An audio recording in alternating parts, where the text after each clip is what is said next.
so high to let you go?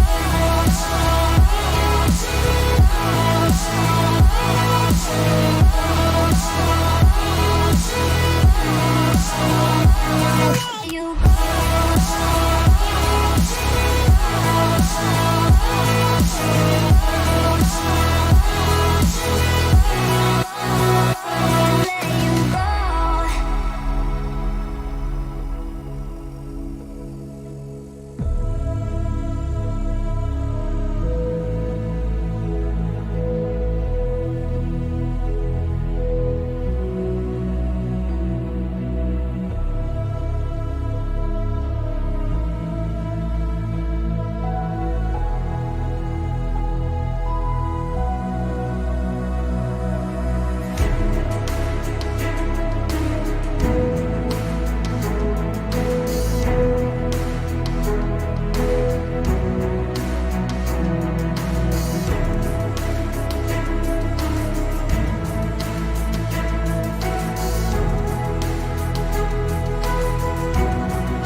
Is it so high to let you go?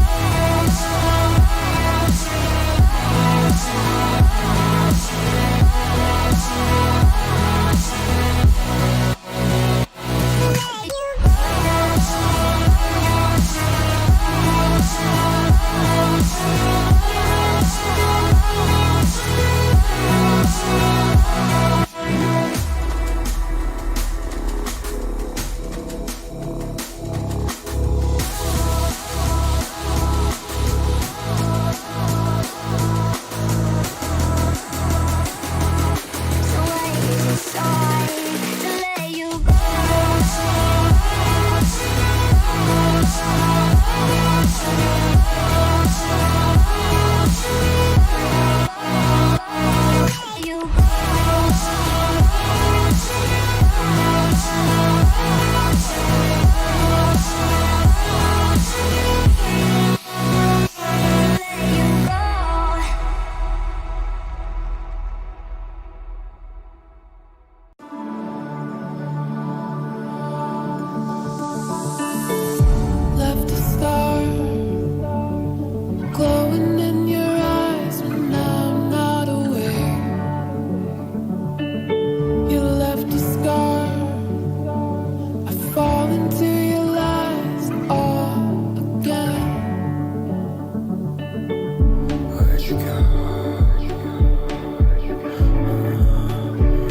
to the flames.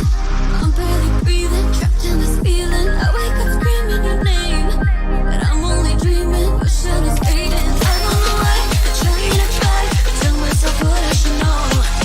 You run away, nothing to say, but I simply can't let you go. Can't let you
cause I can't see you anywhere. Cause I don't wanna know it's what I should go on. Don't wanna let you down. You just wanna know how far I will go, cause you know I will stay around. So let me know where to go. So let me know where to go. I wanna find you.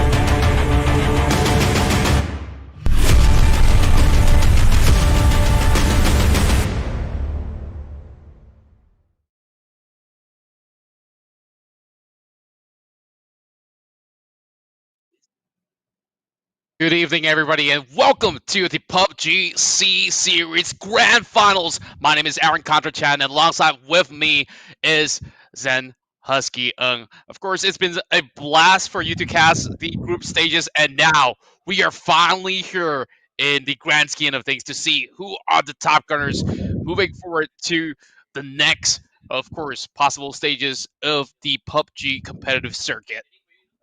Yep, exactly. And it's a pleasure to be able to work with you again. We've witnessed 3 amazing days of PUBG action during the group stage. 24 teams competed in that stage, but now we're down to the final 16 as they continue their run for their a juicy 10 grand, the 10,000 US dollars. And there are a lot of outstanding performances across these 3 days. There are also a lot of funny moments. I think most notably in the Southeast Asia scene, at least for this past 3 days, is that a lot of these players should have their driver license revoked because we there's a lot of friendly automobile accidents. But with all that aside, I am super excited to see how this is going to transpire because we did have superstar teams, most notably Archangel Predator for the Philippines, but contenders are rising up. DK Esports, for example, were able to clutch that first place after the group stage with a whopping 150 points compared to Archangel Predator, who only has like 140 plus points.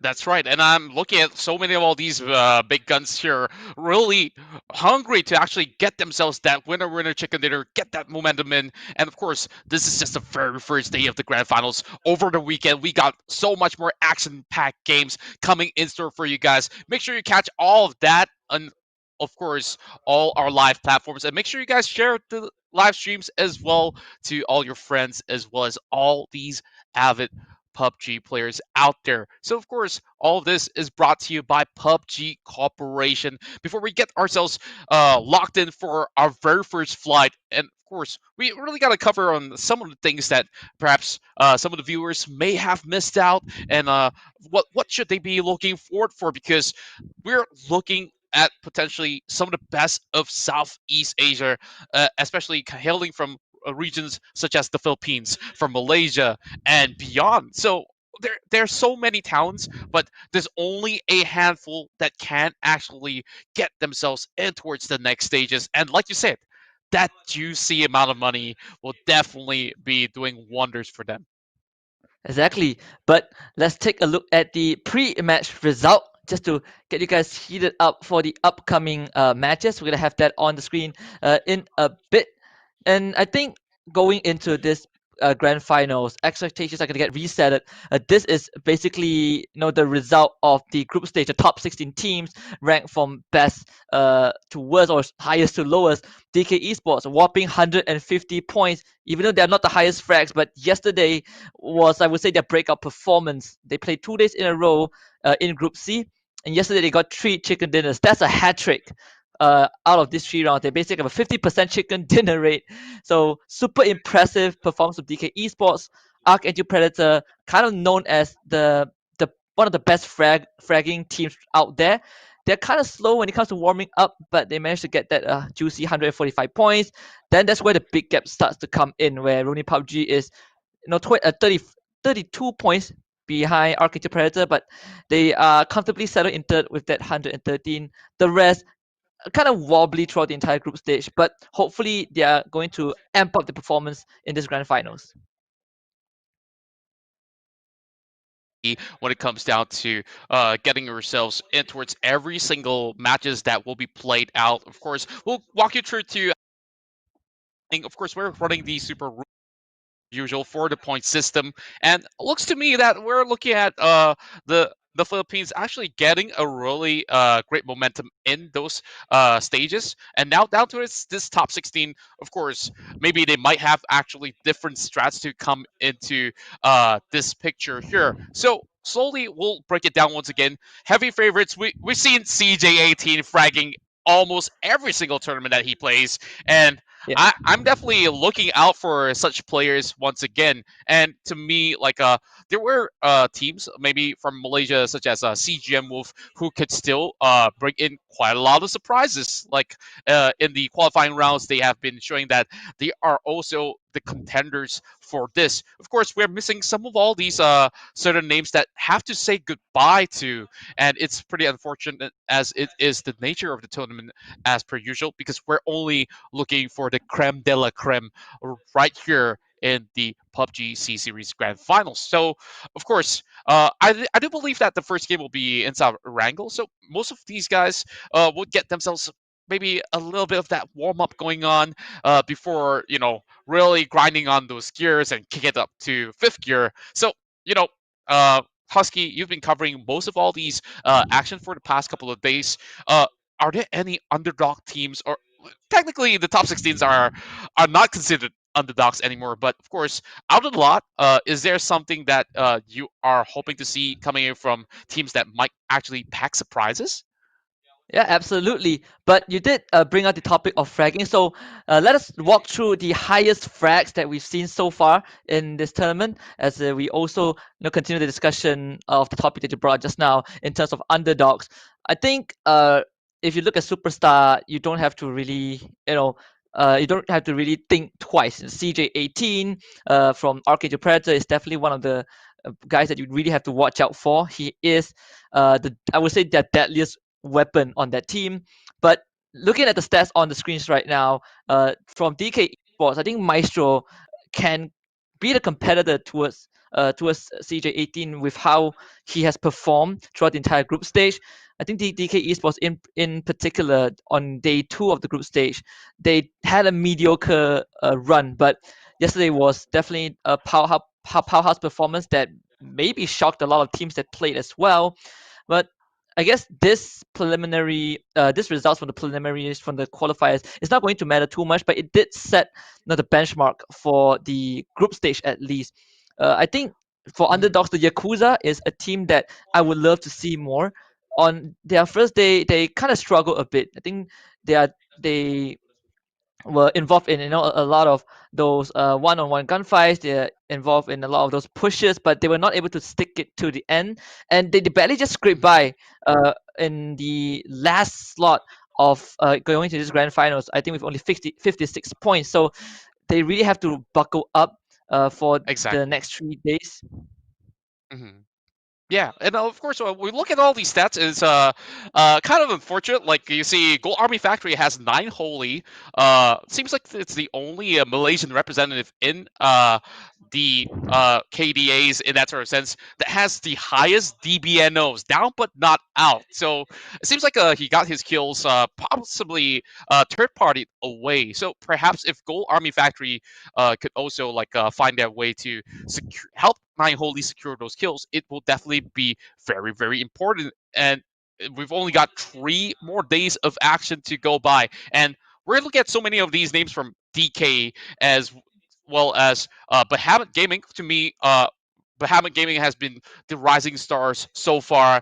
Every single tournament, they have never really had a disappointing performance so far, relatively consistent. So I'm definitely having my expectations set really well for these guys hailing from the Philippines as well. So hopefully, all the RNG will be pretty much not to be too ruthless in this very first game, but I'm definitely looking for something that's really exciting when it comes down to how this flight path is going to go. So speaking of flight path, we might just be in for our very first game. So are you guys excited for the very first round of the PUBG C Series Grand Finals?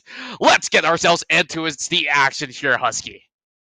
Yeah, and I think everyone can't wait for this. By the way, it's pretty convenient that you brought out Go Army Factory, right? Because I did have a couple of points that I want to bring out regarding them, especially comparing their performance on both days of the group stage.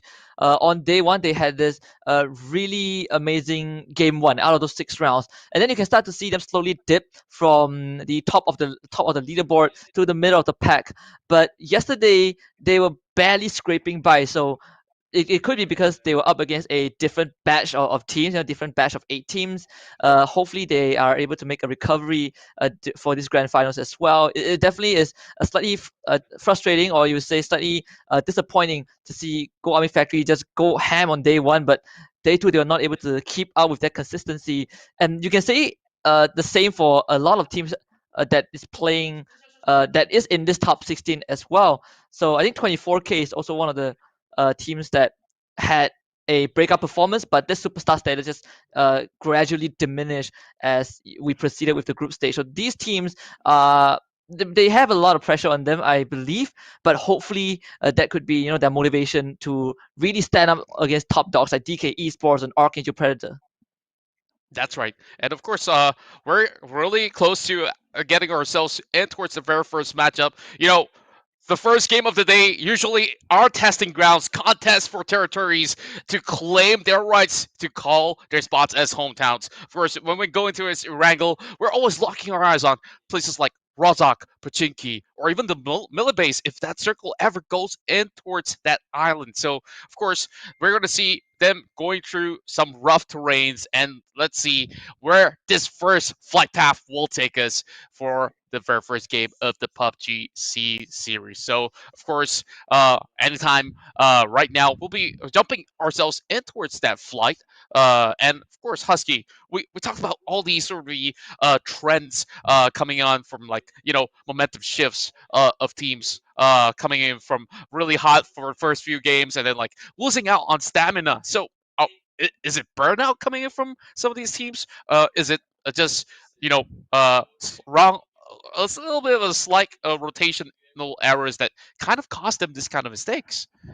Yeah, and I think both points do apply, right? Some teams they do feel burnt out the more matches they play, but there are also a lot of examples of cases where teams were just unfortunate caught in the middle of the rotation. And I think one of the best example is Renaissance. They didn't make it through to the top 16 on their first day of playing.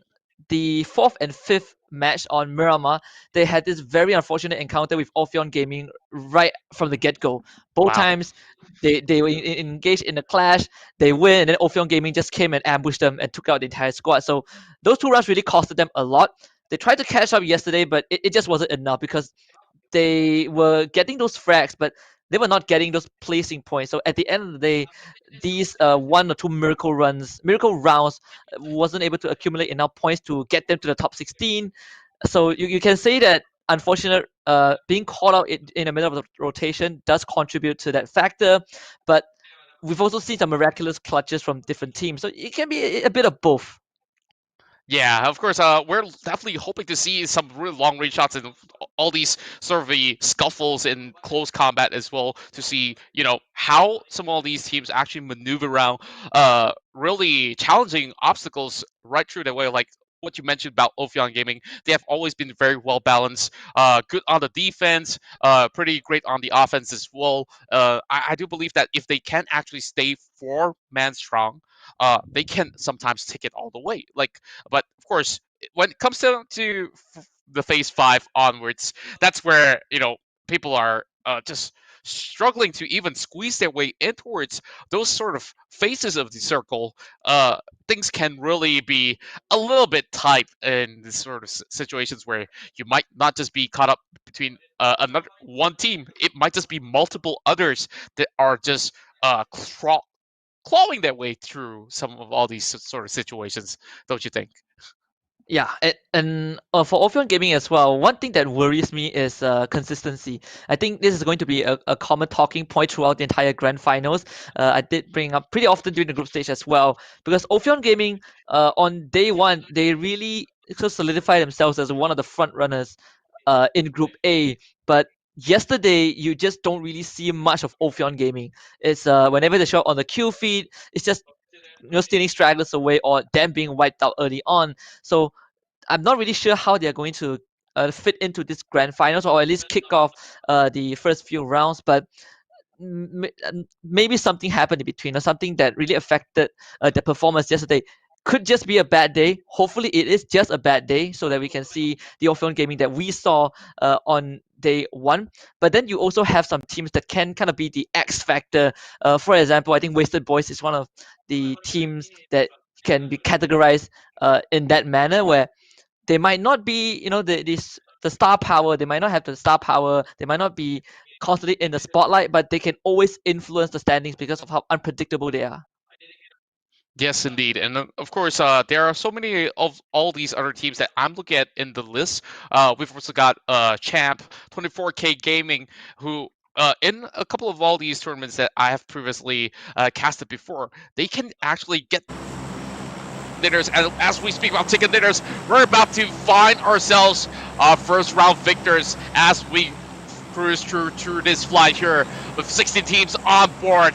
And here is the first game of the PUBG C series as we are trying to actually find ourselves in pretty much a decent cross section from the top corners of South George all the way down towards the Nova Renoy side. So I think that this is actually going to be giving quite a lot of options for on the table where this sort of flight path, if it does go towards the mainland, it will still be pretty much favorable to all. But I'm thinking about a possible Mount Stalber finish, which will be too challenging for the ones down south. Yeah, and I think that the circle has been pretty mischievous lately, pretty naughty. It has been forcing teams to rotate up to the far northeast, the far northwest. It always takes away half of the land and give 50% of ocean for these teams to play on, and that's probably personally for me is one of the best circles that you can get as a spectator, because they're just so less land to work with, and you can see a lot of teams just panicking, trying to make those early rotation, and this can really influence how the team approaches the rest of the game. But we just have to see where that first circle is going to form. That's right, and we're locking our eyes over on towards the sites of the Yakuza. You did mention about how hyped up this team is because they have Savior here, who used to be from Battle Arena Elites. What the thing about Battle Arena Elites is that they are that top dog of the tournament at that point of time, and now that they've had this roster changes, I do hope that things are working well in the favor for the side of Savior right now. Well, from the side of CGM Wolf, you've got the All-Stars here with Hagu, Slidey, Pasha, and you've been talking about consistency as the most important key factor for all the teams. I think that CGM Wolf has definitely been having their very own struggles, and looks to me this circle is definitely going to be in towards the center side, as we do see a little bit of that sort of glimpse of the first phase, which will close out by 2 minutes time. It's a relatively empty military base for the side of CGM Wolf to actually loot up, while Ophion Gaming right now will be taking some of all these scout loot towards the quarters nearby the shores. So it's not going to be too hard for Ophion to actually get great position from here. Yeah, and I think for these teams, one of the at least the pattern that I've noticed is surprisingly, the hot zones that you mentioned were not as hot as we expected it to be, because there has been pretty minimal to no early combat. We talk about Sosnovka military base, Milta, but it's just teams just willingly let one another take over one territory and get their resources before they actually start shooting at each other. So it's pretty interesting to how all these teams interact, because you would expect the more aggressive teams to take the fight head on, but that has not been the case for almost the entirety of the group stage. Yeah, indeed. And sometimes, we were expecting and eager to actually look forward to those early scuffles. And we know how important this is for all the players that are playing for today. So it will be very costly to take that 50-50 risk so early in towards the game. Like, you might not actually get the desired weapon at the get-go. So that's going to be having a lot of problems for some teams that, just ran out of luck. But looks to me, Archangel Predator here actually gets themselves pretty much smacked right in towards the center, where they are by the edge of Gatka and the hills of Pachinki. So they're going to be having some great angles to work with, while some teams coming in from the northern part will have a little bit of a tough time. I'm looking at some possible bridge fights here going on for the teams that are on the south side, especially for Bosco, which is currently inside of Novo Rednoy. Yeah, this might turn ugly pretty fast, as surprisingly a lot of the teams are already driving in with their vehicles. You can see DK Esports, they're doing the same. They've been running this 2-2 formation for quite a while, always pairing up Fruity and Maestro together, and they're gonna live a limitless with this other teammate. But this has generally been the style that DK Esports has been playing, getting all this control of as much position as of much area, as they can, and just setting up those ambush. And I think one of the rounds that they got the chicken dinner yesterday was that they were able to play around this Erangel circle between the mainland and the island, where they took control of the island from the compound opposite of it, and also the bridge connecting the island to the mainland. So that really gave them full control towards the later stages. So we're just going to see if they're going to pull the same strat again, because you can say that DK Esports, after yesterday's performance, they're really going to be looking for more and more blood. They just want those points to kick off the game. That's right. And speaking of that, every single point definitely matters in even the very first game here. And I'm looking at Bahamut already going on the move. They know that somebody's pretty close by, so they're hoping for a possible flank coming from multi-directions. So my boy is just scouting out and about to see where or not can they actually force a little bit of that pickoff here in between those hills. So hopefully things are going well in favor side of Bahamut, but looks to me that for the opposing side, they really got to get their forces all together because they are scattered pretty much far apart. And here comes FFG, Friends Forever Gaming, with Kevlar here, pulling off some pretty long range shots right from across. Yeah, and I would say Kevlar has been the backbone for the team. At least when it comes to performance-wise, you see Kevlar name most often when it comes to that team, and be it on the kill feed or being him able to pull out some nasty clutch. As the off-screen KMF1 does have his head popped by Sayuri, and that's going to be the first bullet drawn by FTW Philippines. Bahamut Gaming also slightly worrying for me because just like Ophion Gaming, breakout performance on day one, but really lackluster yesterday, which I would say is the more important day compared to day number one. So hopefully they can recover from that, because you see names like Mr. Chan and Shin Ryuji on the individual stats, but the performance yesterday really did not reflect that. That's right, and of course, what's past has definitely been gone for now. So it's time for them to actually create brand new history. And we're already looking at most of all these guys really bringing out those snipers out, as Killa here holds on towards that M24. But too bad he doesn't really have much of that long range sight with this sort of hollow to work with for the time being. But he's trying to make ends meet with this sort of the items that he does have. In terms of all these utility, he only has one smoke right now. So if anything happens, he can only hold on for so long by himself. But hey, looks to me, we're going back in towards the side of the habit. Let is flying right across from this sort of farm side.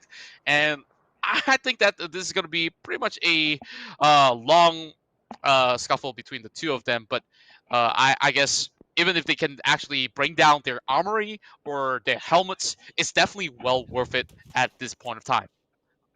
Yep, and we're also, currently looking at Ronin PUBG, who I think has been, I would say, the most consistent. They might not be, on the top of the leaderboard. They were placed third with 118 points, but performance-wise, I would say Ronin PUBG has been one of the most consistent teams in terms of maintaining their run throughout the entire qualifier. So they also were the team that got 3 chicken dinners in total. Actually, 4 chicken dinners in total across 12 rounds of qualifiers. So I would say they're boosting a pretty impressive stat, as QF does show up. Arvin's getting knocked down by Ruler, but he's not out just yet, so they can definitely bring him back up. Yeah, I think that at this point of time, trying to actually go in for the kill is going to be a little bit harder, knowing for the fact that most teams are having 4-man strong with them, so any sort of commitment will really actually feel a blow. But here comes Georgie with the spray down there. He unloads his clips of the M4, but he does not really get anything but some damage straight towards those vehicles. And now tapping over to the side of the Sia, hoping to actually knock them out as well. 6 times actually not doing all too much wonder on that Mini 14. But looks to me that we are looking forward for a possible ending at either Gatka or even the Water region. Yeah, and you see DK Esports have already established themselves in the middle of that outer ring. Archangel Predator have established themselves in the middle of that safe zone. So 2 of the front runners getting a pretty decent position for themselves. I think DK Esports did a really good job. As you can see, the great AD does get down by Limitless. Victor will get that refrag, but he's going to be down by Georgie. Fruity's going to take down Dawn as well. Ophion Gaming, they run straight into the jaws of the beast. And now with 3 members down, it's up to that one remaining survivor to bring back the rest of Ophion Gaming. Limitless will be resuscitated by his buddy. I think DK Esports, they smell blood. They might just go for the kill. The Molly gets tossed out. No. Saber actually burns Limitless. Georgie will get his head topped off. Saber is actually going to kill them off both. It's just great secure from the remaining member that is still walking for Ophion Gaming, and it's not the end yet. Maestro will confirm Dawn, and it's gonna be a 1 versus 1 standoff.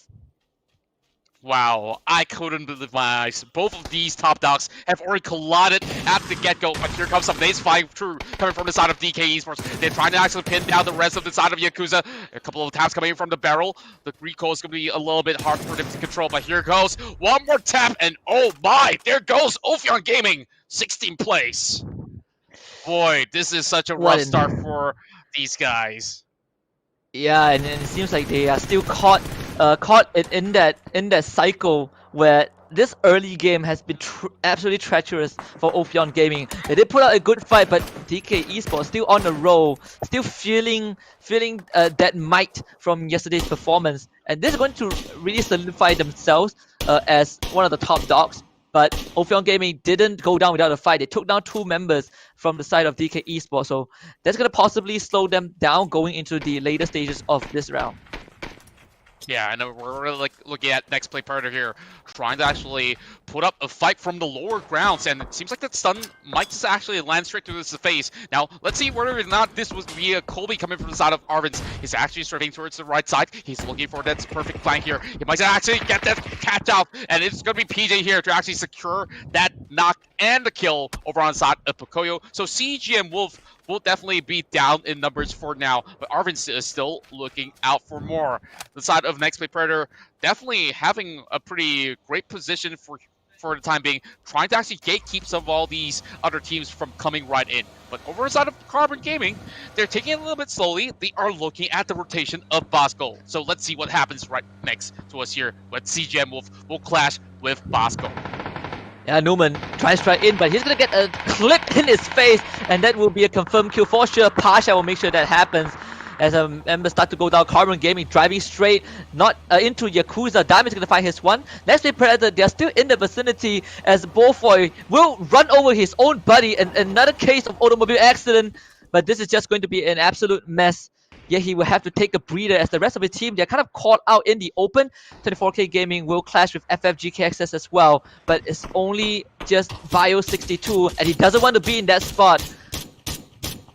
Now we're already looking at Yakuza here, trying to tap through the smokes. He sees a little bit of movements right on top of his hill, so they're still going to be trying their luck. But I'm not seeing how they could actually move away from that smoke for the time being. Over the northern side, we're already looking at rotations coming right in. Next play Predator, trying to actually secure a region to call home, while teams such as Archangel Predator, like we said earlier, they don't really have to worry too much. Well, RTNN, they are looking for that pickup against DK here, who's only down to 2 members. They're on their vehicles, they're on the move, and there's 24K right in front of them as well. So this is not going to be looking like a good sight. Even Phase 3 itself has already been so ruthless. I'm definitely looking for more inside of Phase 4, but Maestro here getting 1 tap, Bio62, just going to be taking this shack for the time being. And of course, Scar L with the red dot, don't think he's going to be getting much out of this. Yeah, and then DK Esports have just been trying to withstand this hell of bullets. They've been driving through the war zone. I think this is one of their moves where they just go for all these very risky maneuvers. Hasn't been punished up to this point. Unfortunately for 24K Gaming, they are facing the same cycle as Ophion Gaming, where they just can't really get past the early phases of the game without getting taken out or severely crippled. But Champ, during that debut in the group stage, they did get 2 chicken dinners and pretty convincing one as well. But yesterday was slightly more mediocre as Bio62. At least he's gonna fight Yehi and eliminate Bosco Esports. So that is a start for 24K. But now we'll be looking at Wasted Boys possibly clashing with Champ. Yeah, Champ's definitely getting some really great vantage point up that hill, and I think that some of all these guys right down below is going to be turtling for the moment, hoping that, they get the other team up top of the hill is going to be way more occupied by the open side of Gata. And we're looking at Carbon Gaming. Oh boy, his wildfall here, trying to actually get himself into his position. He sees a little bit of danger here as they open fire, and there goes our first explosion for today, and there goes Carbon Gaming down and out 14th place.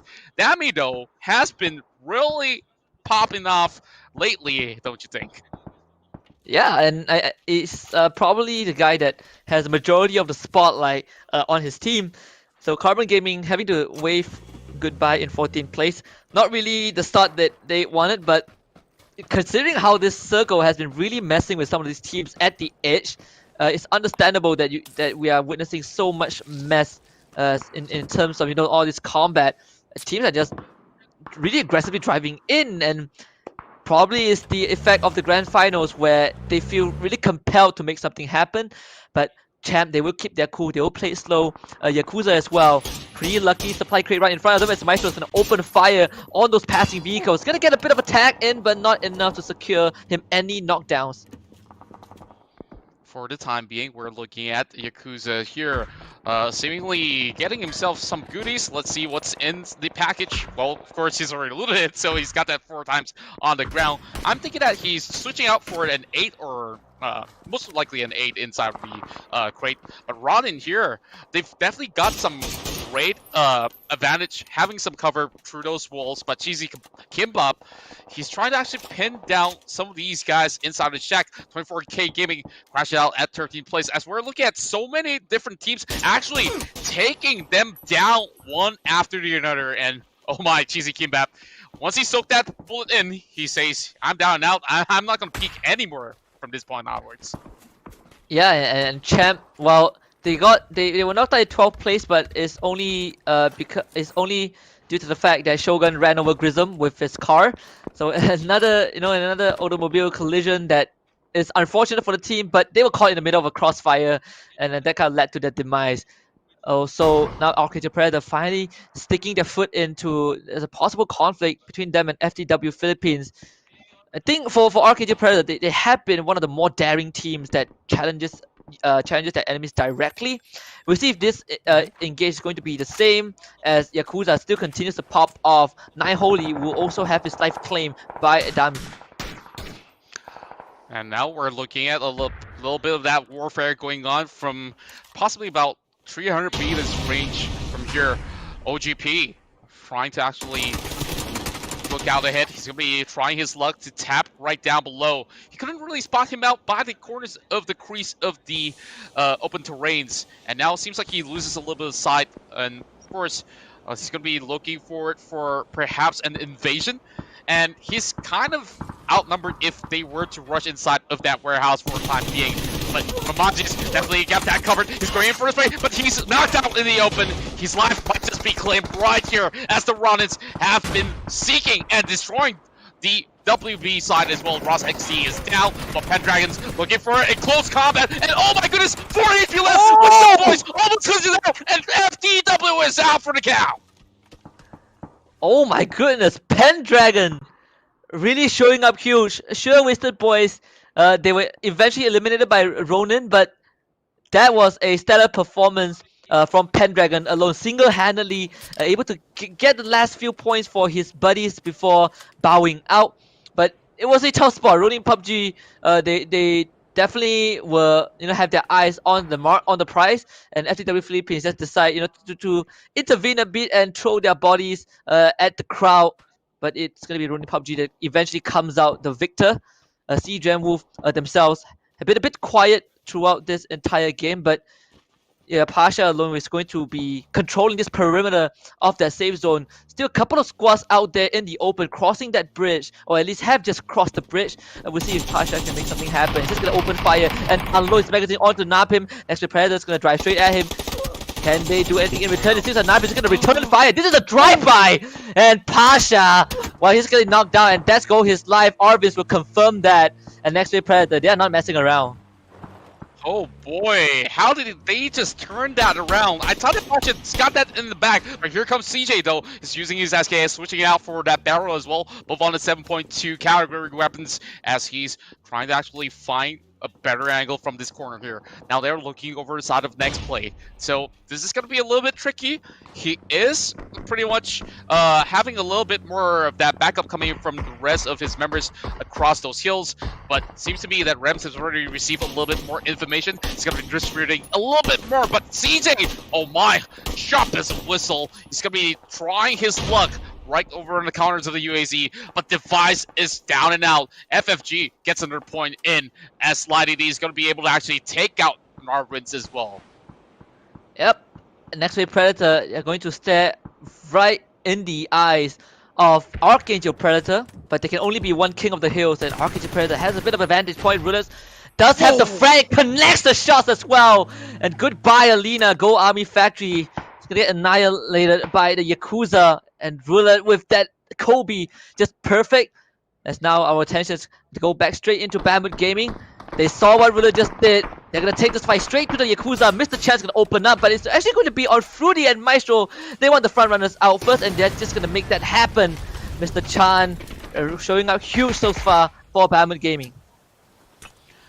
Now we're looking at in pretty open terrain for many of them to actually play this out. Phase 5 is going to determine the make or break of certain teams right here, as they only got about 10 seconds to actually squeeze their way through, but CJ here crawling closer and closer, and now down to this crouch position, trying to actually take out the top fraggers right now. Next play, Predator is definitely not going to be bowing out anytime soon, but there you go! One great that goes over on the side of CJ as he takes out Rems. Now, perhaps not the best time for a revival, but they're going to try no matter what to actually hold on strong. Archangel here now definitely setting CJ on the loose. Hope to actually connect a few more. Smokes are being sent out, and there we go. One more takedown coming from Killa, and CJ here might just actually put the final nail on the coffin, but he does not know. Norris on the side, and there goes Killa on the ground as well. Yep, and Narpin, can he do more than that? It seems like that's not going to be the case, as CJ will finally gun him down. That spells the end of next wave Predator. They did put in a good fight, but Archangel Predator already had them encircled in the corner of that safe zone. So they were forced to kind of fight this, as a Ruler is still going off, and he's gonna take out Bamwood Gaming as well. Mr. Chan not able to withstand the prowess of Ruler from the Yakuza. He's got that AWM locked on site, and he almost got it in the back as well. Now, over on the side of Mad Dog. He's trying to actually prey on the weak. CGM Wolf having Sly DD crawling on his feet, but he's going to be ruthless nonetheless. Throwing in a Molly, hoping to actually take him down, but it does not seem to be landing perfectly. Ha ha, Goose. Will be possibly getting that revival off for Sly DD, but they are pretty much stuck inside. Oh, Rulet! He gets a taste of his own medicine as OGP lands it right across. Yep, and as that is going on, Archangel Predator claim another prey, and CJ and Wolf, they're gonna get blown straight up out the water by CJ himself, as Archangel Predator finally now is gonna have a bit of breathing room to move further into the safe zone. Dami is gonna go for the revive onto Ruler, but FFG, they're right behind. I don't know if Dami knows this. They're gonna get a bit of vision to jump across the cliff to see that, but Dami, yep, it's gonna take some punishment from Archangel Predator as well. They're being ambushed from multiple angles. Now the top 4 teams remain across this open field, or should I say the hills, right in between these Gatka region. And it's going to be a little bit more complex than it seems. And to me, that's going to be FFG trying to actually keep some of all these players of Ronin at bay. And the Yakuza is already eliminated, with Dami being the last man standing, getting taken out outside of the play zone. But CJ says, hey, seems like Christmas came really early today. He's got the MK14, and of course, all the level 3 goods for him to last the finals few phases here. Now we're going to begin with phase 7 here. Only 50 seconds for them to work with, and let's see whether or not can Ronin actually stop this unstoppable predator here of Archangel here, as we look at how CJ just runs freely right in the open, like, hoping to actually catch something out there for himself. Yeah, and this is a pretty, I would say, a risky maneuver for most of the teams, but Archangel Predator, this is their habit. This is the personality that encapsulates who they are. And you can see CJ is just outright in the open. He's not afraid to take this gunfight if he sees them. Kevlar, he does have his sights onto the members of Ronin PUBG. This is a bit of a stare-up between these two teams. So Archangel Predator, they might let this play out and swoop in for the final kill. We'll see how this works out as OGP does get a bit of a shot in, but Kevlar will be tagged by Chaos as Archangel Predator. They smell blood in the water, and the target is going to be on FFG's side. We're looking at how great of a control that Archangel Predator has across the entirety of Phase 7 Circle, and they definitely have all the advantages that they need, covering more than 50% of the map already for the next phase, as he's trying to actually lock in this MK14 right across. He sees those smokes, but of course, they're all scattered apart. FFG being the closest towards the side of Calby, so if they are flanked from multiple directions at the same time, maybe Archangel Predator might just lose a couple of members from here, but CJ says no, that's not going to happen. He will get that headshot on Ammon, so one member to the side of Ronin is down, and it's only going to be one more left, but hey, there's so many kills being farmed out by all three teams that are still on board. Yeah, and Archangel Predator, they are basically fighting both fights at once. They're on both fronts, and Emin, he's going to bleed to death. That is going to give CJ himself 5 kills in a row as Ty Darkers does run into Killer. Well, at least runs to Cowbees. But Cowbees is getting a bit of cover. Does have that Molly. He's going to toss that out. And FFG, they have to take this fight. And Archangel Predator, they know that as well. The Molly's going to force Ty Darkers out into the open. Cowbees just going to start burning him. But they don't have vision of him just yet. So he can get that first aid kit to effectiveness. Back to 77 health. This is going to be pretty tough, as especially between these two teams. They're locking horns. Now, back towards the side of FFG. Finding that circle in their favor. So Archangel Predator has to push right in. Ronin being forced to actually sit out to watch. But perhaps he may be able to actually take down one of the top fragger of the tournament right now, CJ18. Count's going to be able to actually find Aoki as well as Ketsu with the help of Mad Dog as well. So that's 2 members down from the side of FFG as they are looking to actually get that sort of section in. And Ronin doesn't seem like they have that manpower to actually fight off for what's about to happen. And I'm definitely seeing Archangel Predator to have the highest chance to get it all in game 1. Yeah, and I think OGP, let's see if he wants to at least attempt. It's going to be a 1 versus 3 scenario, and he does have the proper equipment. He does get his scope, lets him feel the shots, but it's not enough. Now he gives away his position, but he's going to take this fight. CJ though, he's going to make sure that that does not happen. Mad Dog also chipping in as well, and OGP is just going to surrender himself to that blue zone. Give this away to Archangel Predator, and this Philippine powerhouse is going to kick the day off with an amazing performance. 12 kills and that chicken dinner. A great start for Archangel Predator as they claim the very first chicken dinner of the day.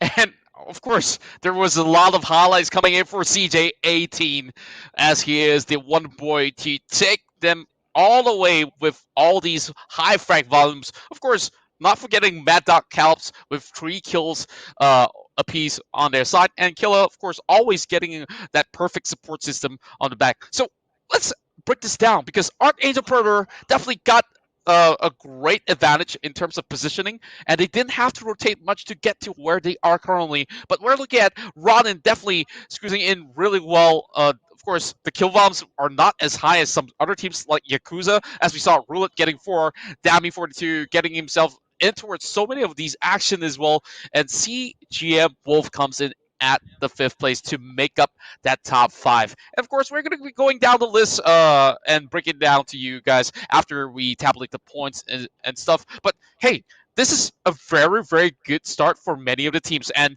unfortunately for Next Play Predator, they have to actually take that risk against Archangel Predator. It's either them or us in that sort of situation.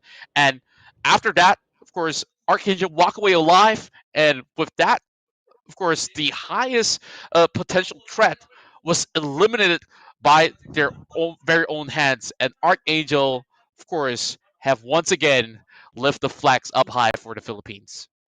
Exactly, and there are a couple of factors for that, especially how the circle formed. They got control of the center zone almost immediately, but they didn't mind rotating to the edge to flush out teams that are coming in. With that being said, I think Archangel Predator definitely have this is one of the starts that you want to see from possibly the strongest team from Philippines, and let's see if they can carry this performance throughout the rest of the night. But that is just round 1. We still have 5 more rounds of PUBG action coming up. We're going call for a commercial break, and when we come back, round 2 of Erangel is going to kick off in this grand finals. We'll be right back.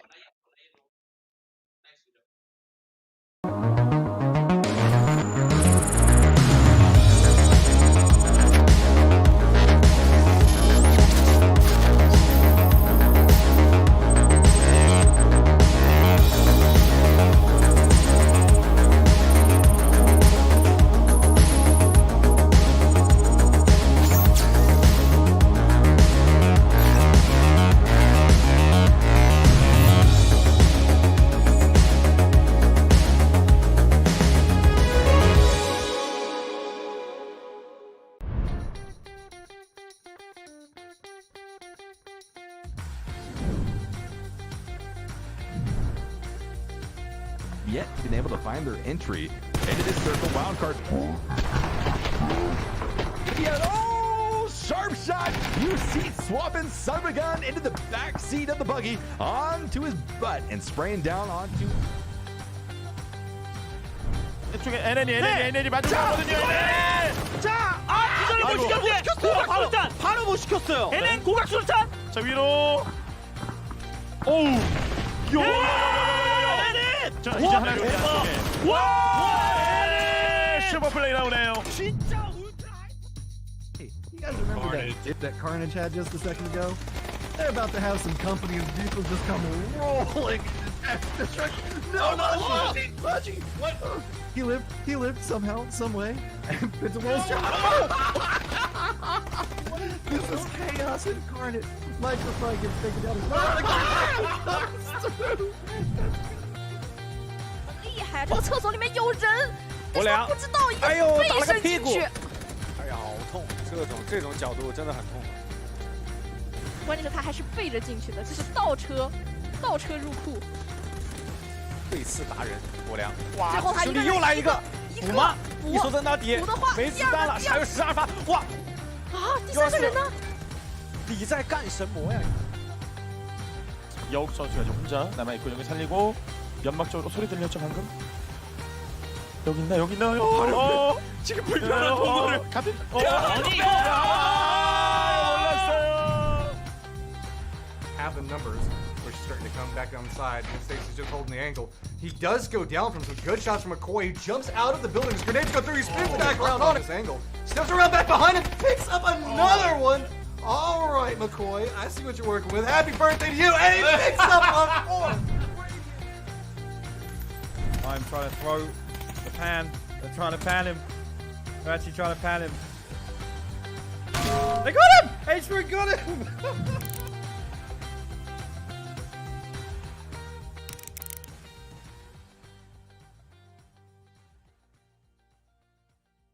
Is an SLR. What are you trying to achieve here? Run him over. What are you trying? He's flipped the car. All He's players flipped the car have over. all three of this. Is just Oh my god, this is absolutely 10 head. phenomenal. Oh my god. Yay! Oh no, my God, 2 head, 2 head, 10 head. Hello. Didn't kill him.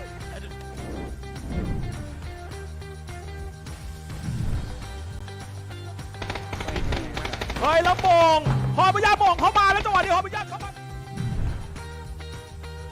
有一点问题啊，跟 Sound Sister 要揉点，但是 IFQI 老揉点，一定是看跳伞的一个技巧的，直接拿枪出来打，全是没枪的。对方喷子连子弹都还没有换好。哎呀，暴揍啊！这是 Sound Sister。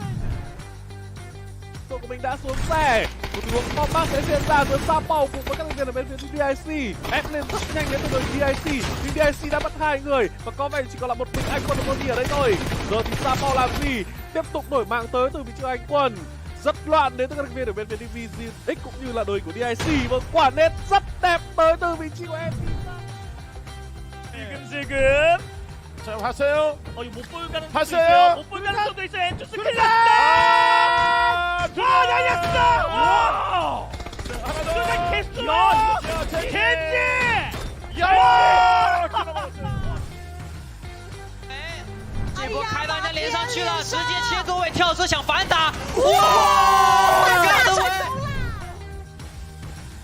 โป่งเข้ามาในหลุมเดี๋ยวดูให้จอดชนมาตรงนี้แล้วลงมาไม่ไหวแล้วครับดูเขาเจ้าแมนเก็บ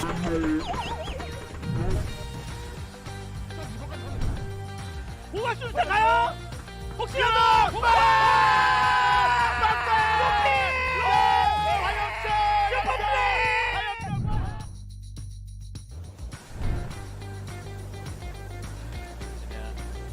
打掉第一个，这是一个慢动作哦。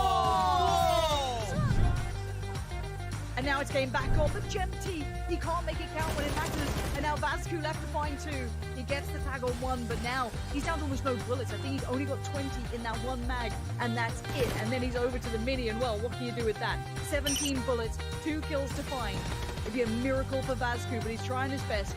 Anything he has would be valuable here. He's considering, is it time for the blue? Can I do any damage? Oh my word, 5 bullets is all he's got to play with, and he's done it!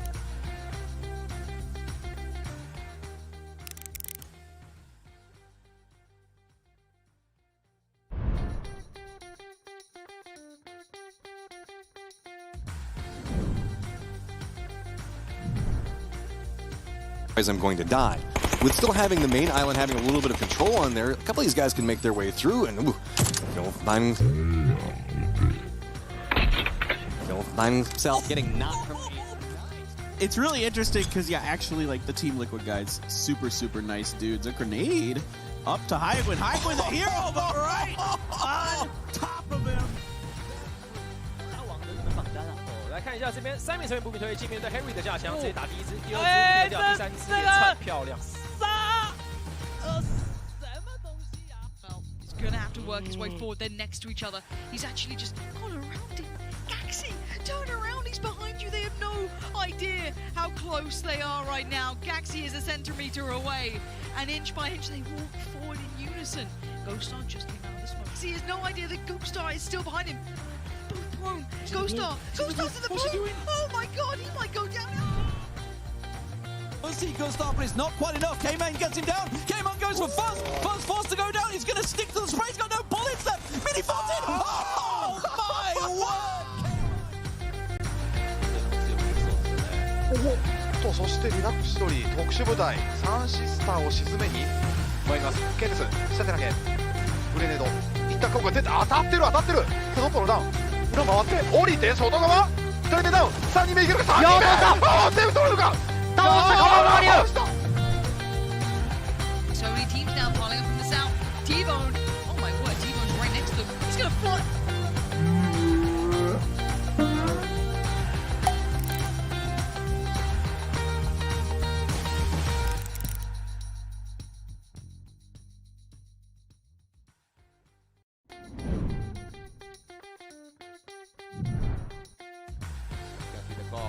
Gonna be coming right here, and we believe just waiting, and there we have it. 5시 지역, 서클의 5시 지역에 붙어있는 두 팀인데 위키드가 욕심이 좀 많아요. 봤어요. 인디고 맞고. 네.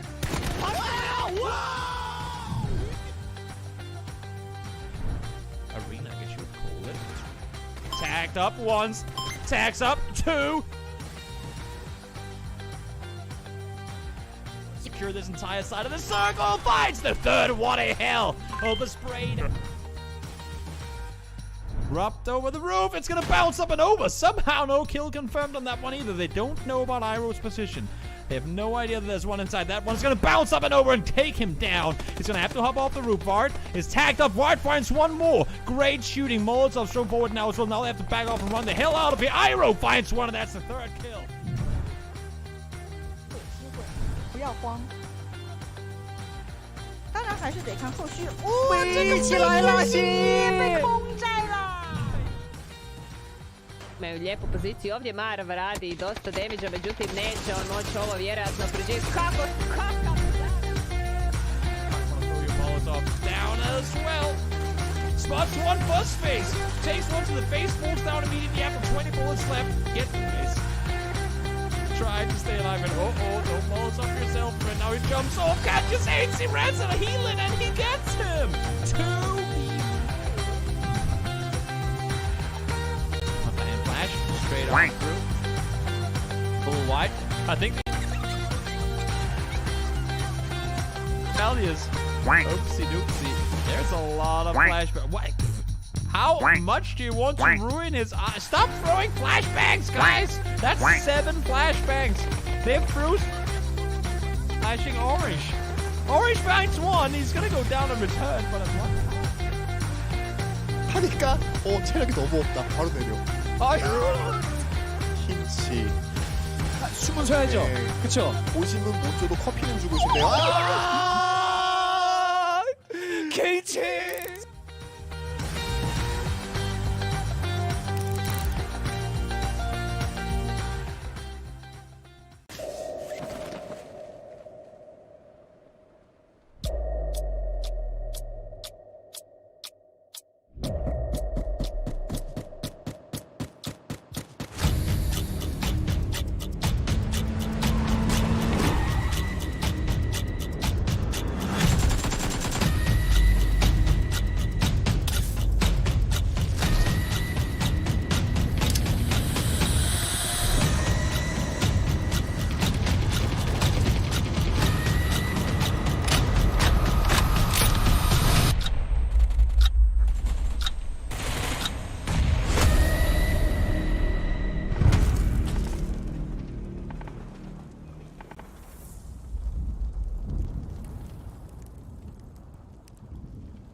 Welcome back, survivors. One of the most requested features from the community has been a proper ranked mode, where players can put their skills to the test against others. We're happy to announce that an official ranked mode is finally coming to PUBG with update 7.2. But what is ranked mode? How do you play it? And what else do you need to know? Let's dive in and take a look. Ranked mode replaces the old survival title system, and is a separate queue from normal PUBG matches, featuring its own unique characteristics and rule set. To play a ranked match, navigate to the play button on the main menu, and find the ranked button in the sub-menu. In an effort to keep cheating out a ranked play, you'll need to link an SMS device before you're allowed to participate. Ranked games have a maximum of 64 players, and can be played in FPP or TPP squads, though players do have the option of going in with fewer than 4 people. You'll first need to play 5 placement matches to determine your starting tier and division. Tiers progress from bronze to silver, gold, platinum, diamond, and master, with 5 divisions between each tier. As you play games, you'll earn and lose rank points, or RP, which move you up and down the rankings. Once you reach the end of Division 1 in any tier, your next win will promote you to the lowest division of the next tier. But be aware that poor performance can also lower your rank. When a game starts, your map will be randomly selected from Erangel, Miramar, or Sanhok. Ranked matches have their own rule set, which pulls from both normal and esports super settings. These settings mean more loot, a heavier focus on competitive weapons like ARs, altered blue zone settings to encourage more conflicts, and by very popular demand, no red zones. To check out the full rule set, visit our Ranked Mode dev letter linked below. Now that you know how you'll be fighting, let's dive into what's at stake. Ranked Mode features unique rewards that you can't get anywhere else, and you start to earn them by simply finishing your placement matches. These initial rewards are special add-ons for your PUBG ID, but the bulk of the rewards are earned once you reach Gold tier and consist of unique skins with a competitive ranked theme. For those who go above and beyond, there's a special PUBG ID reward for ranked players who finish in the top 500 of their territory. You can check out our new and improved leaderboard to see where everyone stands and how they got there. We've put a lot of thought into how to make ranked mode great, and your feedback has been invaluable here as well. A couple other things to go over before we wrap up. First of all, we want to reiterate that bots will not be in any ranked games. And as we stated before, we're putting a stronger focus on authentication to help prevent cheating. This means you might have to connect to your account to a cell phone or reach a certain level of mastery before being able to play ranked.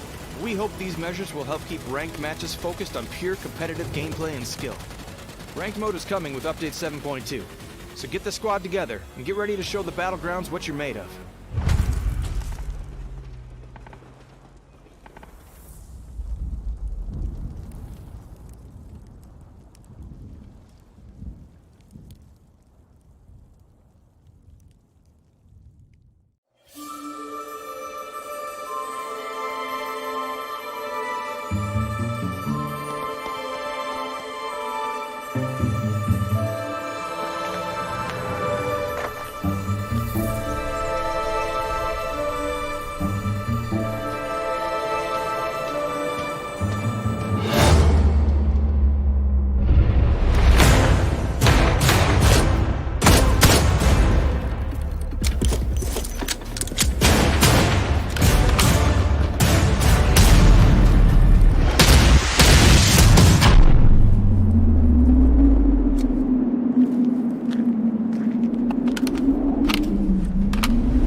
And welcome back to the PUBG C series. My name is Contra, and alongside with me is Husky. We've just witnessed an intense round of Game 1 inside of Arangel, where Archangel Predator claims the first chicken dinner of the day. And of course, like to thank PUBG Corporation for once again hosting this grand event and making every single one of these PUBG esports possible for all our competitive players who will be battling over the weekend for a great lump sum of money and, of course, the chance to represent Southeast Asia in the international stages.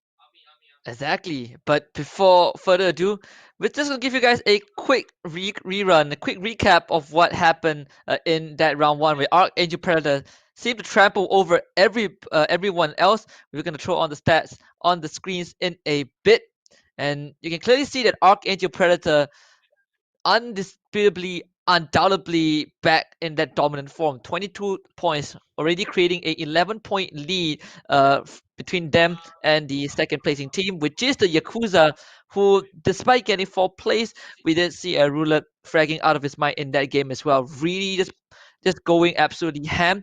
Ronin PUBG, one of the most consistent teams, not faring too bad in that 3rd place, as FFG KXS and CJ and Wolf and Next Wave Predator also kind of catching up. But you can definitely confidently say that Archangel Predator, if they keep up this consistency, this performance, I think today is going to be an amazing day for them. Definitely, and I'm looking at so many of all these names, like Next Play Predator. They got stopped on their tracks. They are sharing points with the likes of CGM Move, and the points are honestly pretty much chaseable for all the teams. So far, the only teams that had the short end of the stick would be Boss Goal Esports as well as Carbon Gaming. Not getting kills, not getting positioning points. Pretty rough start for them. For the rest, it's pretty much gotta say it's a warm up round for the likes of Bahamut Gaming, Ophion, who's got 3 to 2 points apiece, and of course, there's gonna be a lot more games to play out for the entirety of the evening. So make sure you guys sit back, relax, and of course, get entertained by all these matches to come here in the PUBG C series. Of course, with these two nations really locking horn at each other today, it seems to be pretty much a well balanced leaderboard between the Malaysians as well as the Philippines. Actually having their position pretty much all scattered across. So for those of you guys who might have actually missed out the very first game, it was Archangel Predators with a great hot streak coming in for CJ18 and Co. Yeah, exactly. And I think, out of these 16 teams, 7 of them are from Malaysia. The rest are from the Philippines. Unfortunately, the only hero, the only representative from Singapore, wasn't able to, scratch even the bottom of the barrel. So have to, give props to Renaissance for putting in the effort. But with that being said, we did see, a bit of the curse still continuing for expected frontrunners like Ophion Gaming, really drawing the short end of the stick as we were able to witness their combat early on. Not able to win that out, unfortunately. DK Esports also saw kind of an early exit around 8th to 9th position, but I think coming into this, especially for uh, the teams that have yet to break the unfortunate cycle, I think you can also include Bahamut Gaming and 24K Gaming in that list. So hopefully they can make a bit of a difference as we go into match number 2. This time, the flight path is going straight towards a bit of the northwest, but we definitely will have a glimpse of that military base. 3 teams, or at least 2 teams, seemingly will try to take control of that island. That's right, and I'm looking for not much of a change in terms of drop points, judging that the fact that the axis doesn't really stray too far from how Game 1 was like. So this is pretty much a little bit leaning towards the western end in terms of a flight path. I'm looking at possibilities of the visitors of Yasnaya having maybe a slight rotational problem if they don't have a sort of vehicle. So let's see whether or not will they actually contest for it. So we see a little bit of a population going down and towards the Razak section, where of course CGM members are there, and we're looking at even the likes of Gold Army Factory being pretty much around the corner, as we're looking at Mad Dog, of course, snatch himself pretty much in early UAZ. So that's why in esports mode, usually vehicles are the utmost important thing, because if the circle does not favor you and you don't really have any mobility, it's gonna be a goner. And speaking of snatching mobility, oh boy, Slidey gets himself pretty much a run over here as Ophion Gaming loses 1. But back towards the side of Next Play Predator, they're pretty much happy with the Dacia as well as the bikes that they can utilize for that early movement across the map. Oh man, this is rough for Ophion Gaming. First they get knocked out. They were the first team to get knocked out because they weren't able to frag as well as their opponents in game 1, and now they lose 1 guy because he got ran over. Oh my, this is going to be a bit heartbreaking for them. But the circle this time dips straight down to that western side, and 40% of that's going to be ocean, and these teams, they're going to really scramble to gain control of that safe zone, which still looks pretty barren and empty right now. Not too heavy of a population in there, and Arcade Predator again being one of the few lucky ones already in the center of that circle. That's right, and I'm definitely looking forward for this one because there's so many percentage of it being in water. So there are going to be teams that are eyeing out to get themselves in towards places like Primos or the swamps right in between the quarry as well as Mount Gatka. Those are places that they could actually get a little bit more shelter from some of all these creases of the hills and perhaps get themselves a little bit more of that sort of the places to camp out for safety. But if we're looking towards Razak, Ophion Gaming has already lost one member making their way in. So this is going to be pretty much a rough start for them because most of the vehicles have already been snatched away, mind you. And they really got to find their way to get in towards that southwest corner of the map.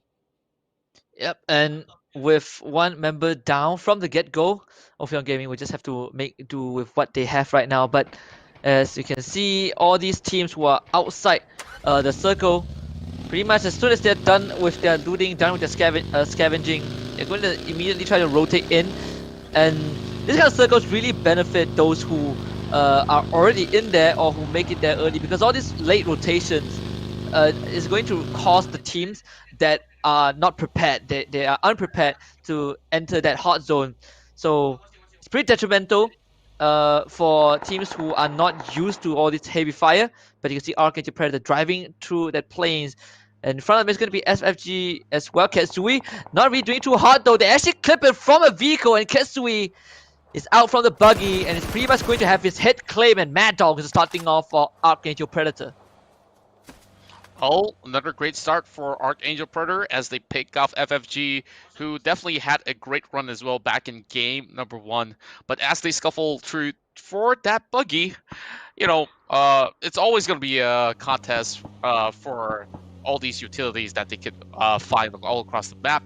And seems to me that this is going to be another rough game for the side of FFG. But if we're looking towards the side of 24K, they are in prime position, but they are actually sharing the vicinity alongside with the likes of Ronin and Cheesy Kimbap, just trying to actually get themselves a little bit more info while Dreamswire goes in for the tap. He's going to be right above some of all these players, and he's getting cornered up. Oh my goodness. Are we going to look at possibly a 1v3 scenario coming in? Or maybe 1v4 if we do count the other last guy over on the other corner of the settlement. And here comes some invasion coming in. Cheesy Kimbap is laying perfectly still. I think 24K Gaming have no idea that he is Daniel prone down in the garage area. They have their backs facing him, so Cheesy Kimbap playing a super important role for his team. And this might just be the information that Ronin PUBG need to get the drop on 24K, as this really cheeky soldier from Ronin PUBG is just going to stay there. 24K Gaming, they're going to open fire on those passing by vehicles, and that's going to give their position even more of their position away to Ronin PUBG. Not able to get the finishing touches in, so just some ineffective chip damage. But Ronin Kimbap is going to find the first victim. It's going to be Bio62. Dreamswire now in a bit of a tense situation. Might just need to take this head on. Cheesy Kimbap forced to run away, but he has nowhere to run. He's gonna get barbecued by that Molotov, so at least 24K Gaming gets some retribution in return.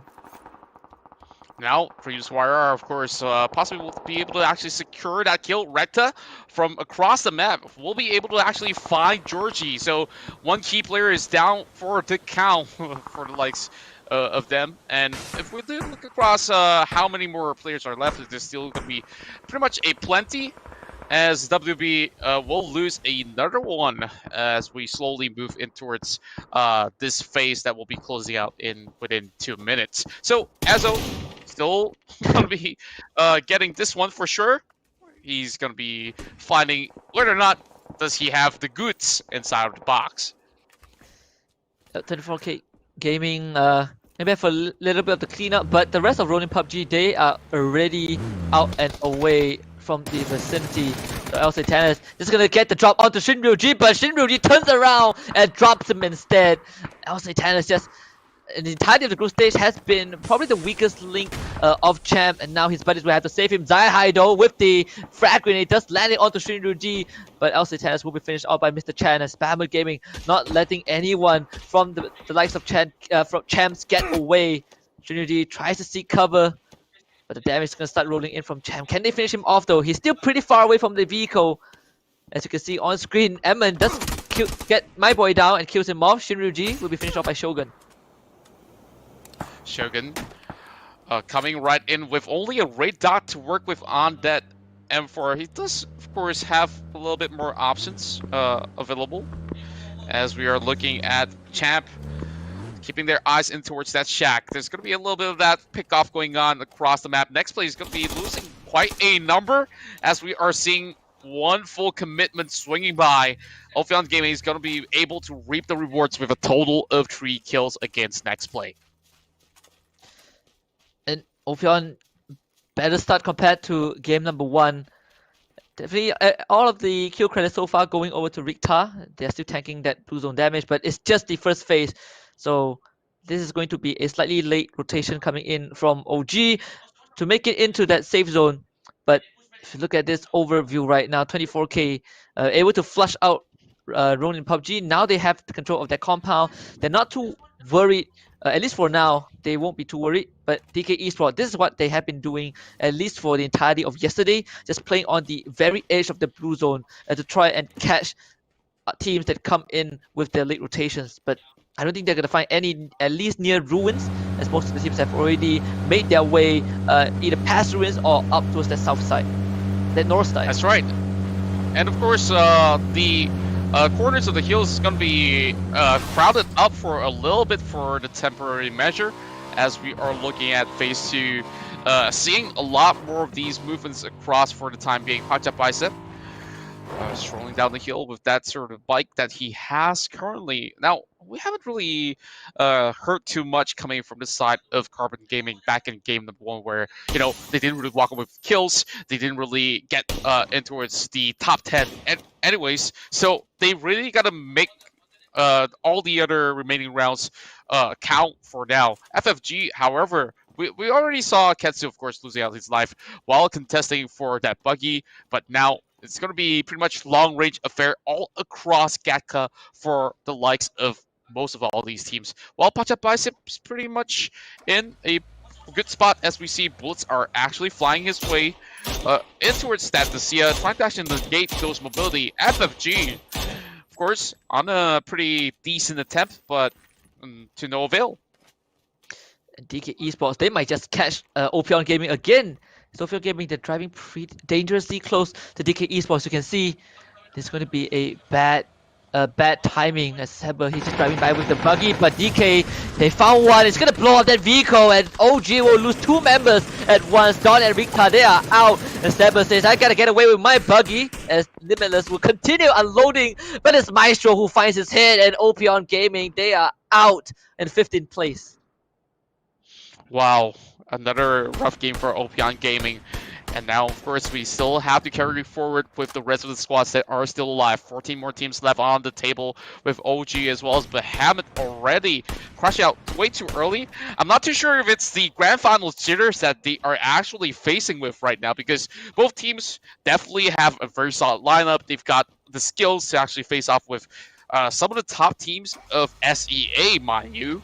And I'm looking at all the other teams who are having a little bit more steady hands for today, for the time being. But CGM Wolf, not entirely sure what Haha Goose is up to. So far, he's been doing pretty well for the team, as he used to be leading Ritzy Esports at one point back in towards the previous seasons in SEA, and now they are challenging CG as we speak of it. So maybe this is time for redemption for side of CG.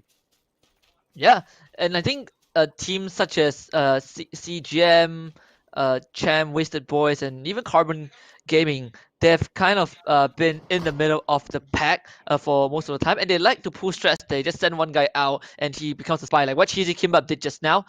But this guy's gonna find Pocoyo first, gonna cripple him, and Carbon Gaming, with a really aggressive maneuver, they're just gonna rotate around and even throw out the frag. That was might just let the Molly is dead though. Pocoyo finds Numcell, and this guy will get his refrag, and he's gonna find the second one as well. Hahago's not going to survive that. And it seems like Carbon Gaming, at least they're gonna have the upper hand for now. But Wolfboy from long range is going to provide a bit of cover fire for his fellow teammates, as this guy will at least get those 2 confirmed kills from CGM Wolf.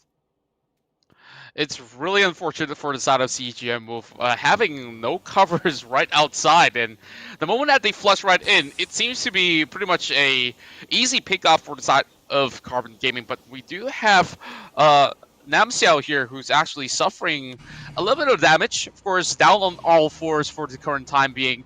We'll be asking for a little bit of assistance, and who knows if those smokes are actually alerting some teams that might pass by.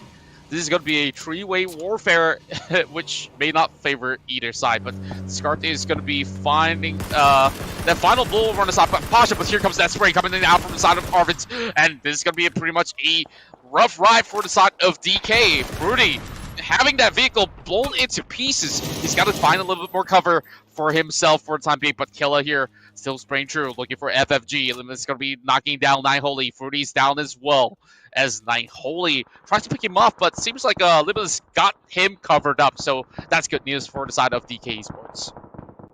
And meanwhile, off screen, he does take out a Yoki, but Go Army Factory taking a bit of a long time to get down that one member of DK Esports. However, there's no confirmed kills out just yet. FTW Philippines barely managing to save the members, and this could be a flyby. Nerba, he falls off the bike to his death. Oh man, catches him mid-air. Yakuza finds a kill. no. Meanwhile, though, Bosco Esports, getting gunned down by FTW Philippines. First with the double kill.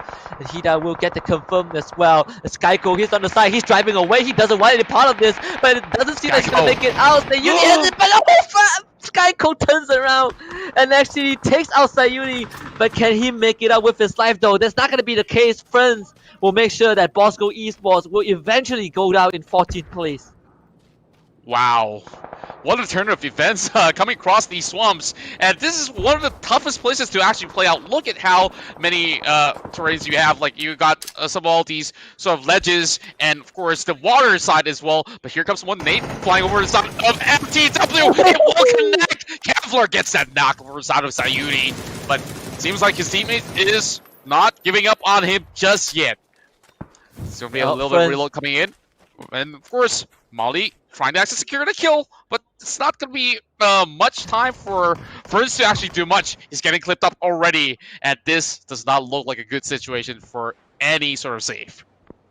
Yeah, Sayuri is just going to give his life out for this, but at least FFG still have two members alive. But you can definitely see that Ferns has been the miracle maker so far, keeping his team pumped up in this exchange. They were not able to catch any break, but Ty Darkers now finds his crosshair onto FTW's member. Not being back to the blue zone, but there goes the Pious Nebu. Now is going to be trapped. Ty Darkers just going to unload his magazine on that vehicle. No explosion is going to go up. There's that Kevlar now on the other side. Is also going to see Nebu, and this guy is just on the run. He wants to get away, and FTW Philippines just wants to catch a breather and take control of this compound. Look at FTW. Ferns being left alone in this shack. It's going to be a little bit lonely, as we also have Slidey joining somewhere up the north. But of course, that's no threat at all, while Ferns is definitely locking his eyes over the side of FFG. Now, this is a little bit uncomfortable, but he's still popping some tires from the bike. He says, if I'm not going to go anywhere, neither can you. So this is a little bit awkward for both teams. But Ferns, of course, he loses a lot of that health early on. He doesn't really have much of that armor of the helmet or Kevlar to begin with. So let's move our eyes over to the side of WBS. We're looking at Ross XD here, trying to actually go by the corners from the northeast side. Yeah, Wasted Boys. Haven't seen much of them so far, but see if they can at least pull something out of the bag. Just slowly encroaching into that safe zone, but they're gonna be met with a lot of fire as Architecture Predator. They're still steadily controlling this hill, at least this mini hill, and it's 24K Gaming. There's a little bit of Molly onto the second floor of that building. No one's going to be there though, as Grism maybe wants a bit of retribution after last game. Champ, yeah, pretty quiet so far. And I guess it's a good habit to actually check every single of all these buildings and of course the corners of the trees every now and then to make sure that there's no threat being around the surroundings. So they were throwing some of these Molotovs to try to perhaps flush out if there's any campers up on that was the tower for sure. Grism already spending all these clips. He's gonna be forcing a reload. And those angles are not working great so far, with so many trees blocking his side. But back towards the side of Ronin, we're looking at the top two teams of Game 1 now having themselves a little bit of that Mexican standoff for the moment, while Killa sprays some lead right into the air just to give a little bit of a warning signal. You did not come anywhere nearby. 24 teams in the span of 18 minutes and a half, and we're already seeing phase 4, of course, closing right in. So we're about to see how the phase 5 circle is going to be shifting across, and hopefully it's not too shabby for the likes of WB to actually get in towards the zone. Yep, and I think WB are fully aware that there's another team, a hostile one, right across the plains, and it's going to be 24K Gaming. But WB, they do have the luxury of that vehicle, should be able to make a quicker rotation, and Bamcorp is doing just that, a bit of a scouting work in front, and also to gain control of the territory. And 24K though, they are the ones who are not in a decent position, as they might have dodged Wasted Boys, but they have to deal with Archangel Predator. Now, back towards the side of Gold Army Factory, we're looking at Nightholy getting knocked for the second time this game. Maestro is not giving any good time at all as Limitless secures that kill with Nightholy down and out. This is going to be a little bit of a struggle for Gold Army Factory, losing their top gunner of the match, while Dreamspire having so many let pummel upon his vehicle, but he is still surviving pretty much A-okay. Love his new suit, but it's not going to be wearing it for longer. Dami, though, he's bleeding out with only 1 HP, and there we go. Oh, man. This looks pretty bad. Yeah, this is just unfortunate. This is just unfortunate for 24K. They avoided Wasted Boys, but they are driving straight into FTW and Archangel Predator. This should be the end of 24K Gaming, as Maestro is gonna wipe out the entirety of CGM Wolf as well. Archangel Predator getting themselves a pretty hefty bounty is to boot 3 frags, but now they're also being contested. I think they're not going to be able to catch a break for now. You can see that they are in a pretty slightly disadvantaged position in the low ground, and they're also facing down the barrel of possibly 2 teams. Now, with Mad Dog knocking over Silence Gears, Shogun's going to be taken down from the vehicle, and that mid spray is going to be able to actually get Ronin yet another point. OGP on fire this time around, as we're looking at CJ18 setting up some smokes, hoping to actually cover some of these sites coming in from the swamps as they are focusing their fire on the backs, making sure that nobody comes right in. Ronin trading back, and it will be OGP getting the knock over the side of Calps. 264 HP. He's being forced to use whatever he can to hold on for the time being. And Carbon Gaming, they're going to stick their finger into this as well. Calps will be finished off. But OGP, he's forced out onto the open, especially the side of the highway, because Champ is shooting them from the western side. So this is going to be a 4-squad affair. Rulet also hiding. He's just waiting for this action to unfold. And Gold Army Factory on the other side. OGP going to get his head popped by Grism. Not a confirmed kill just yet, as Rulet will be the spectator for now. Archangel Predator right in front of him, taking on Champ. So see if Ruler can make a difference in this exchange, as OGP will eventually bleed out to that blue zone. Now with Roulette sharing pretty much a close terrain with another team right across. This is going to be a little bit tricky, but Archangel Predator once again trying to actually tap from quite a distance. Mad Dog hoping to actually get that catch, but this is going to be pretty much a tough place to play from. The Swamps definitely has been punishing a lot of all these teams, and they're all clumped up with not many places to actually move across. Now, Phase 6 coming right in. This is going to be relatively interesting. 10 more teams, 23 more players here in game 2, or map number 2, should I say, in day 4 of the PUBG C series. Now that we're going back towards the side of Yakuza, let's see, will this be quite a miracle play against Archangel Predator, the top guns of the tournament so far, but Maestro going in for the last member of Gold Army Factory. We got to say goodbye to Wolf Alina right there. Yeah, and just a straight up push.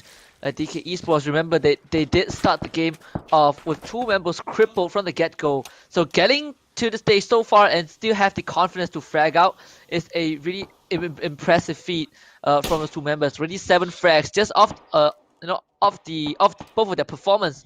Archangel Predator, now they need to check whether that hill is occupied, because they need to start moving in, and CJ, he's gonna find the first prey, not able to find the target through the smoke door, and he's gonna make click from behind, and Ruler, he pops his head out, he downs CJ, but it's not confirmed just yet. This last member of Yakuza, he needs to do a bit more, probably run away for now. He's gonna be the fugitive of this phase 6. He can't really commit Archangel Predator as they come in to back up CJ. But Ruler is going to be spotted out by Killer. Down to 7 health. Can he clutch this out? Misses the head of Killer. Does he have time to heal back up? Killer trying to find those shots, but just this rock protecting Ruler is going to give it a bit of cover.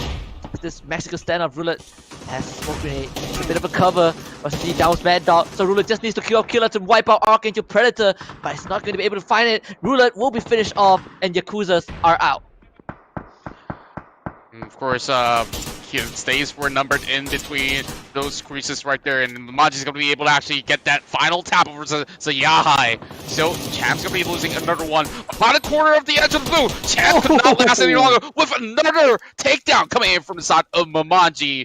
2 in a row going in for Ronin, and now that makes it 4, but with a lot of all these bullets coming in from Archangel Predator, they're on the alert. But FTW definitely has pretty much a little bit of that situation where they really got to move out of their house. So that will mean that FFG might actually get that last laugh. Yeah, and they're really caught between a couple of buildings and 3 other squads, as you do have Wasted Boys and DK Esports surrounding them as well. So FTW, they really have to evacuate pretty soon, and they might have no choice but to brute force themselves through. As you can see, this Carbon Gaming just running through the plains. They have this entirely control of the southwestern side of this circle, so they should be able to dodge most of this conflict, as Ronin PUBG now is going to take on Archangel Predator directly. You can see Mad Dog does take a bit of shots, as Ross XD, the last surviving member of Wasted Boys, is just going to stay there for a while. At least the lone member in that vicinity. I'm thinking that they can still definitely squeeze right in perfectly fine, but if Archangel Predator pops out right in front of their face, they really have to force major this in that sort of a way that, you know, it can make or break in that sort of moment. But FTW here having Ahida getting knocked out with that Corsa spray, not really getting all too much out of it. FFG still is having that advantage, but Ty Darkest, of course, goes in for that finishing blow. Ferns now are just camping out for now, knowing that there is danger looking up ahead. They cannot even peek at all. But AAP, of course, moving deeper in towards the swamp. They are having WB surrounding them all across. And here comes Pendragon on the move. Pendragon's going to be knocking out Nebu. And here goes CJ getting a rocks SD, and Bad Cop is down on the ground as well. Oh, they get the ambush. This is down to a 1 versus 1. It's going to be Mad Dog and Pendragon. And we saw how Pendragon clutched out, but it seems that Mad Dog's going to find the shot. The spray through. A bit of a control is needed. Mad Dog not getting the crucial shots in. But it doesn't matter. Ty Darkers will pick up Pendragon. And the Wasted Boys will waste out at 7th place. And FFG is going to run straight at Mad Dog. They are in the building, so a bit more cover compared to Archangel Predator. Friends forced to fight out in that blue zone, and he's going to bleed out as well. As FTW Philippines, they bow out in 6th place. Ooh, he did not have enough time, and of course the zone was too ruthless for the likes of him as he tried to hold on to heal himself up, but there of course wasn't enough seconds on the clock. But there comes Die Darkness once again, already farmed out 2 kills from the swamp area. The Mad Dog now having Killa supporting him. They're flanking from left and right. It seems like he's down to 20 HP. He cannot hold on for any longer at all. Forced to give it away. And this will mean it's only going to be Killa left. It's going to be a 2 versus 1 between FFG and AAP. This is a coordinated push from FFG. And on the other side of this battlefield, we do have DK Esports still really fragging out of their minds, getting those kills in with those 2 remaining members, as Taidaga is just going to run forward, running to Killer. He's going to see him. Killer has no idea, and he will lose his head. And Archangel Predator will finally be taken out by FFG after an excruciating standoff in the swamp. Yeah, and it seems like FFG finally being the victors of all these fights that they've picked up from the start. Like, there was about 3 to 4 other teams that were around their area, and yet again, they were the ones having the perfect place to actually hold on to. And now, with DK Esports proning right in between, this sort of circle, of course, being flat grounds, whoever stands up is definitely going to be a date giveaway. And Maestro seems like he sees one hit right in between that UAZ, but he does not pull the trigger as of yet. Trying to actually align that SLR shot, but Kepler's going to be able to actually knock down ISU. And that's one member down from the side of Carbon Gaming as they make their way in towards the top floor this time. Yeah, Maestro just has to play the patient game. He should know that Carbon Gaming is the only team with all 4 members up, so he really needs the help or the the non-verbal gentleman's agreement from the other teams to help take out Carbon Gaming before he has a better chance in this. So all these other teams are just going to stay still and hopefully do some damage, because this control from Carbon Gaming across the playing field is just absolutely perfect, and Isu is just going to fight Ty Darkers. He will confirm that kill and take out Kevlar as well. Maestro is the one stealing it away, and now he's going to turn his attention to Carbon Gaming, but his position is going to be given away, and DK Esports will be out as well. Carbon Gaming, all 4 men up, they should be able to snuff out this last member of Ronin PUBG. It's going to be Emin trying to stay still in that tall grass, but Carbon Gaming is just going to swarm him, and eventually they will snuff him out. Emma with the ghillie suit, with the Luzon encroaching in. He has nowhere to run, and this card will claim that kill. Carbon Gaming is going to secure that chicken dinner for round 2. Wow, what a finisher for Carbon Gaming, as we saw them being at the bottom of the table and now possibly at the top after finishing this with a total of 8 kills and a chicken dinner.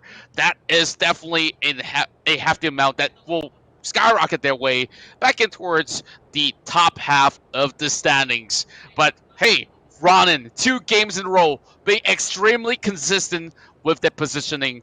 This is definitely going to be them still up in the running, as DK Esports have seen, of course, a greater run as compared to what they had back in Game 1. But Georgie, although he was taken out since the get-go, they have 3 members to play all the way through, and it was Maestro with 5 kills that got them quite a staggering amount of points. So far, things are looking great for most of the team here, as FFG still trying to actually fly the Malaysian flag strong in this PUBG C series. So, of course, we're going to be going through all the teams that have been playing across, but so far, we've been having pretty much a little bit of a dismal run coming in from the likes of maybe Bahamut as well as Ophion. Haven't really seen them popped off so far, taking them a little bit long for them to actually pick up that pace, and hopefully they can still find their way through. And now that we're looking in for so many more of that sort of games that's still on the way, the next round's going to be in the final map of Arangel before we move in towards the desert dunes of Miramar. Yeah, and I think you can also safely say that some teams, even though they get knocked out early on, for example, DK Esports or Archangel Predator, these are the teams that are considered powerhouse due to their capabilities of catching up in terms of points with frags. Even though they get bad placings, even though they're down in numbers, they will always find a way to catch up because they know that they have the superior gunfight. And I think DK Esports, even though they were crippled early on, those 7 to 8 frags, it's going to keep them in the running for that top position to eventually or possibly topple Archangel Predator. But like you said, we still have 4 more rounds to go. 1 round in the lush greens of Erangel before moving to the barren desert of Miramar. We're going to go for a short commercial break, and when we come back, more PUBG action will resume in this C series. Don't go anywhere.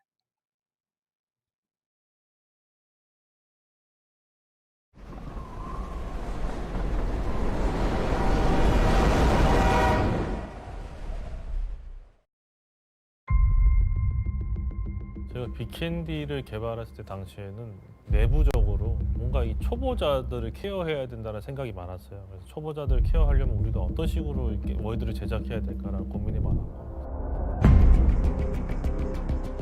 We had a very chaotic and really fast gameplay in Sano, and we have a very slow-paced gameplay for Miramar and also Erangel. And we had players that loved Erangel and loved Miramar, others that absolutely loved Sanok. And so we wanted to have a common battleground. 유저분들의 피드백이 곧 저희의 채찍질이죠. 뭐 이래라 러브, 이래라 펍지 항상 이러시잖아요.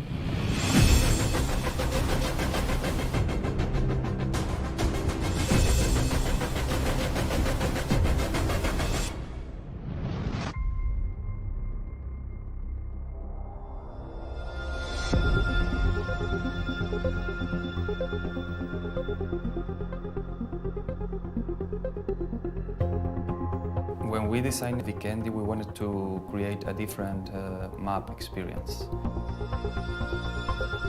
I think we introduced new features in Vikendi, like the traceable footprints or the new vehicles with new mechanics. And I think all that together contributed to renew the interest of players in our game.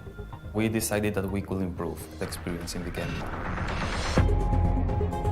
네, 일단 눈이 거의 빅캔디의 3분의 2가 눈으로 원래 덮여 있었는데 이게 특징이기도 하고 그래서 빅캔디만의 아름다움이 눈으로 표현된다고 생각을 했어요. 근데 아무래도 그렇다고 해도 게임 플레이에 지장이 되면은 아무리 예뻐도 힘드니까 눈이 필요하면은 게임에 집중할 수가 없잖아요. We wanted to do a very beautiful map and see how much we could push our limits. We didn't expect that snow would be such a big problem for the players as well. We reduced the amount of trees, the amount of snow have decreased. The terrain has been also modified for gameplay reasons.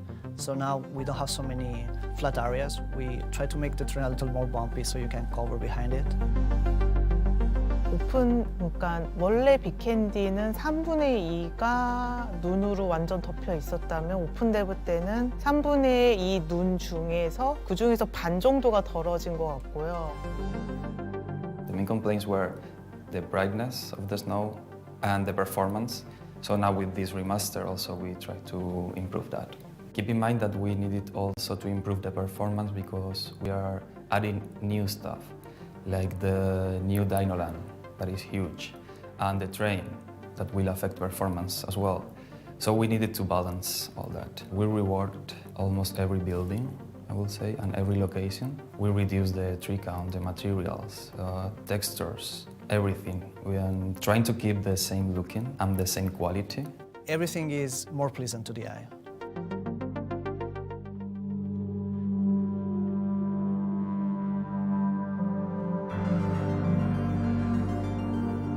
빅캔디에서 기차는요. 사실상 저희 빅캔디를 개발할 초기에 이미 아이디어는 나와 있었어요. 실제로 기차를 넣었으면 좋겠다. 그때 아마 서국열차가 영화가 나왔었을 때고 그래서 빅캔디에 기차가 들어가서 좋겠다는 얘기가 나왔었는데 사실상 그걸 개발할 시간이 없었던 거고 그걸 막 같이 월드를 개발하면서 그 기차까지 새로 신규로 만들어서 넣기까지 시간이 부족했던 거고 이번에 그걸 준비해서 이제 넣게 됐는데요. There are 11 stations. You have two different lines, one that goes around the island, outside the island, and then you have two internal lines with multiple trains that go back and forth. I'm really looking forward to see how players use it. The good thing is that you know where the train goes and where the lines are, so you can plan your next move, hoping that the train will add new unexpected and funny moments. But you have complete freedom, you don't need to drive, so you are free to fight.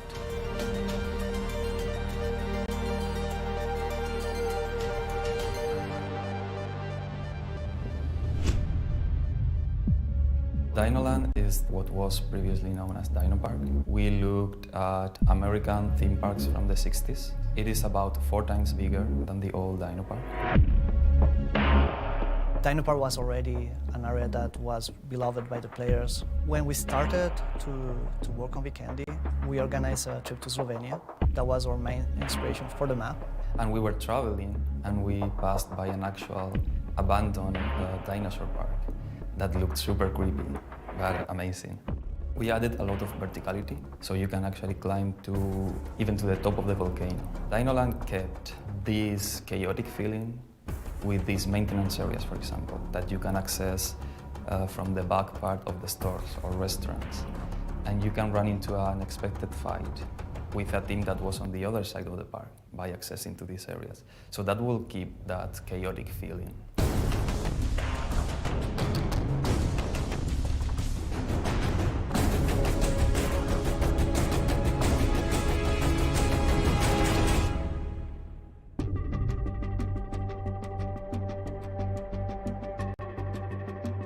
이게 뭐 게임 판도라는 게 시시각각 변하고 유저들의 취향도 정말 다이나믹해가지고 그때그때 맞춰서 유저 취향이랑 개발자들의 로망이 합쳐져서 나오는 게 게임이라고 생각을 하거든요.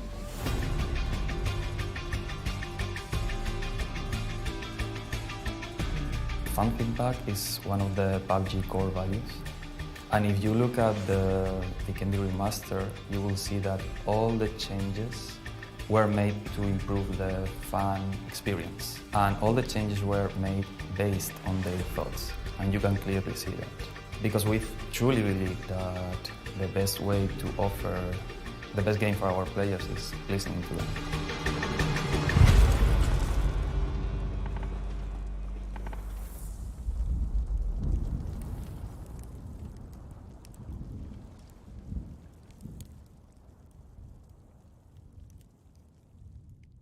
Hi, this is Annie of Weekly PCS. With the grand finals of PCS Europe Charity Showdown held last week, the PCS Charity Showdown has come to an end. First, let's see which team became the champion in Europe. After 18 matches of grand finals, Northern Lights won the PCS Europe Charity Showdown. Northern Lights performed well from partner events and PGS qualifiers in early 2020, and they also ranked 5th in the group stage of PCS Europe Charity Showdown. They could take 4 chicken dinners out of 18 matches, showing their strength in the grand finals. They gained remarkable kill points as well as high placement points so that they could end up first with 39 point gaps from the second place. Tornado Energy, who finished second, is a team that has been playing in the PUBG esports scene since 2018. They barely made it to the grand finals by placing the 15th in the group stage, but they could recover their performance in the grand finals. Navi placed second with only 7 points away from Northern Lights until the second day, but they failed to pull up their scores further enough on the last day and finished third from the PCS Europe Charity Showdown. PCS Charity Showdown across from all regions have finished, and I would like to introduce our champions. Congratulations to all! PCS Charity Showdown is over, but don't be sad. Now we're on our way to PCS 1.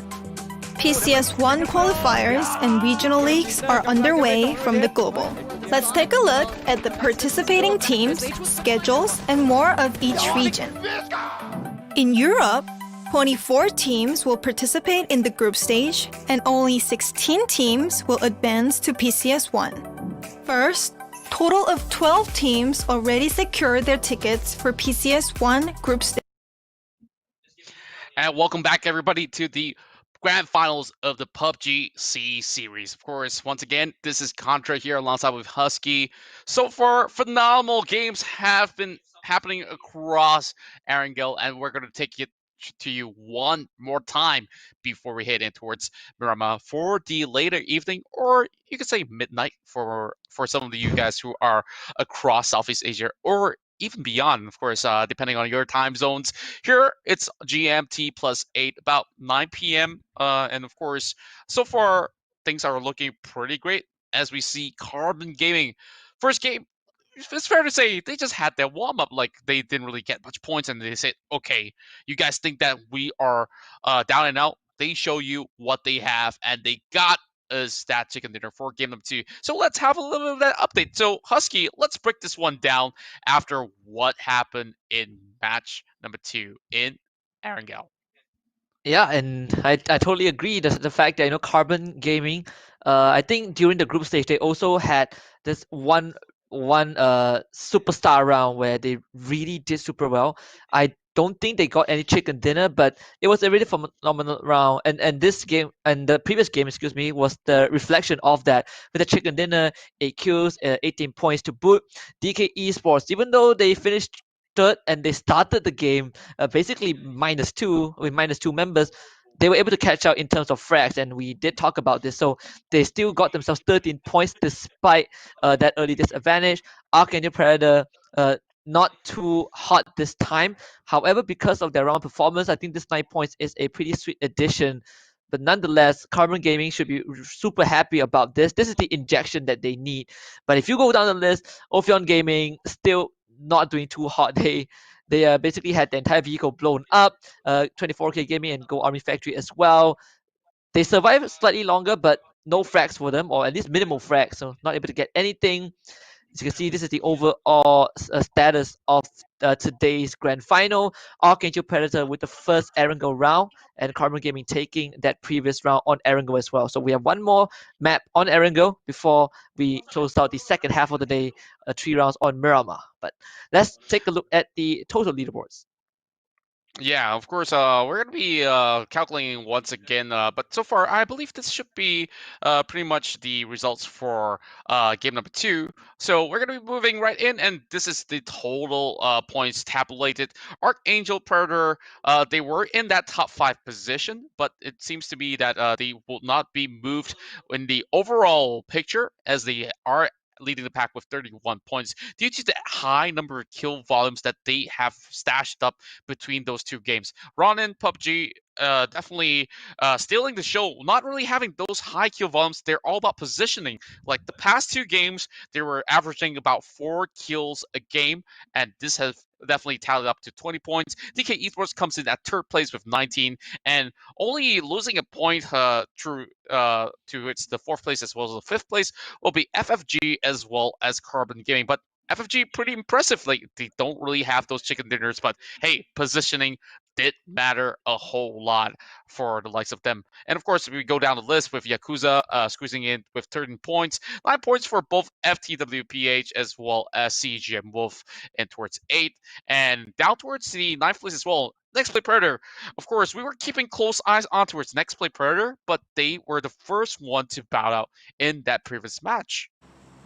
Yep, and I think Carbon Gaming, they got no points at all in the first round, so that chicken dinners and plus 8 frags did bring them up to into the top 5 by the end of the second round. So should be a morale boost for them. But this is the last round on Erangel, and the plane decides to take a complete opposite trajectory as compared to game 2. We're going to come in straight from shooting range, and we'll end up at the edge of the Sosnovka Island.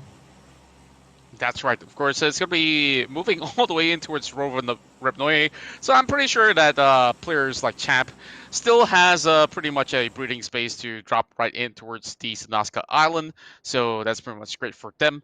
But so far, it seems to be that CEG has finally got themselves that perfect direct passage in towards Severny, being one of the earliest droppers out there, as we are still looking at that vehicle hunt going across the map, and 24K are looking to actually snatch things up against the likes of Ronin. But FTW, alongside with 2 members of Go Army Factory, it seems like Ahita might just be a tip right here. Grand Theft Auto, as we see some sprays going down that section, and he's gonna be running in towards the containers of South George.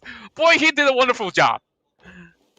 The RN Jesus is on his side. The car spawned right in front of him, and he just drove his way out. So Go Army Factory, a missed opportunity right there. His teammates were nearby at the container area, so he will be able to reconvene with them. Unfortunately for Go Army Factory, they will be stranded in that abandoned house, at least for the time being. We only saw 2 of the members. Go Army Factory possibly have already split up to cover more ground, but Bosco Esports on the edge of the Sosnovka Island will be able to control the entirety of this container area. Yeah, of course. Just glimpsing back that smooth criminal move right there. And of course, a little bit of the update of the first phase. We are looking at high percentages of water once again. Now, this is the cross section between the mainland as well as the island. So this is definitely the hardest round of Erangel that we are seeing for today. And of course, a very fitting ending to actually conclude the Erangel round that we are speaking about. So, in esports mode, usually you have like the higher percentage of loots as well as car spawns. Now, imagine how awkward it would be for Aida if he goes right there with no vehicles and being crowded out by 2. Then yeah, that would definitely be an absolute bummer. But as we look across the map, the ones that have to struggle the most in this sort of circle has to be Carbon Gaming, because they want themselves that first game, right? And now they are having the furthest point. And oh my, what's happening here? Oh my goodness, KMF1 getting caught out in mid-rotation by Archangel Predator. Alina also is going to be down as well. Killer and Kalps will go on the hunt. Zico Army Factory pretty much startled at this point. And worst part of all, I think they are actually trapped between Archangel Predator and trying to get away. Archangel Predator should be able to clean up the scraps. Alina will also be taken out. Perfect headshot as well coming from the side of Killa. Sharp as always, as we are looking at this entirety of Ruins. Pretty much Archangel's terrains to take for now. And definitely where we're stuck in between is going to be pretty much sitting tight for the time being, hoping not to be catched out. Well, FFG now moving across the map.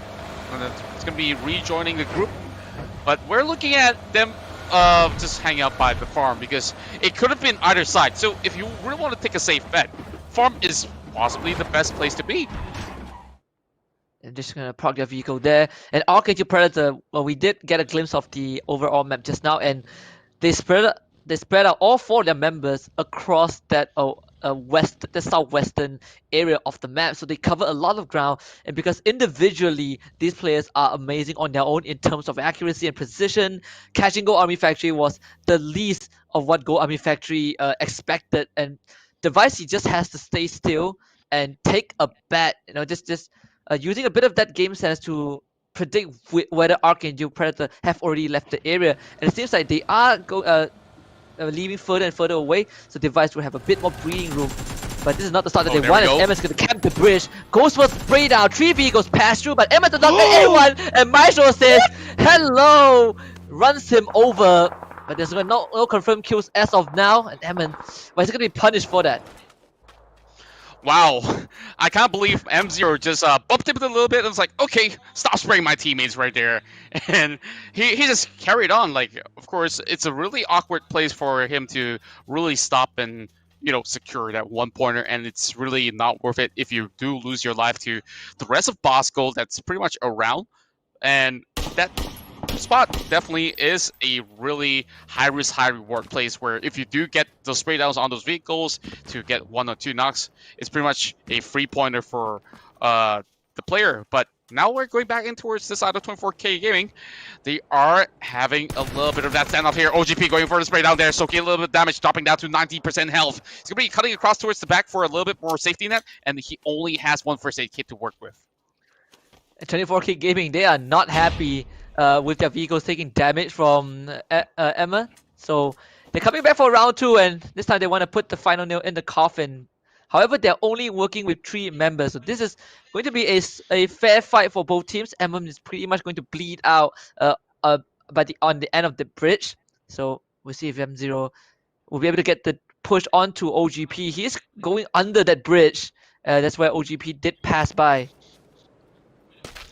Now, back to the side of Momanji, as Ronin and PUBG has been ninjing their ways across the map to secure top 2 finishes in the past 2 rounds of Erangel.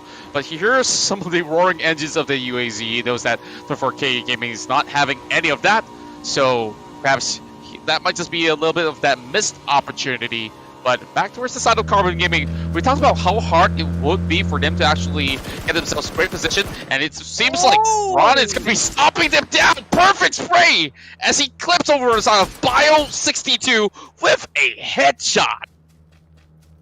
Oh, the drag and the spray control from Momanji was perfect. He didn't miss a single beat, and he's going to pat himself on the back by securing that kill. But meanwhile, friends, that's going absolutely ham.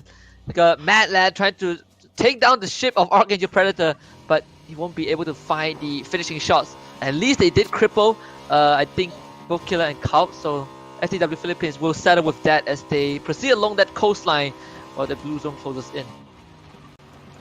Now, CGM was possibly going to be putting their chips on the table on the mainland. I'm not too sure how this one's going to go. If they don't have a boat by the corners of the river, then it possibly will be a rough swim across the island. While there are some of all these players who are actually loitering around the lumber jack hill all over in the corners of Milta. So this is going to be pretty much them getting locked down here as Rems trailing by. Seems like he might just be able to actually catch over the side of Carbon Gaming. And this is going to be the unsuspecting victim. It's a headshot that he's looking for, but it's not going to be all too perfect for him. Missing that first tap and has to settle with a couple more of that sort of the spray in that sort of sense. Well, you can't exactly spray that SLR, so you just got to tap really quickly. But Rems really could have actually made good use of that chance that he had. Yep, a bit of a loss of control on that recoil. So he himself is going to get punished, but Carbon Gaming, they don't seem too interested in taking on Next Week Predator for now. As they're going to regroup themselves and possibly go along the sides of that blue zone into the circle. Argon will stumble across a very juicy supply crate on the coastline. They are in a pretty decent spot, and we have not seen much of Bahamut Gaming so far in this round 3. They have been pretty quiet, but they do have a superb angle on teams who are trying to cross the bridge, or at least are on the other side of that mainland. You can see Opion Gaming, they're driving straight to the bridge, and they're just going to get camped by Bosco Esports. Bosco lobbing some nades on towards the bridge, hoping that they drive by, and who knows, perfect explosions. Here comes Skyco going on an attempt on the second vehicle as well, but there's only so many bullets that you can load on towards that AK. Now down towards the last one. It seems like he did hit one headshot. Well, doesn't seem to be able to actually break their momentum, while Mr. Chan from Bahamut is trying to look on those boats. Seems like FFG is going to be able to actually dock by the shores pretty much safely. So this TZ bridge camping and coastline watching not paying off for the teams that they're doing so far. But Bosco Esports now seeing that Opion Gaming have already escaped their sights. They managed to trade Opion Gaming to the block opposite of them. So Bosco Esports should have a pretty decent idea of how to take this engagement. However, now their position will be slightly more compromised because they are on the outskirts, as the UD will be able to kill off Calv's Archangel Predator, caught out mid-rotation. Well, we're seeing so many of all these players getting picked off one after another, but no teams have already fallen flat in the span of 10 minutes of play, so that's good news for many. While CGM Wolf has been up upon this hill for quite a while, and now they're looking for a different base as they are moving more towards the central side of Sunaska. It's interesting to see how CGM Wolf actually rotates this. Like, they were by the lower section of Pachinki, and slowly cutting across the west side of the bridge, get to those hills and towards the western side of the island, and slowly now getting more into the central. So it's a very effective way of rotation that they are currently using so far without getting themselves in towards much of a trouble. And most of the action that came through so far seems to be more towards the eastern side of the bridge. So consider themselves either pretty much wary of what's really going on or a little bit more lucky on those decisions. Yep, just trying to avoid as much conflict as possible, as Bosco Esports will send Yehi out to get a bit of a leverage point in this power tower. This FTW Philippines, this see them in that previous round being pretty aggressive against FFG, but in this round they also have kind of gone under the radar. But this circle, just so treacherous for most of the teams. And you look at the clump, the density of squads within that safe zone, and it's going to just get worse and worse. And the kill feed is going to prove that Pendragon is going to take down the entirety of Next Play Predator. Wow, I don't really know what's going on by the corners of Very Pure, but they really got to move quick. And we're looking at Next Play biting the dust 2 games in a row. I'm hoping that Miramar treats them much better in the upcoming game. And with Bosco being pretty much smack right in the center, and they are controlling the highest point, which is the radio tower, they are having some great advantages, as there is another team cutting across, and that's going to be DK Esports, trying to actually get themselves in towards a good position. They can also stop by the edge of the bridge if they want to, but I'm looking at on the southern side. AAP has to cut through another 2 teams to get themselves safely in towards the next play zone. Yeah, this is going to be a messy fight. It's going to be a war zone where teams will just try to ambush each other, and Mad Dog will start things off by taking out the members of Ronin PUBG, Momanji and OGP. They will be unfortunately eliminated in this island fight. You don't get this often, but when you do, it is a total massacre. The power plant still pretty much in control by FTW. They managed to rotate there, but the great AD, he might see a Carbon Gaming if they come up that cliff. Well, if there's 2 words for Archangel Predator, it's just too good. They are too good. Like, we saw just Mad Dog taking down 2 players of Ronin in the goal. And now they are actually hunting out for even more. Now, Ophion's getting a little bit more action this time around. And over the corners of the shorelines, we are also seeing pretty much a tough battle for the side of Carbon Gaming to try to squeeze perfectly in towards Novo Rybnoye. Yep, and at the same time, with the boys, they're actually driving right into Archangel Predator. This is one of the latest rotation that we've seen so far. They waited until phase 3 to drive right in, and that's what happens on the kill feed. CJ will immediately pick Pendragon's head off for making that move. So not really paying off for Wasted Boys. They were never safe as this care package. It's pretty juicy stuff with the AWM installed, but no teams are able to reach that supply crate just yet. Carbon Gaming continue the struggle of trying to make it uphill. Yeah, this uphill battle is going to be pretty much intense in a span of a couple more minutes. Recta getting pretty much interesting angles on towards both ends, and seems like he's getting tagged from the corners of the shores. Well, Bakja Bicep is dialing the radios for quite a long time now, alongside Nurman. But right down below, it seems like 24K is taking a little bit more shelter on towards that bunker that they have. And oh man, this is a circle punishing whoever's by the edge of Novo.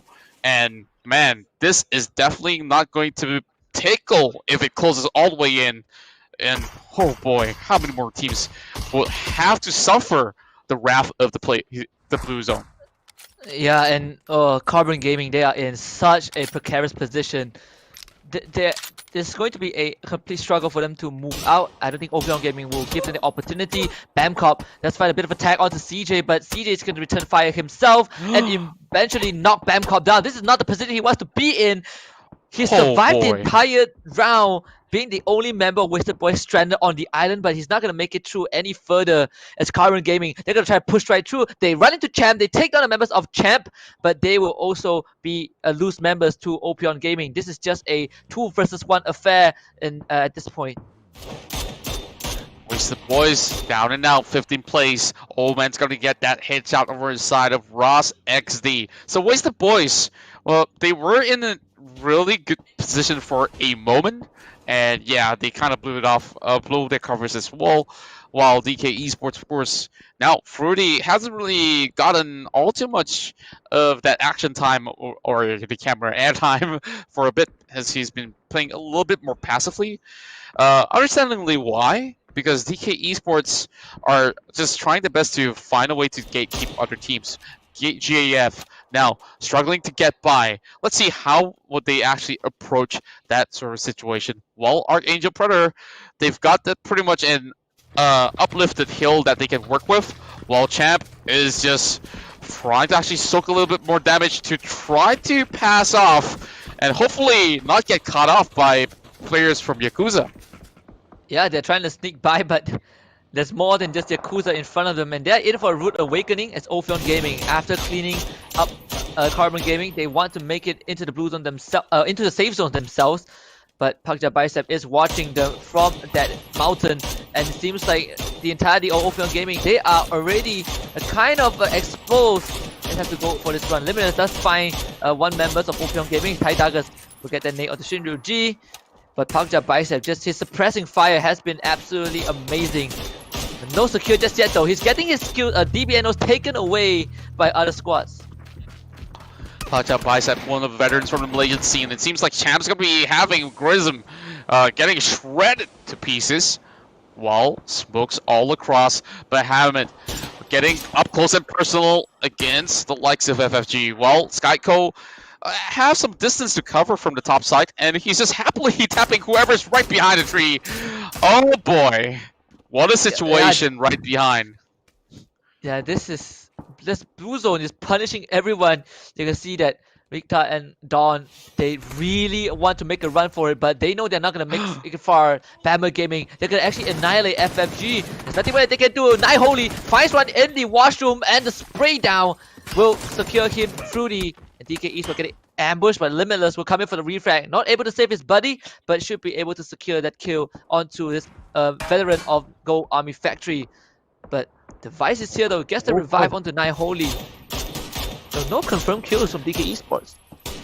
Yeah, and I heard some patch outs right there for some reason. Like, I'm not sure it was directed towards the side of Device. If it is, then consider him pretty much lucky that the pan saved the day. While we're looking back towards the side of Pakja Bicep, he's like praying, like, oh God, please give me an 8-time scope from the skies, and I'll be able to actually take this guy's easy peasy. But Ophion this time around finish off 12th placing, so Erangel doesn't seem to be their best bet. So hopefully we'll see the Filipino squad to do much better inside of Miramar. Now back towards the side of 24K, they only have 2 members left, so they know that they are already marked, and DK is looking for an entry point. There's only one entry from here, so M0 is just holding the fort, and you can see Ezo getting prepared from the other corner as well. He's preparing the nade. Georgie might just actually get this nade primed right in front of his face. He knows where this direction is coming from as he tries to actually take a peek.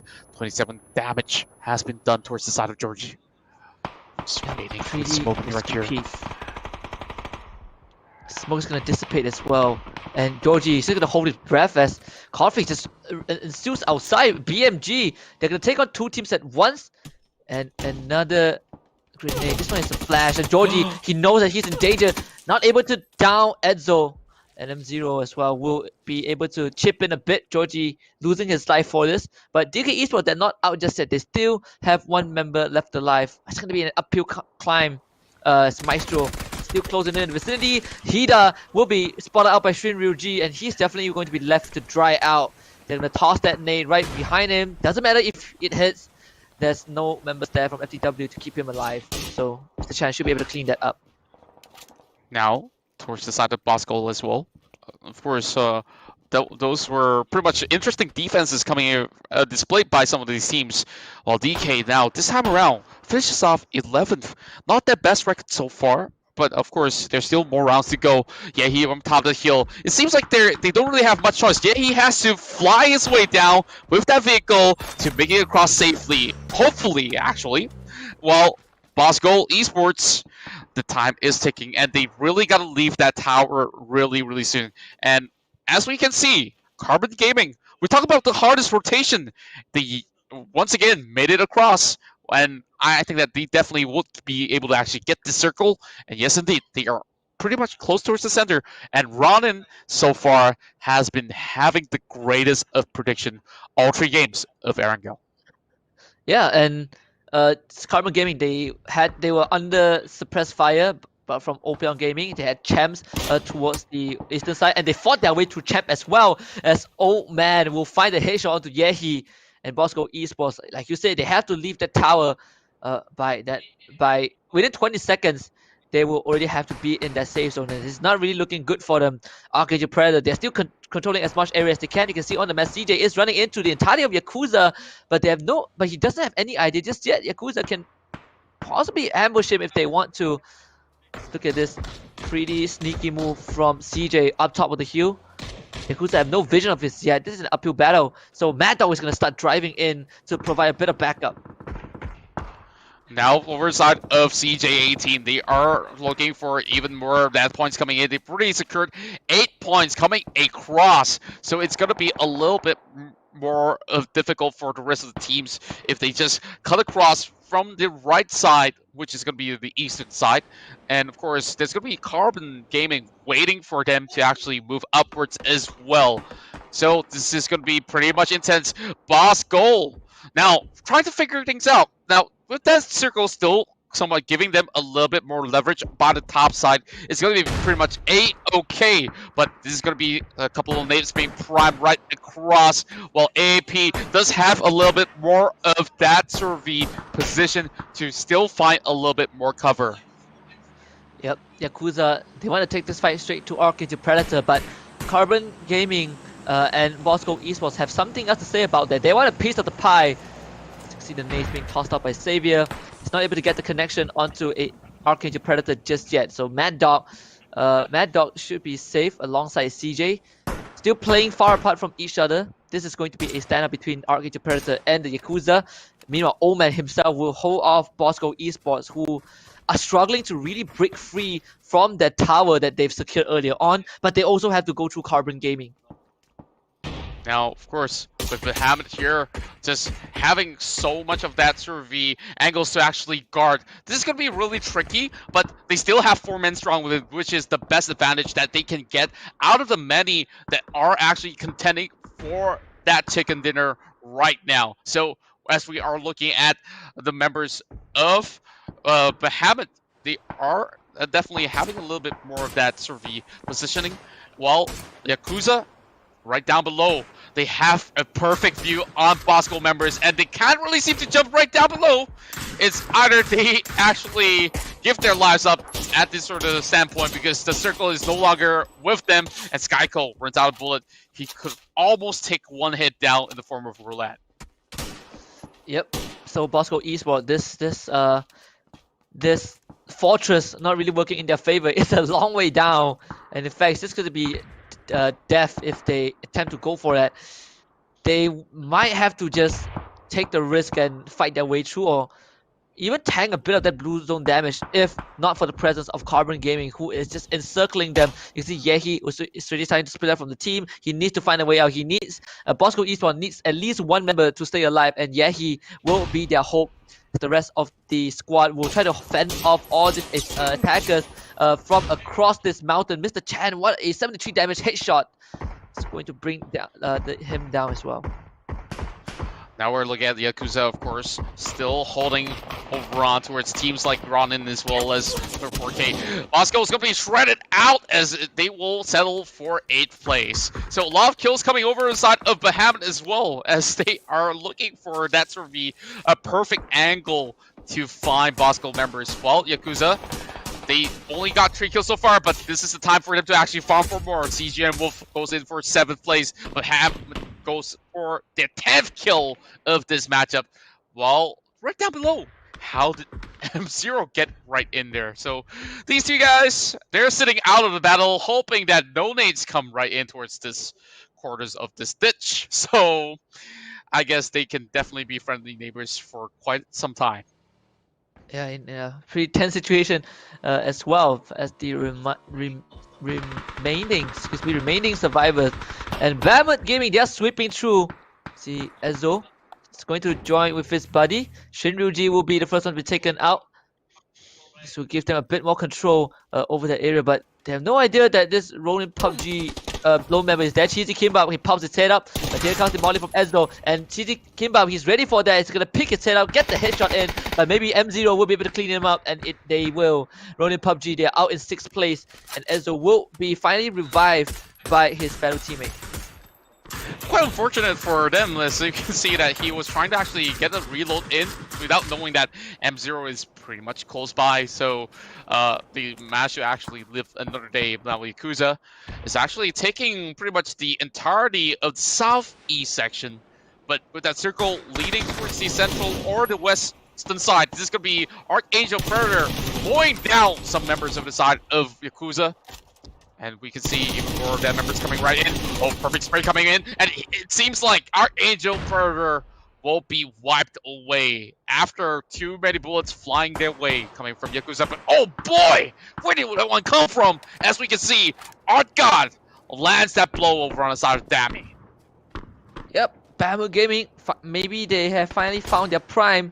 They are really moving through these teams right now, and see the Yakuza, 3 members left to right, trying to make it into the safe zone. 24K Gaming, they're caught in the middle, and this is not a position that they want to be in. Mr. Chan's gonna take the head of both way off, but not gonna kill him just yet. At least he blows his helmet apart. But BMG now with the low ground in their advantage temporarily, they should be able to keep themselves safe, as Old Man will be able to down this card. Now 24K still having M0 holding the fort. Ex-member of Battle Arena Lead seems like he will be able to deal a little bit of damage, and oh, he got Carbon! Bahamut definitely being the star of the show right now.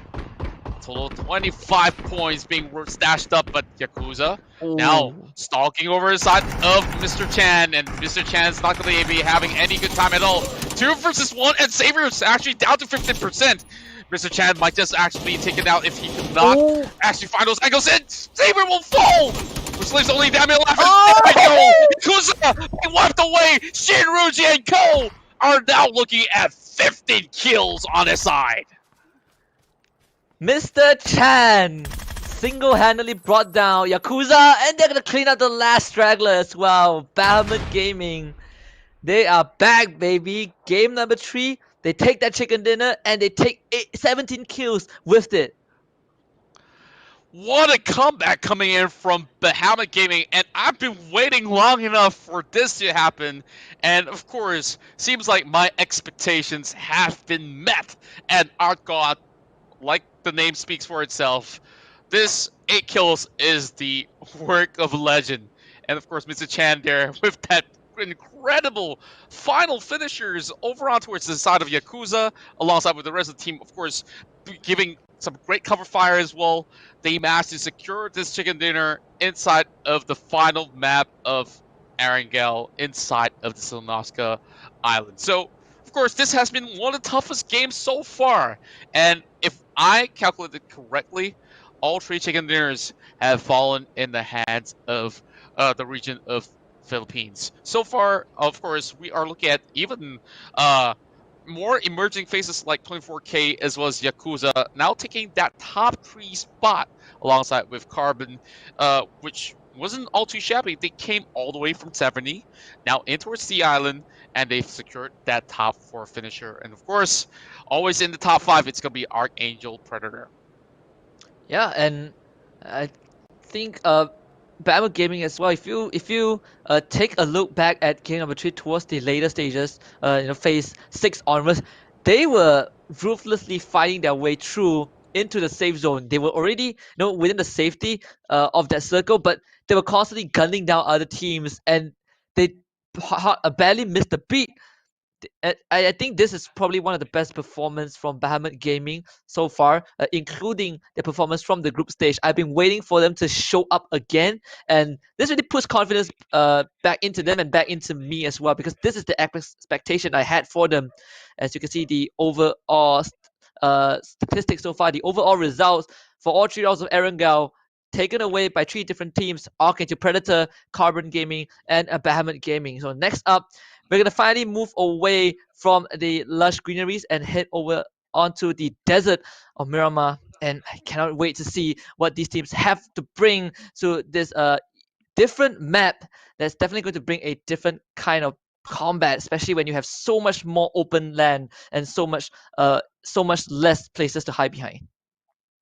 That's right. And of course, it's going to be different sort of tactics being brought across all these valley of the desert. And this is going to be pretty much a shift of momentum going for some of these teams. Teams that might actually do extremely well inside of Erangel may find it a little bit more difficult in Miramar. But of course, pro players are pro players. They have to adapt to situations. And this is why PlayerUnknown Battlegrounds have been one of the hottest games out there because it tests you to the limits. And of course, for those of you guys who are still tuning in, we of course welcome you guys to, of course, stay till the very end if you guys may, and we'll sit back and relax and enjoy some PUBG action all across. All thanks to PUBG Corporation, of course, as me and Husky will be walking you through all the games. So far, of course, we are looking at a lot of all these sort of the great sort of the opportunities for them to actually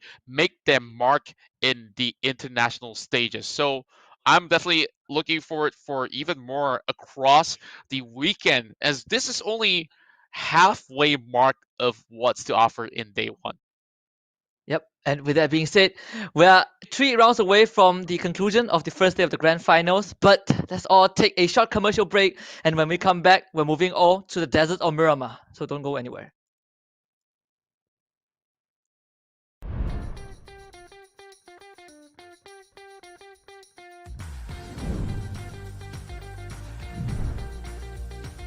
I'm going to die. With still having the main island having a little bit of control on there, a couple of these guys can make their way through and he'll find himself getting knocked from. It's really interesting because, yeah, actually, like, the Team Liquid guys, super nice dudes. A grenade up to Highwind. Highwind, the hero, but right on top of him. 来看一下这边三名成员不比推进面对 Henry 的架枪，直接打第一支、第二支、第三支，也很漂亮。杀！什么东西啊 He's gonna have to work his way forward. They're next to each other. He's actually just gone around him. Gaxi, turn around. He's behind you. They have no idea how close they are right now. Gaxi is a centimeter away, and inch by inch they walk forward in unison. Ghoststar just came out of the smoke. He has no idea that Ghoststar is still behind him. Both prone. Ghoststar to the prone. Oh my god, he might go down. See Ghoststar, but it's not quite enough. K-Man gets him down. K-Man goes for Fuzz. Fuzz forced to go down. He's going to stick to the spray. He's got no bullets left. Mini falls in. Oh my word! とそしてリラックスストーリー特殊部隊サンシスターを沈めに参ります。ケンです下手投げグレネード一旦ここ出て当たってるその頃ダウン裏回って降りて外側2人目ダウン3人目いけるか3人目全部取れるか倒した So many teams now piling up from the south. T-Bone. Oh my word, T-Bone's right next to them. He's gonna fly.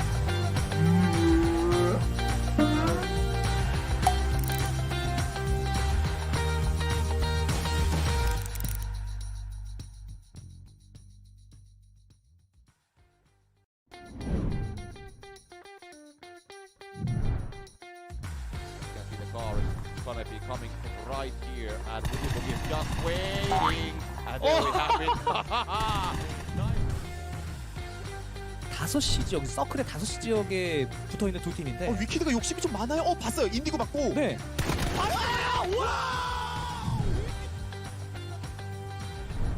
Arena, I guess you would call it. Tagged up once, tags up two. Secure this entire side of the circle, finds the third. What a hell! Oversprayed. Dropped over the roof. It's gonna bounce up and over. Somehow no kill confirmed on that one either. They don't know about Iroh's position.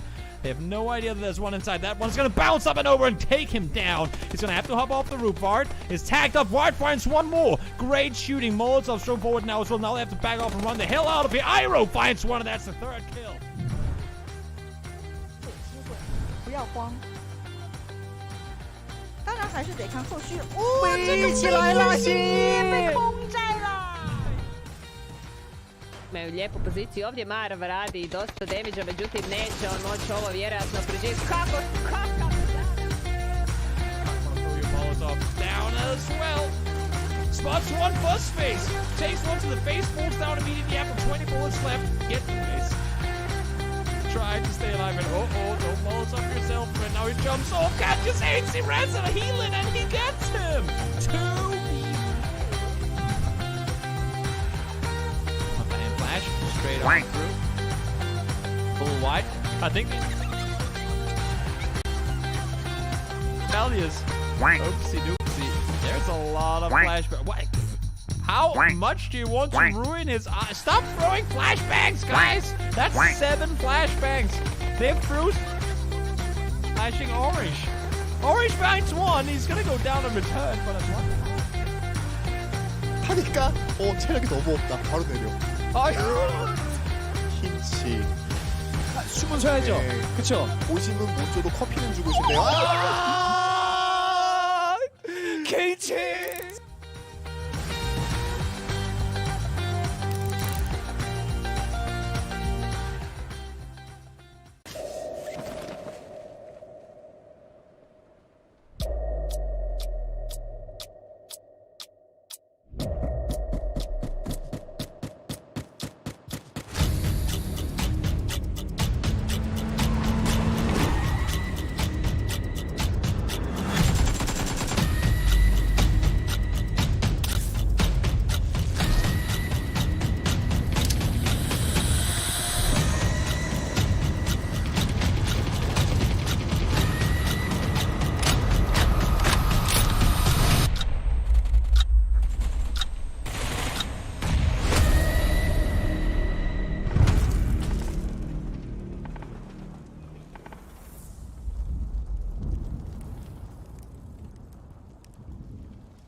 And welcome back once again to the Grand Finals of PUBG C-Series. And we are going in towards our 4th map of the day. And finally, we'll be heading in towards Miramar. Of course, a little bit of messy hair after a little bit of that sort of the quarantine time because of the global pandemic. I hope you guys understand that we are casting from our humble abodes. So, of course, Husky as well as I myself, Contra, will be having a little bit of that social distancing going on, but it does not mean that we cannot stay connected here. So, of course, thanks for, of course, putting us together on this table. Of course, all thanks to PUBG Corporation for the entirety of such a great event so far.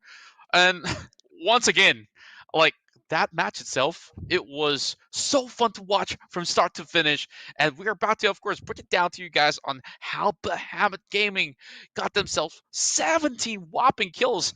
I think this is the highest streak so far for today. And we are going to head towards Miramar for even more of that sort of the groundbreaking records to come. So, of course, Husky. Let's talk through some of these scores from the first place all the way to 16.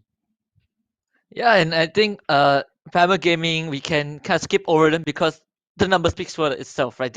They had an incredible round. I thought that the most kills I would see in a single round is probably just 12 and 13, but Farmer Gaming definitely proved me wrong. But overall, in this from the group stage until now, I think the most kills per round was 18 kills. Not I forgot which team got it. It's either not sure if it's DK Esports or Archangel Predator, but point is, Farmer Gaming, they're back. Yakuza also putting on a pretty decent performance. They were the ones who took out Archangel Predator, and they took it with immense stride. I think they dared themselves to face off against AAP, and they were able to kind of win out in that regard, in the exchange. 24K Gaming also climbing up the ranks with that 11 point, and Carbon Gaming dipping a bit downwards to the 7 point.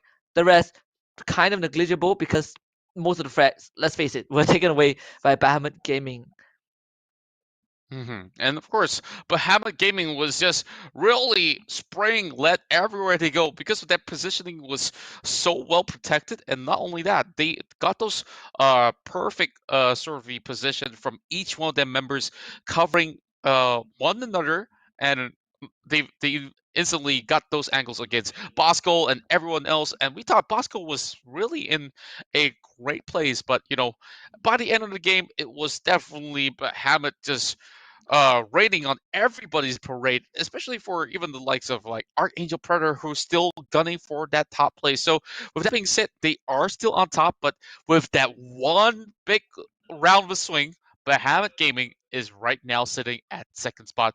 Archangel Predator on move. Yakuza will still be on that top 5 range with 25 points alongside with Ronin PUBG. So Ronin from second place, they have been pushed down to 2 positions lower, and Carbon Gaming, they did win that chicken dinner, but is yet again not exactly entirely enough for them to be on that top side of the podium. DK Esports is still on the chaseable range, 18 points for the side of FFG. 24K Gaming comes in 8th place, and of course the other half of it, we're looking at CGM Wolf squeezing by with 13. Still can definitely perform better if they could just get a chicken dinner. They should be able to actually bounce themselves back into a really safe number. And for the likes of Next Big Predator, with the boys, Ophion Gaming, Go Army Factory, like they got some great number of pickups, they got some great plays in between, but I'm not seeing them going in with some great finishes. So they just really got to work on it a little bit more.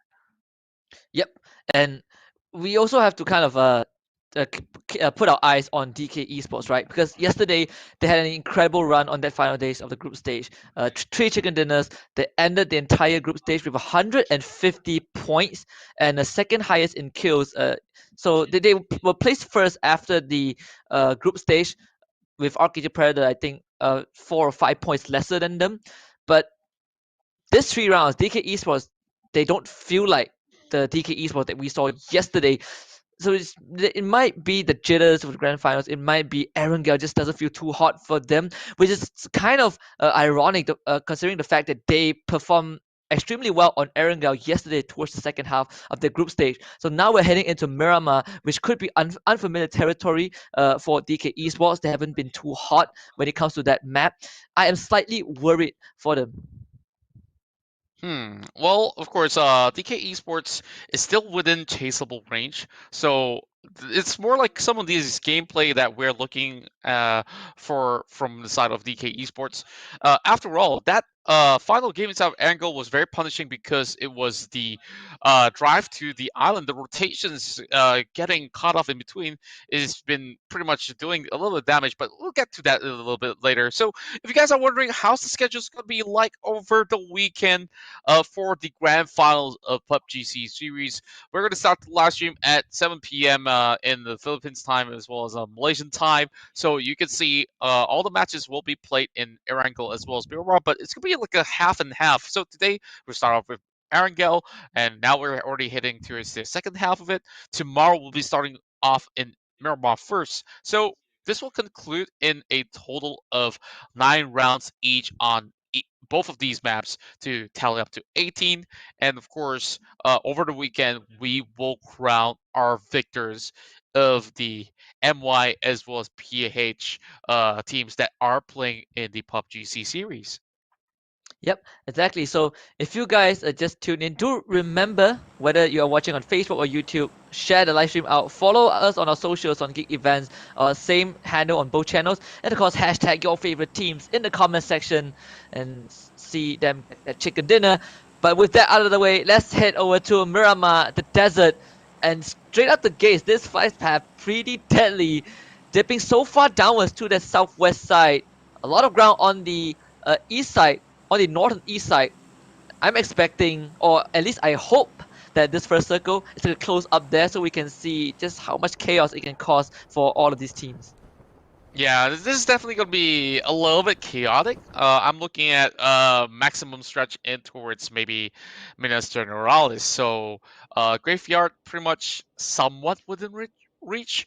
And the question about such a huge map is that rotations once again. So they will be fighting for those vehicles. They will be going in for those scattered loots because now that they don't really have too many cities to work with, like a lot of things are off bounds, like Cruz del Valle and anything over the northern side, not accessible at all. But to my surprise, none of these guys are actually trying to get themselves in towards Puerto Paraíso or so, because they could possibly find a vehicle right down on the southern side, slowly drive their way in towards the corners of the port, of course. Now, we're looking at Bosco. We talk about vehicles, right? They have been pretty much scarce in terms of all these vehicles on the road, so they have to hop in as tree. So 24K Gaming testing out some of all these weaponry with that Mini 14, but of course he's actually aiming down somebody right across. And Millie, Carbon Gaming, and Wasted Boys really engaged in a bit of a conflict. We saw that first blood coming out already, and we also, put a bit of a spotlight onto Champ as well, but gonna hold that thought for now as Bamboo Gaming, my boy, gonna drive straight into Ross XD. Ross XD is just on the other side of that door, and he's gonna pop his head out and finish out my boy. Not the start that Bamboo Gaming wanted, considering that they had an amazing game 3, as Namsa will finish off Pendragon off screen. So with the boys, they still lose a member despite gaining themselves one.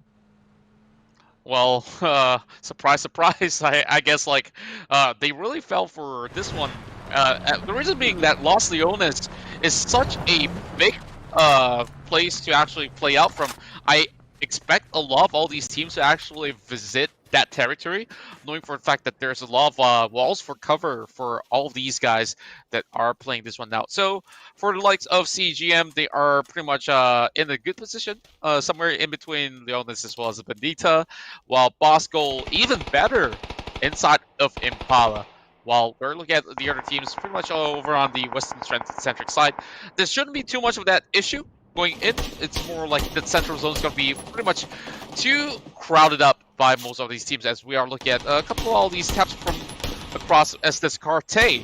Doesn't seem to have scope with him, so he's going on that iron side SKS, which is relatively hard to actually land some of all these bullets in towards that moving vehicle. Yep, not so hot to start things off, but Karma Gaming, they did nail themselves 2 kills courtesy of Wasted Boys, so they should be happy about that, as Nebu is just going to see a truck drive by, tries to unload his entire clip, but he's not really landing most of the shots. Does get 1 tag off, but that's not enough to take down the members of Opion Gaming. The truck does catch a bit of smoke, and Rita and Dawn will be forced out, and they're not happy about that, losing that vehicle, so they're now looking to turn it back onto Nebu. Archangel Predator now having Mad Dog, of course, driving across the dunes, while CJ is pretty much on foot with some of all the other guys that are already pretty much well planted somewhere across the likelihood of Jamachera, as we are looking towards the side of Ophion. By the upper region of the hills of Picado, or should you call this the vicinities of Power Grid, the southeast side to be very specific. Now, over inside of Sabir, He's going to be setting his eyes over on towards FTW Philippines. Don dropping down to 4 health, but he will be having enough support. And that's a headshot coming from Don. And that possibly won't be Nebu just sitting out the entire game. Oh man, Don is just living life on the edge, but getting the clutch in the Saber. Now he does see one heater, but one heater is not gonna have this. He does return a few shots. And here comes the nade right across that valley, but Sayuri from an obscure angle is gonna down Saber, and one heater will be able to crawl to safety and patch himself up. So Opion Gaming this time the aggression not really working up, not really working out for them. Hida. He doesn't have all too much of those mats, and now we're looking at the spray down right in between that buggy. Fern's going to be able to actually get Recta out of Ophion Gaming. Of course, the stray member rushing towards his side is not going to be supported by the rest of Ophion. We are already pretty much in a sitting duck position. Punch up bicep actually lands a really good shot right there. There's a little bit of chip damage cross. One heater still looking for more. He also cleans up Saber, who was already down at M0. Now finds a glorious headshot, but the damage isn't there yet. So 24K Gaming, they're gonna try and contest Go Army Factory. The frag, pretty ambitious. Not going to clip onto 9 Holy, unfortunately. He is within the safety of that safe compound of that shelter. But with that vantage point, 24K Gaming should have a easier time taking on Go Army Factory. So you can look at there's a very late rotation from Chem on the outskirts, barely clipping that blue zone as Savior, as Enzo's will be firing. Namzi does get down by Savior off screen as well. At least the first blue zone wouldn't really hurt all too much for now, but of course it does close in relatively quickly from phase 3 onwards. Now we're seeing Yakuza. Already having Savior with 1 point. It's going to be a couple of taps being lined up by Savior. So we're going to extend it back on that SKS. So rotations going in, as Savior was actually hoping to find all these sort of the passerbys to actually to take advantage of. But seems to me that he doesn't really get the perfect opportunity. So the rest of the Yakuza will have to reposition because they are currently not inside of the circle. And that's going to be a little bit more of that victim right down below. He's hiding by the corners of the UAZ. So this is definitely going to be pretty tough. But nonetheless, they do have more members coming in. But that's a great one on the side of Cheesy Kimbap. So Savior still has to take down another 2 members of the side of Ron. Just bounce that frag through that roof, the middle section. It's not going to land onto any members though. He even expects a molly. Shizukima should be able to be picked back up as Savior now is going to hold his ground on this tower. Ronin PUBG, well, seems like they are willing to take this engagement. It's going to be a 2-1 push in as the final member Emin also joining in as well.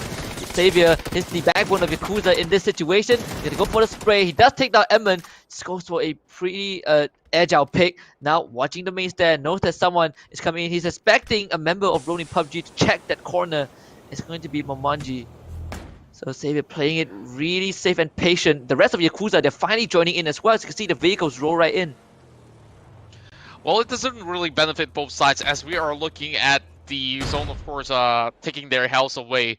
But Yakuza definitely wants to take this sort of bet where they might actually walk away with an extra 3 points, or even 4. But oh boy, that nade coming from Roulette as well as Dami actually gets 2 members off the side of Ronin, and now this is going to be a good time for them to hopefully get that sort of push right down towards that longhouse right down below. Now Roulette's holding on these angles by the corners of the window, hoping that there's going to be a member walking up the stairs. Now Yakuza's going in for the invade as well, coming in from 2 different directions. It's going to be one more nade, and then will be another connection towards the Emin as well as Cheesy Kimbap. Both of them are down, with them only 2 members behind, and now only 1 man left. How could they actually hold up against the likes of Yakuza, who's got all 3 kills, all coming in from the same team itself? And this is gonna rush right in to find that last guy. Momonji is gonna down Roulette, and he's gonna finish him off to secure that kill. Oh man, walks right into his crosshair, and Momonji seems to be the hope of Ronin PUBG. just for a while, the army will be able to finish him off, but not before losing one of their own members. Momonji, with his final breath, takes one with him, but eventually it's going to be Yakuza who sticks it out until the very end. Now, this is what I'm talking about. Some of the top guns of the entirety of this league itself are looking at such ways. How do we actually climb up on top? The answer is pretty simple. You take out the best fraggers of the game, then you might just actually get a shot. So after getting through that really intense brawl right down towards the southern side, they should have no issues cutting in. But most of the other teams, they are already smack in towards the center, as it's all around the southern side of Minas Generalis, possibly around the sectors of Graveyard as well. As we look at Don, he's been pretty much playing an impressive game so far for today. Yep, and Ophion Gaming still looking for that recovery with three pretty disappointing runs on Erangel, finishing respectively 16, 15, and 12.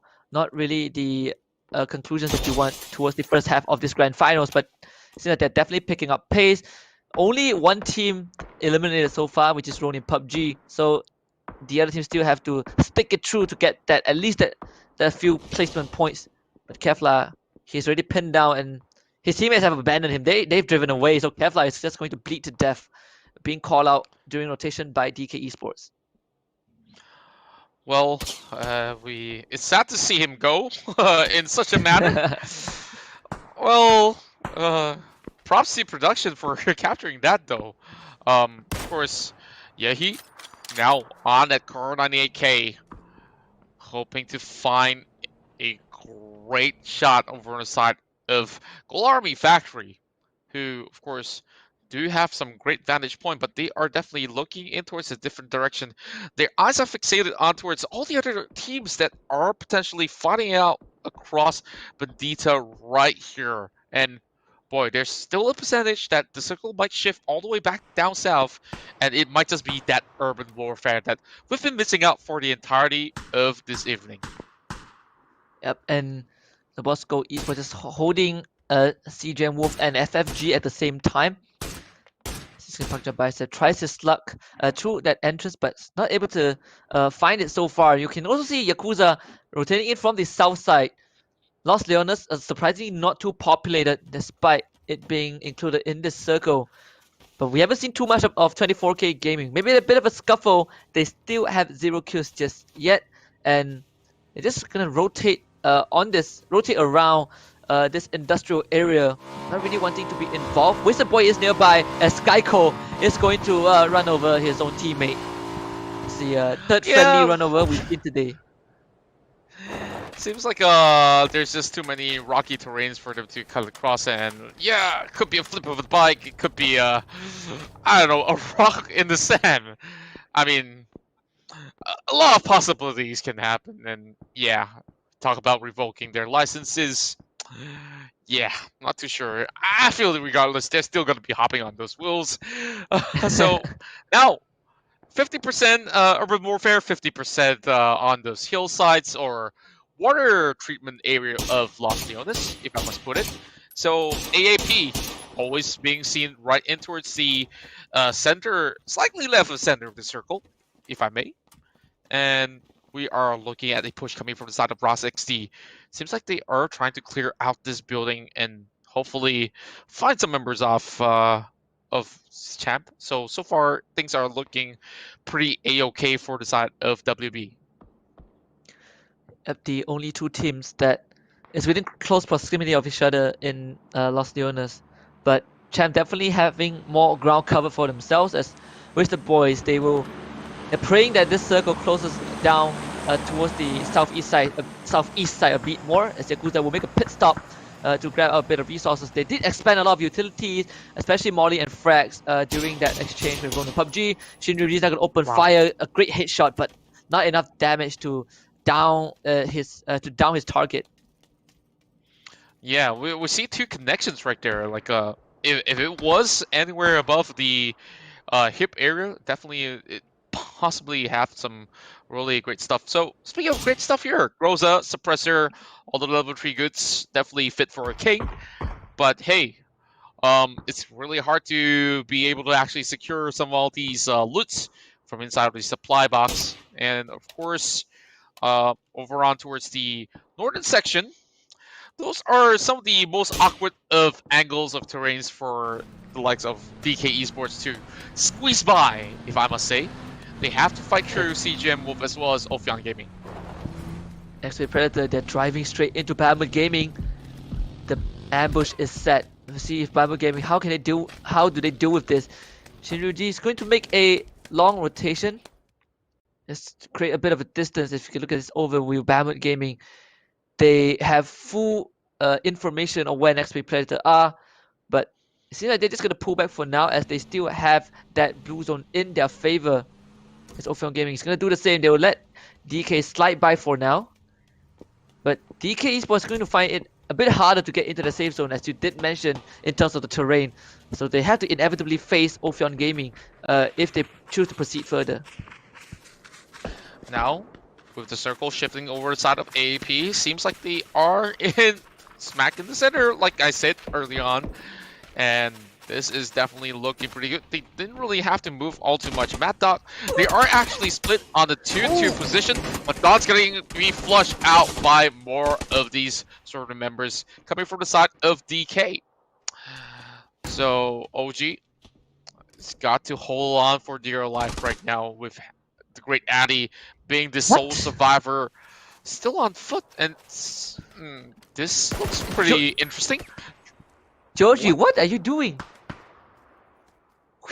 Not too sure. Did he just...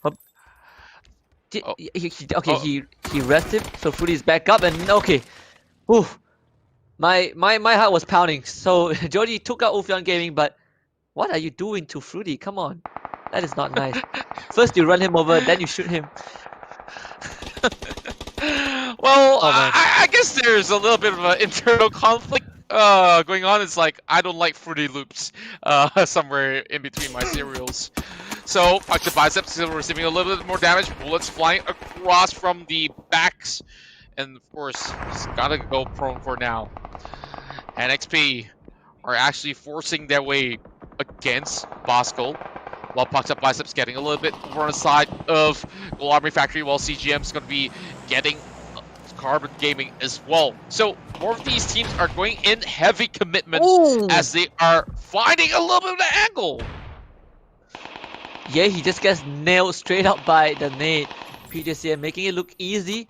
X-Ray Predator will push right in. Meanwhile, Maestro will take out Foy. KMF1 now getting tagged by Tai Darker. He himself also has a frag. Has to fight from different angles though, and I don't think he wants to take this. He wants to rejoin with his team in Gold Army Factory. Now he's going to reconvene as the Molly from behind. You can see Aoki also under assault from X-Ray Predator. PJCM, he wants to go for more. Meanwhile, Art does get killed off by Ross XD, but Bosco Esports, they are the fourth party, the fourth squad in this possible conflict. And Skyco, the only surviving member, is going to see someone peek through the doorway, but not enough damage to take him down. So Narpin will feel a bit safe, and X-Ray Predator will seize more and more control of this factory area. Skyco holding on towards the angle. Narpin trying to actually take one peek. There's going to be a little bit more Death Strike coming out, and Skyco out for a count. It's going to be Bosco. Third team plays. Honestly, they have been trying their best. It seems like luck is really not on their side when it comes to all these close quarter combats, and they lose too much members before they can actually get themselves in towards phase number 6 onwards, as we're looking at the side of Device with Gold Army Factory. So far, only 1 kills in the bag. Oh, he's really beating out. Yeah. Yes, not gonna have enough time. Taking way too long to heal up, unfortunately. In Gold Army Factory, they're actually losing members to that blue zone. As Shinryujima takes out Shogun, Haha goes with a great spray down. Actually downs Nai Holy, and he will take out Gold Army Factory as they bow out at 12th place. But 24K Gaming, now they will join this exchange between them, X-Ray Predator, and FFG. And so we'll be leading the front line, the vanguard for his team, and Narpi just runs straight into Tai Darkus. That's a confirmed kill for FFG. As the second member is going to approach in, it's going to be PJCM, and he will be the one to find revenge for his fellow teammate. 24K now at the peak of the hill, looking upon the side of next play. Predator right down below. Arvin's gonna be knocked out, so that's gonna be mana being the only last man standing. One Molotov being thrown off, and lucky enough, he did not falter in that sort of the bullet rains coming in from the side of 24K. Nail him! There we go. Perfect hit! Directly in the face of Arvin. Yeah, right on top. He eats that and bites the dust. So 9 teams remaining, but it's 24 alive. A lot of members with heavy ammunitions as Archangel Predator does get not too hot in terms of frag, but still holding a pretty decent angle from the get-go. They have been in the center of their safe zone from the start. As Carps goes for a leap of faith. No haystack for him to land on, unfortunately. As James White, this is a really long lob of that molly. Lands on top of that container, so Bamcom will take shelter in that and try to make a rotation away, as he will be the sole survivor of Wasted Boys. But with that blue zone closing in, he eventually will have to take this chance.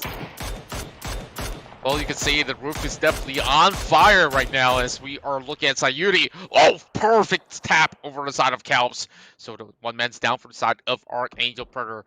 Now, of course, in some of all these dilapidated buildings, we're going to see pretty much silent neighbors right across FTW, sharing some vacant space in between, as we are looking at Killa playing extremely passively. He doesn't really seem to have a great advantage, but hey, Sayuri might be walking in towards a trap. Yeah, social distancing's done right by these two teams, but seems like Sayuri is a bit impatient, wants to break that rule. So Killa will just hold his breath in that building right beside Sayuri, and I don't think FTW have any idea that you have a literal killer waiting for them. So it's going to be a pretty slow standoff between these two teams.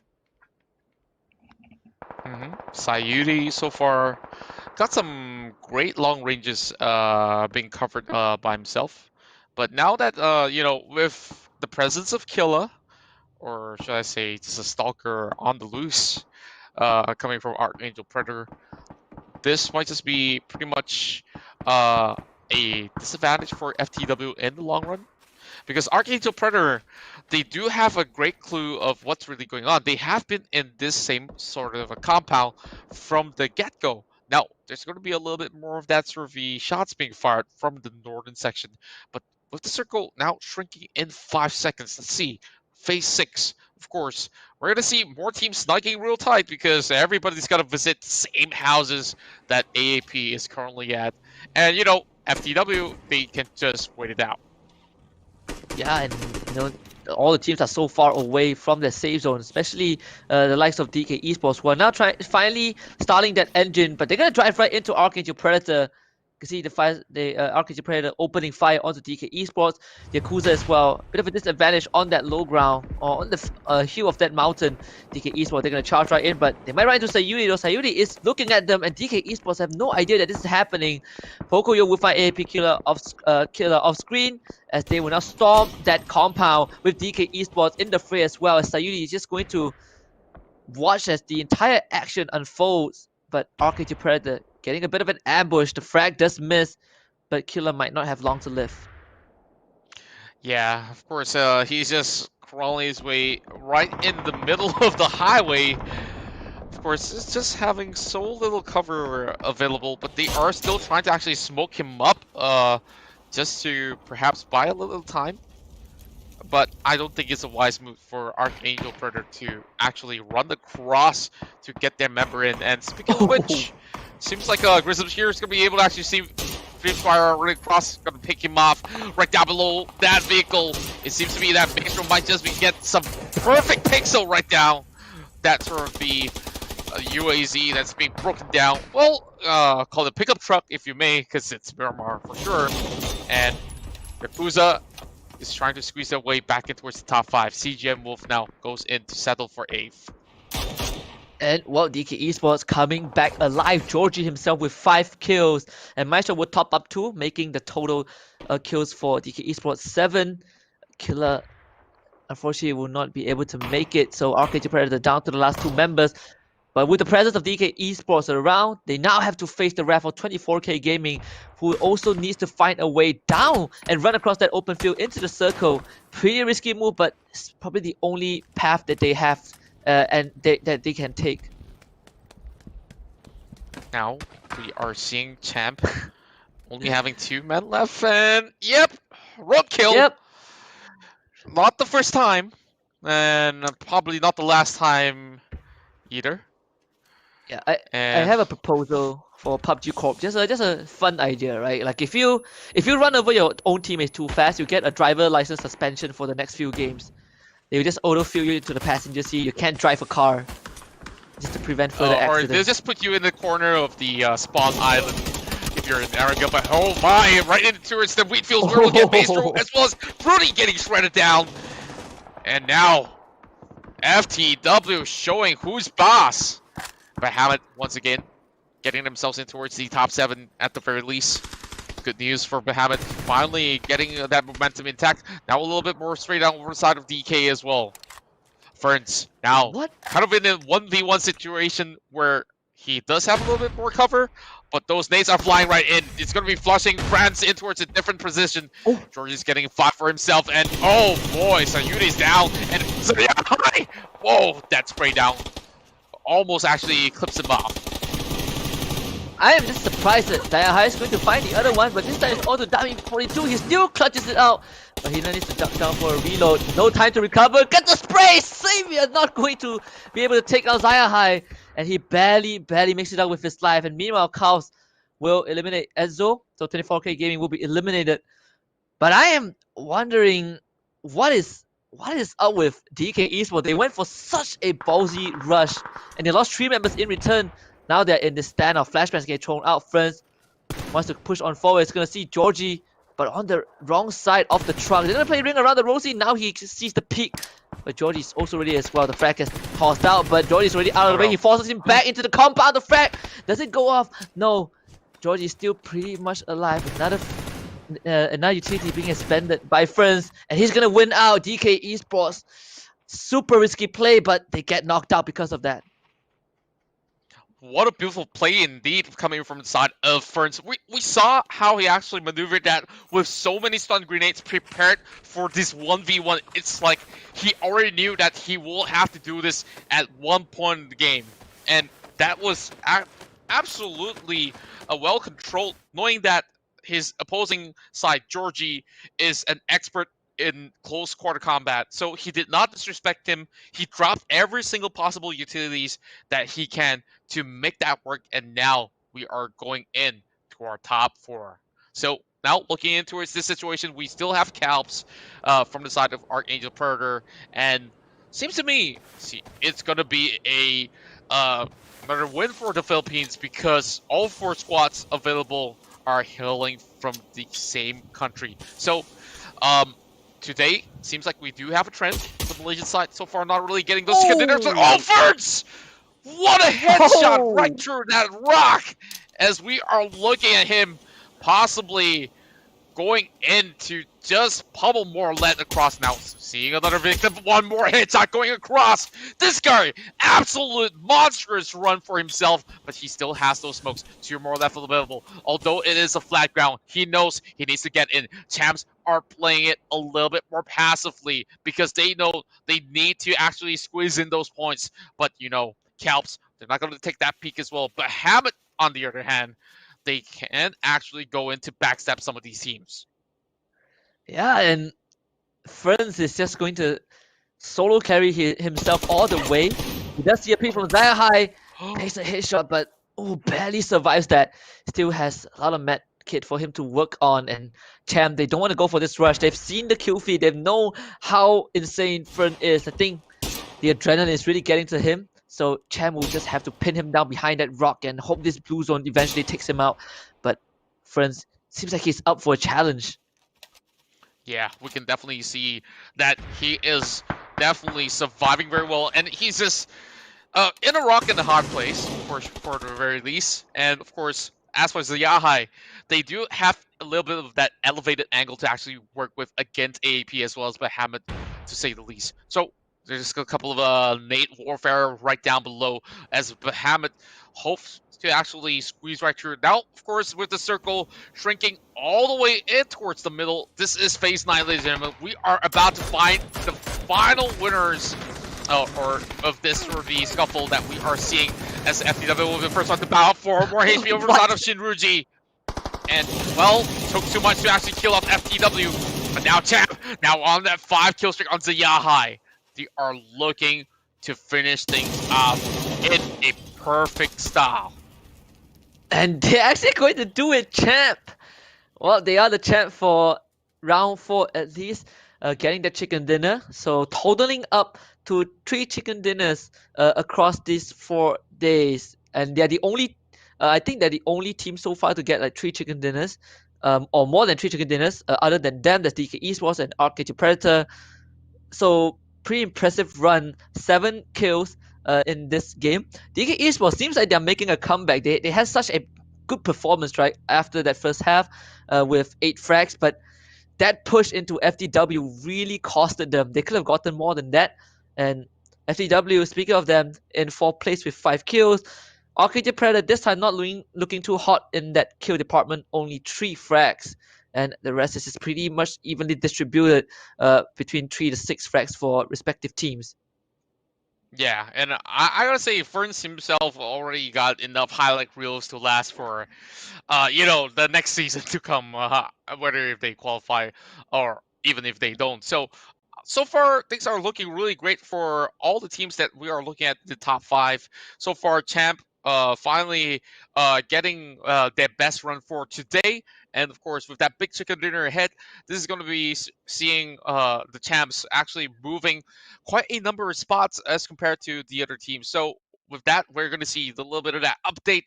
The first map of Miramar for today has been going over on the side of champ for sure.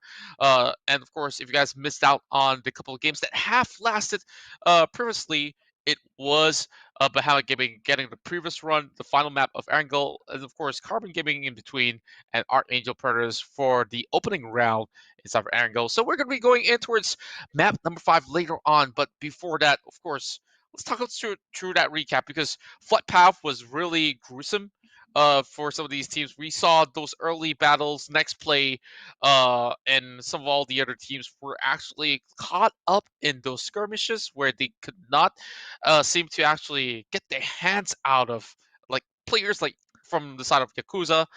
I think this is definitely the team so far without a chicken dinner, but has quite a staggering amount of kills game in and game out. So talent all over this entire PUBG C series. Yeah, and I think one of the easiest way to sum it up so far is more and more teams have been getting more and more aggressive, right? They're going for this push, this very daring, and they're being more and more coordinated. Yakuza with the perfect collapse onto Ronin in PUBG. You have DK Esports with that really gutsy push that didn't work out. But overall, it's just these teams reading into each other and trying to take the risky play for a bigger reward. But of course, it's definitely not the end just yet. We are just getting started with the grand finals. 2 more rounds of Miramar to go before we end our day 1 of this playoffs. We're going to go on a short break, and when we come back, more Miramar action for this PUBG C series. Don't go anywhere.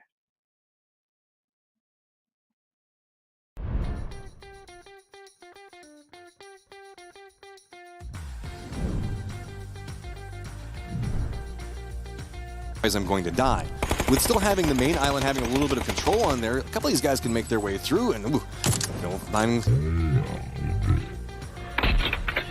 himself getting knocked from.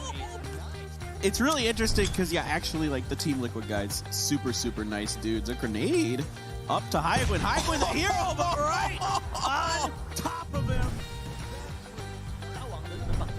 来看一下这边3名成员不比推进面对 Henry 的架枪，直接打第1支、第2支、第6掉、第3支，也很漂亮。杀！什么东西啊 Well, he's gonna have to work his way forward. They're next to each other. He's actually just gone around him. Gaxi, turn around. He's behind you. They have no idea how close they are right now. Gaxi is a centimeter away, and inch by inch they walk forward in unison. Ghoststar just came out of the smoke. He has no idea that Ghoststar is still behind him. Both prone. Ghoststar! Ghoststar's in the prone! Oh my god, he might go down! He goes start, but it's not quite enough. K-Man gets him down. K-Man goes for Fuzz. Fuzz forced to go down. He's going to stick to the spray. He's got no bullets left. Mini falls in. Oh, my word. とそしてリラックス取り特殊部隊3シスターを沈めに参ります。ケンです。下手投げ。グレネード。一旦ここ出て当たってる当たってる。さあトップのダウン。裏回って降りて外側。2人目ダウン。3人目いけるか3人目。ああセーフ取れるか。So many teams now piling up from the south. T-Bone. Oh my word, T-Bone's right next to them. He's gonna fly.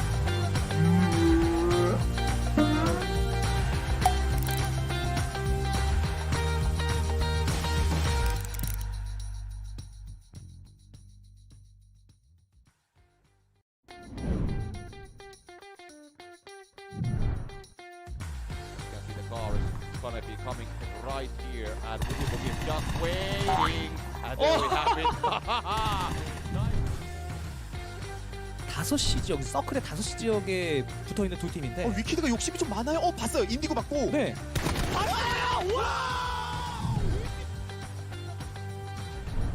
Arena, I guess you would call it. Tagged up once, tags up two.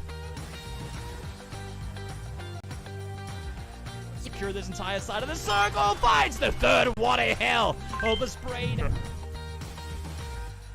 Rubbed over the roof, it's gonna bounce up and over. Somehow no kill confirmed on that one either. They don't know about Iroh's position. They have no idea that there's one inside. That one's gonna bounce up and over and take him down. He's gonna have to hop off the roof. Vard is tagged up. Vard finds one more. Great shooting. Molotov thrown forward now as well. Now they have to back off and run the hell out of here. Iroh finds one, and that's the third kill.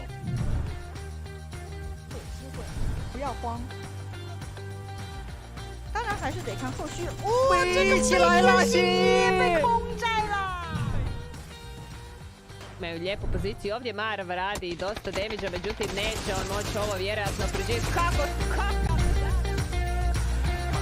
Molotov down as well. Spots one first face. Takes one to the face, falls down immediately after 20 bullets left. Get from this.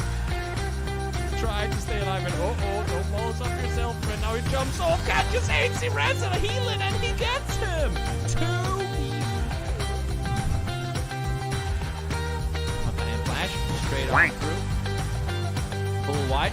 I think Valius. Oopsie doopsie.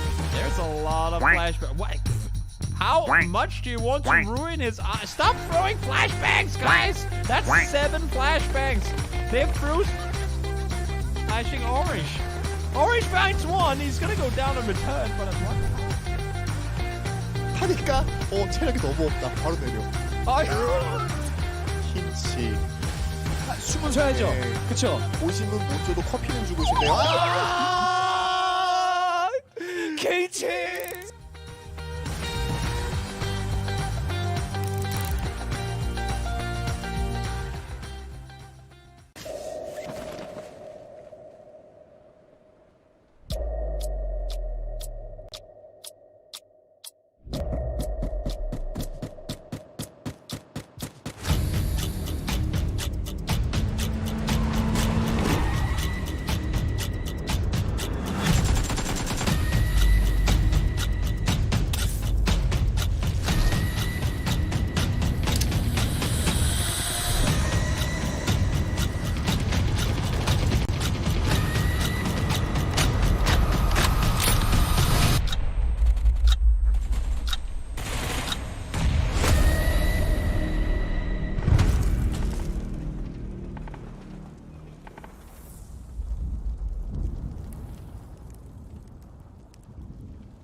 Welcome back, survivors. One of the most requested features from the community has been a proper ranked mode, where players can put their skills to the test against others. We're happy to announce that an official ranked mode is finally coming to PUBG with update 7.2. But what is ranked mode? How do you play it? And what else do you need to know? Let's dive in and take a look. Ranked mode replaces the old survival title system, and is a separate queue from normal PUBG matches, featuring its own unique characteristics and rule set. To play a ranked match, navigate to the play button on the main menu, and find the ranked button in the sub-menu. In an effort to keep cheating out of ranked play, you'll need to link an SMS device before you're allowed to participate. Ranked games have a maximum of 64 players, and can be played in FPP or TPP squads, though players do have the option of going in with fewer than 4 people. You'll first need to play 5 placement matches to determine your starting tier and division. Tiers progress from bronze to silver, gold, platinum, diamond, and master, with 5 divisions between each tier. As you play games, you'll earn and lose rank points, or RP, which move you up and down the rankings. Once you reach the end of Division 1 in any tier, your next win will promote you to the lowest division of the next tier. But be aware that poor performance can also lower your rank. When a game starts, your map will be randomly selected from Erangel, Miramar, or Sanhok. Ranked matches have their own rule set, which pulls from both normal and esports super settings. These settings mean more loot, a heavier focus on competitive weapons like ARs, altered blue zone settings to encourage more conflicts, and by very popular demand, no red zones. To check out the full rule set, visit our ranked mode dev letter linked below. Now that you know how you'll be fighting, let's dive into what's at stake. Ranked mode features unique rewards that you can't get anywhere else, and you start to earn them by simply finishing your placement matches. These initial rewards are special add-ons for your PUBG ID, but the bulk of the rewards are earned once you reach gold tier and consist of unique skins with a competitive ranked theme. For those who go above and beyond, there's a special PUBG ID reward for ranked players who finish in the top 500 of their territory. You can check out our new and improved leaderboard to see where everyone stands and how they got there. We've put a lot of thought into how to make ranked mode great, and your feedback has been invaluable here as well. A couple other things to go over before we wrap up. First of all, we want to reiterate that bots will not be in any ranked games. And as we stated before, we're putting a stronger focus on authentication to help prevent cheating. This means you might have to connect to your account to a cell phone or reach a certain level of mastery before being able to play ranked. We hope these measures will help keep ranked matches focused on pure competitive gameplay and skill. Ranked mode is coming with update 7.2, so get the squad together and get ready to show the battlegrounds what you're made of.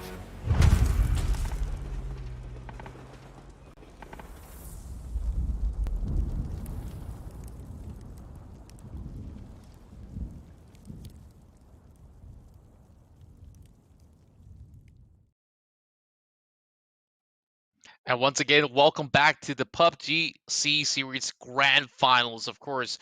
This is the first day over the weekend as we are starting off the Grand Final runs. And we'll be playing over Saturday as well as Sunday. 6 games per day. And now we are moving in towards game number 5 of the evening. Of course, alongside me is Husky.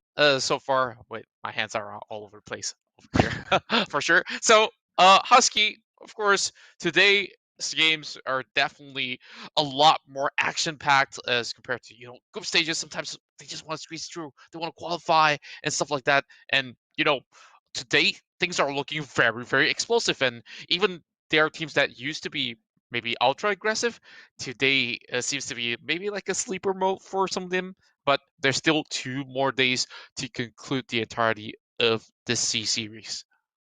Yep, exactly. Well, I mean, the stakes are higher, right? During the group stage, you're fighting for 16 slots, but once you're in the top 16, there's only one winner. So definitely the teams will want to turn it up a notch. But let's take a look at the results from that previous round. Champ 17 points. I think this team really did bring it back in that previous round. During the qualifiers, they also got 2 chicken dinners as well. But you can still kind of say that they are not the consistent one, right? I think this is more of a fact that they had a good game. They were feeling really good on this first round of Miramar. DK Esports slowly catching up, this time landing themselves that 11 points. Bama Gaming with 11 as well. FTW Philippines with 9. Arcade Predators slightly falling down the chart with only 8 points. But you look at the rest of the teams, and I think Go Army Factory, Bosco Esports, and even only PUBG and Ophion Gaming, they still have not been looking as as dominant as we wanted them to, or at least on average in terms of performance. Especially Ophion Gaming, they finished the 4th round, but they are still placed from 10 to 16. They have not made it into the top 10 just yet. That's right, and I'm looking at so many of all these hopeful teams that definitely had so many of these chances here. Sometimes just slip by just because, like, small little minor errors in between, whether it's a forced error or unforced error. I think that there's still something to perfect, which is why they're still clawing their way in towards the standings. But if you guys want a little bit of a recap of what happened, game number 1, we see a dominating performance coming in from Archangel Predators, just like them in the best shape every single tournament. But so far, in between the games, seems like their stamina runs a little bit dry, while Carbon Gaming as well as Bahamut Gaming really catching up on those kill volumes on the games that they have definitely won. So Champ has finally seen their better game in the very first round of Miramar, where they shown that they are experts of some of the rockiest terrains. But even if Archangel Predator may not end up in the top of the podium in every single one of these games, they are still the top dogs to beat in the tournament with 50 total points and the highest number of kills, 29 kills in this matchup so far. And we're looking at all the kill numbers.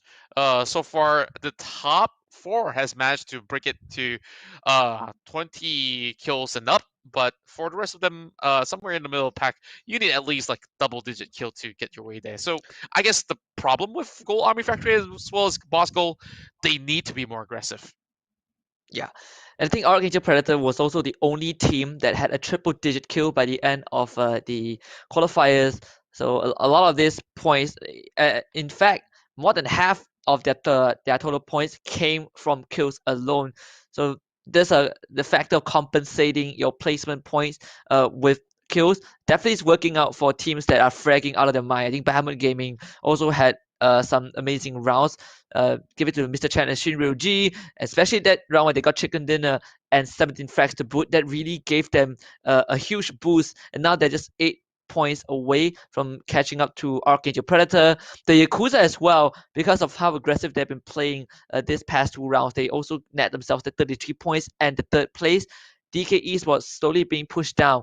31 points, not really the position that they want to be in, considering that this is the top 5. They should be somewhere in Bahamut Gaming's position, but they are not making that happen just yet. Well, I think it's not too bad. There's still chances to make that work because the score differences are not really too stark. But if we're looking at like maybe from 13th place onwards, imagine if, say, What's the Boys actually gets a chicken dinner. They should be well on their way in towards, getting themselves in a safe position to prepare themselves for day number 2. So all hope is definitely not lost as of yet. Like even for Boss Gold Esports, maybe today, they're just not feeling it at all. Or you can see like FFG game number 1 looking rather good. Game number 2 was also phenomenal, but now slowly losing the shape that they have. I'm looking at another team here, Ronin. Like they were going in with those sort of tactical plays 2 games in a row. They didn't really get that chicken dinner, but they were coming close, 2nd place, and yet you could still walk right in with a total of 12 kills, as compared to look at all the other high kill volumes like 24K Gaming hailing from Malaysia at 7th place. So this is definitely one talking point that we can actually speak about. Yakuza definitely has been the hopefuls for Malaysia, and AAP so far has been extremely consistent day in day out. Of course, all these players, Killa as well as CJ18, as always on the top form. But one team like FTW has been pretty much kind of like a sleeper. Like you mentioned, like how well they were playing in the group stages, but today, yeah, rough start. But hey, all things is pretty much fair and random sometimes. And of course, we got to see what's going to be in store for us for our next game. All thanks to PUBG Corporation and this PUBG C Series Grand Final. So Husky, what are we looking for next in the land of collisions? Yeah, I think that's one way to put it. When it comes to Southeast Asia, whatever map that you play on, you can expect at least one friendly run over. But I always love a good underdog story, right? We talk about how consistent AAP is, how Bamboo Gaming are seeing a bit of resurgence. Then with them taking away so much of the spotlight, I want to see other teams keeping up with them, or at least trying to contest that, and which is why FTW Philippines, Wasted Boys, Opion Gaming, 24K Gaming, Go Army Factory. These teams, they have the potential, and I think we've seen that before across their previous performance, but they're still looking for that spark to ignite their prowess to get those points. That's right, and of course they definitely have to ignite the flames. And of course, we would also like to thank the Geek Events, K&K Revolution, as well as Constant Effect for having us, of course, a great production setup that we can comfortably cast from our homes. And of course, shout out to all observers as well as everyone working behind their, of course, workstation desk to, of course, give us some awesome show across the entirety of the evening. So let's have a look into the ranking. You guys can actually head over towards the left side where all the points are being rated.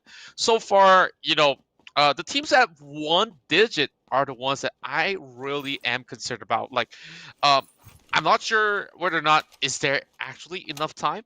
And even like a team like Next Play Predator, we saw game 1 absolutely stomping some teams, and after that, it seems like they just fell off. Like, I don't know if there's like any internal conflicts or if there's gonna be any sort of a problem for them that they did face. Like, sometimes when you are playing maybe with such a pandemic going on, so maybe they might not be in the like a gaming house per se, and not everybody has a gaming house as well. So there's a lot of factors that some of the gas just run out somewhere in between.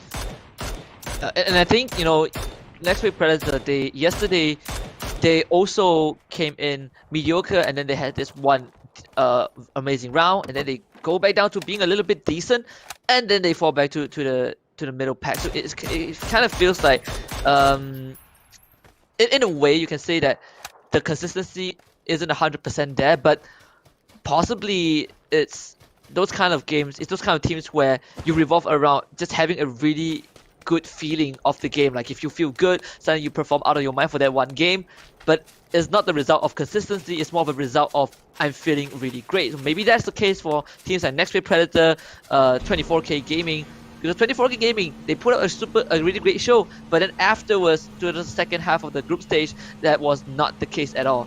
And one of the teams that does that in reverse, that can come back from from a bad game and play consistently with every single game, is Archangel Predator. And I think them and Ronin PUBG are probably the two teams that achieve most of that compared to the other teams who are still struggling to find their footing. Exactly, and every time we speak of Archangel Predator, and if you do pop up the map, they're always smack in the center. So they like to actually take like the optimal spot where most likely the circle will still always be upon them, no matter how it shifts, right?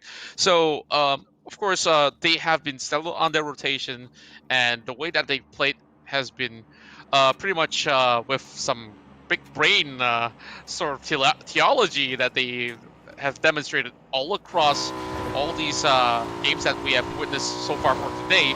So as we can see, the other teams are kind of struggling to keep up. If you really want to just rely on just space emotions, but oh my Georgie, this guy is popping heads. Yep, goodbye Dawn. Opion Gaming. Their best position so far is 10th place, and they start the game with one man down. That is just tragic for this team, who has a lot on their shoulders. So we just have to really see how they can climb back from this downhill trajectory, I would say. But Archangel Predator, they definitely made some adjustments compared to the last time I saw them play. They played in the PCS Charity Showdown in terms of APAC. So you have, Malaysia, Singapore, Philippines, Thailand, Vietnam, as well as Australia playing alongside as well. And Archangel Predator, across those 4 days, day 2 was probably their most amazing day, but they were getting caught out in the middle of rotation. They were making really late rotations, really risky play, and they ended up giving away that first place lead and not winning it all. So compared to right now, after that crazy start to game 1, they're not taking those big risks. They're still playing methodically and getting decent placings by the end of each round, even though it's not chicken dinner. And I think that is what's giving them the edge in this grand finals. Yeah, indeed, and it seems like they do have a theory of a formula to just get themselves surviving at least the first 3 phases, and then from phase 4 onwards, it's like, okay, it's time for us to actually go in for a couple of pickups. So speaking of pickups here, Babcock looking for more, and Bio62 today has been taken out quite a couple of times when he's running in those vehicles. So he's really got to be careful when he's taking back seat or front seat. But hey, seems like there is a little bit of a package to amp up the firepower for next play Predator. So might just be a little bit of the good news after a long days of hard work. But Wasted Boys so far not wasting much of the time that they can get out of all these opportunities that comes along the way. AWM inside the crate with possibly not too useful of a ghillie suit in between the desert. It really depends though. Some of them blend in, but here comes Bangkok though, trying to actually go in for that spray down there. It's getting tapped on the back and oh boy, Bio62 strikes back. Man, Bangkok just going too risky of a move, I feel. Did not have anyone to to refrag for him. He was trying to run down here to intercept 24K, but where's the backup? The Wasted Boys are so far away, and now they're starting to trickle in. Yeah, Ross XD as well as Pendragon, but Pendragon already got clipped. 24K Gaming have absolute vision of where Wasted Boys are, and I think that one move from Bangkok really did mess up the tempo. K-Price is not even close to his buddies. So I don't think Wasted Boys wants to take this. They need to somehow find a way to get away from the line of sight of 24K Gaming. 24K Gaming so far doing very decently in the early stages of the game most of the time. But it's just about those finishing touches that they really got to work on. But speaking of all these sort of the pickoffs that we can potentially see, Lying Holy is back at it again on those DMRs, putting work on towards that SLR, getting a headshot, and of course, Dreams are somewhat the same, but this is coming from a different angle indeed. Yep, and Georgie will pick up Pendragon. So DK Esports making their presence known pretty early into this round. And Wasted Boys, they're not.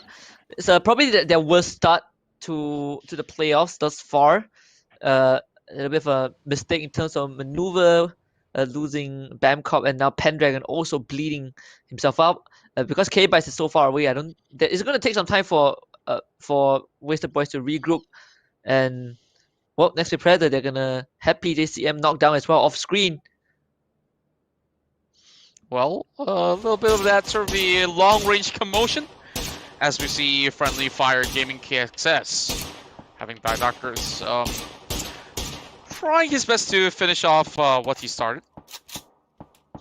But because of reload, maybe this might just be an opportunity that might just be missed off. But hey, next play Predator pretty much back up on their feet once more. Kaus tries to actually trace on towards that pickup truck, but this is going to be pretty much a open field that has so many of all these snipers pointed at the top side of the church. Not the brother's idea to peek for too long. Yep. So Archangel Predator will lay down their guns at least for now. The total score, they're still in a pretty decent spot. They got that early frag as well. This Archangel Predator, they have been spreading out thin, but like I said, their individual skills do make up for the lack of manpower. And FFG now, they're gonna stare at Go Army Factory. See KMF1, he's the one taking shots to the face, courtesy of Kevlar. So Go Army Factory, they're going to be locked into combat for a while, as right in front of Archangel Predator, it's going to be Wasted Boys. Ross XD gets knocked out by Mad Dog, and CJ, he smells blood. He's gonna go and hunt down his prey. He's gonna park himself past the highway. Wasted Boys, they're not in a good spot. So far, seems like Wasted Boys will need K-Bytes to actually hold the fort. I've been hanging out with K-Bytes for a little bit. Very humble player indeed, but hey, sometimes, you know, you need a little bit more than just humility when you're facing off against CJ18. Well, happenstance or not, this is definitely a really tough hill to climb if you were facing against Archangel Predator. Well, the great Addy goes in for some interesting spray. He switches out that 3 times for a red dot while he goes back in towards the B14. DMR seems to be the main meta when it comes down to such distance being covered up in a map that's full of open terrains. But there's a freebie right here for Nebo, but he's missing all these sort of sprays. Oh my goodness. I mean, he had like hopefully the nade works. Nope. That's too. He had the best angle.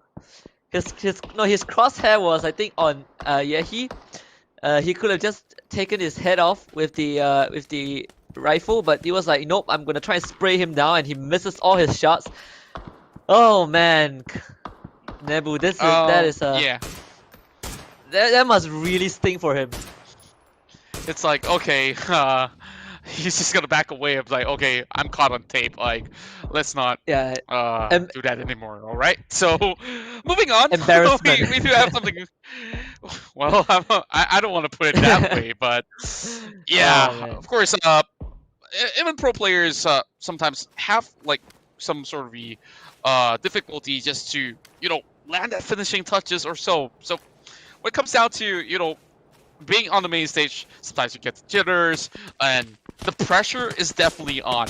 We're talking about big prize pools and representation of your very own country in bigger stages of the PUBG competitive circuit. So we're talking about dreams on the line, literally, for players who spend countless of hours putting day and night to actually perfect their craft.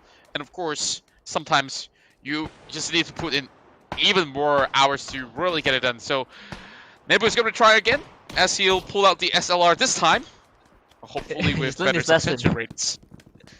Yeah. Yep. I guess he brought some backup alongside with him. Like, guys, in case I miss my shots, I need you guys to help me. But really long crossfires from Yakuza. So Roulette does have the bike, so easier for him to traverse this terrain, but he's just going to take a few shots from Banana Bus. So looking pretty healthy. Yakuza, they don't want any part of this.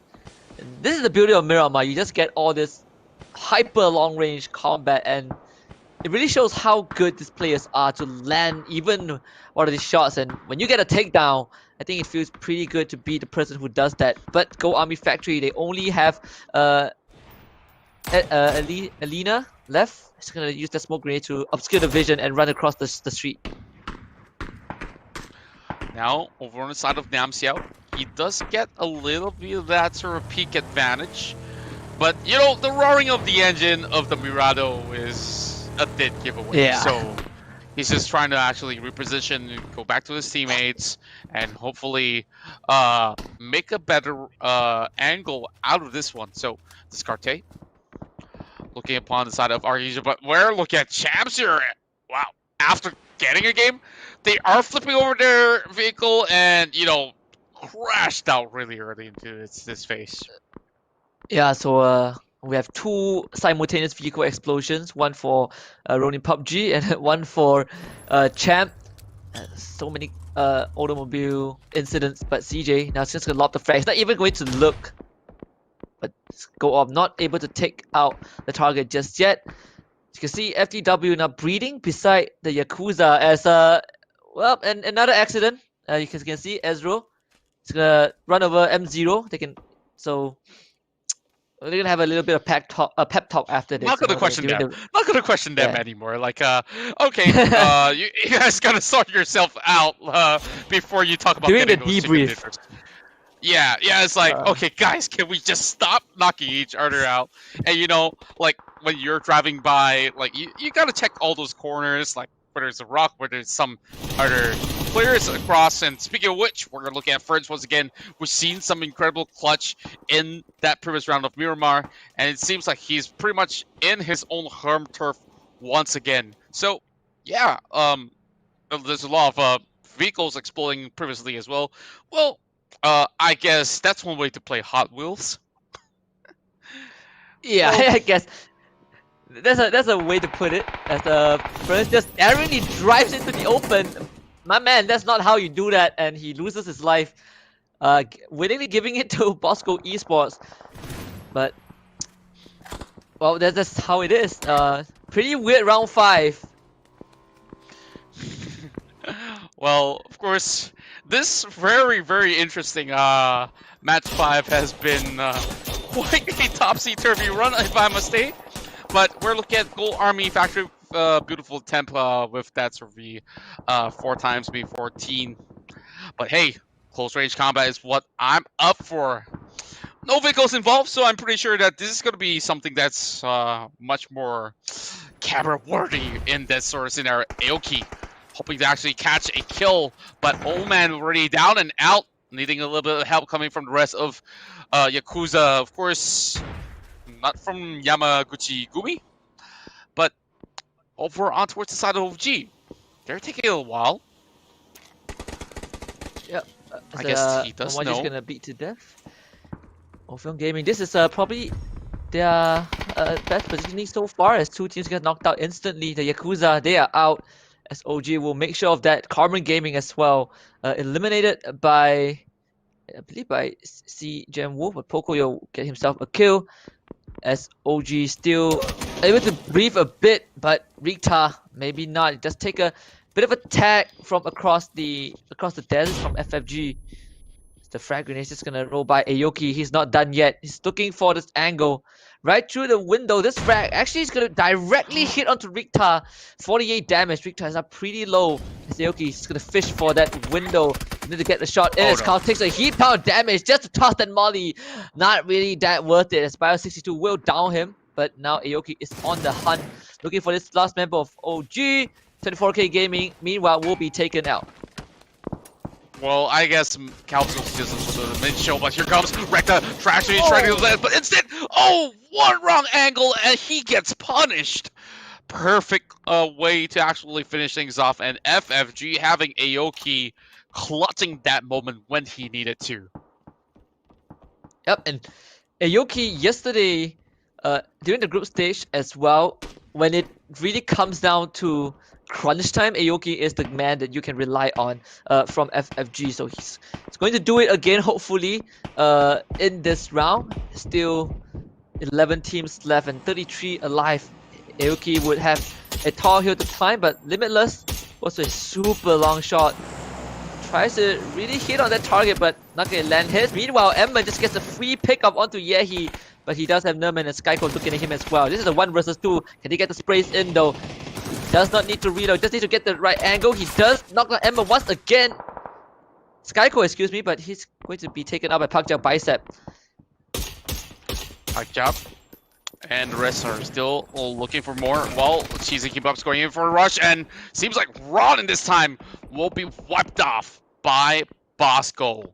Now, Ronin so far, this is one of those runs that they actually crashed out much earlier as compared to the rest, and of course, Bosco finally flexing it out with Parkjab Biceps, of course, having some lacking of gym time with that pandemic lockdown, but it's okay. I guess he got some barbells to work out from home. So here comes Limitless, of course, nailing down Mad Dog. Wow, instantly eliminates Mad Dog out of play. So this is definitely going to be pretty much a huge beef in between these 2 teams, as they are getting some sprays in towards the open fields. Limitless playing so far out in the open, and you can see Killer, he hops into his vehicle. Is also going to make a rotation himself. Meanwhile, Bosco will be eliminated by FFG as Psydarkus will just wipe them out.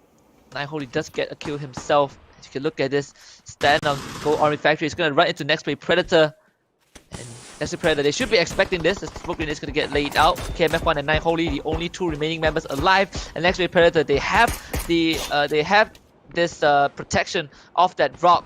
But Gold Army Factory, with so much utility, they're going to be able to push forward pretty confidently towards the tree, and Narpin will be the one taking the first few shots in the face. KMF1 still not able to finish him off just yet. Another smoke grenade laid down just to obscure the angle. Just take a bit of that from Banana Abbas. Just gonna switch over to this sniper rifle, but maybe he does not have much more time left. PJCM again bringing him low but not able to kill him off. Now, of course, doing way better. Next Play Predator surviving and trying to actually pick off against JF. There's way too much smokes for my liking, as it's blocking a lot of sight from the side of JF. Now, a lot of nades have been primed in and towards the side of Next Play. But, of course, they are already in prime position to hopefully take them down. And we are seeing even FFG wants a little bit of action.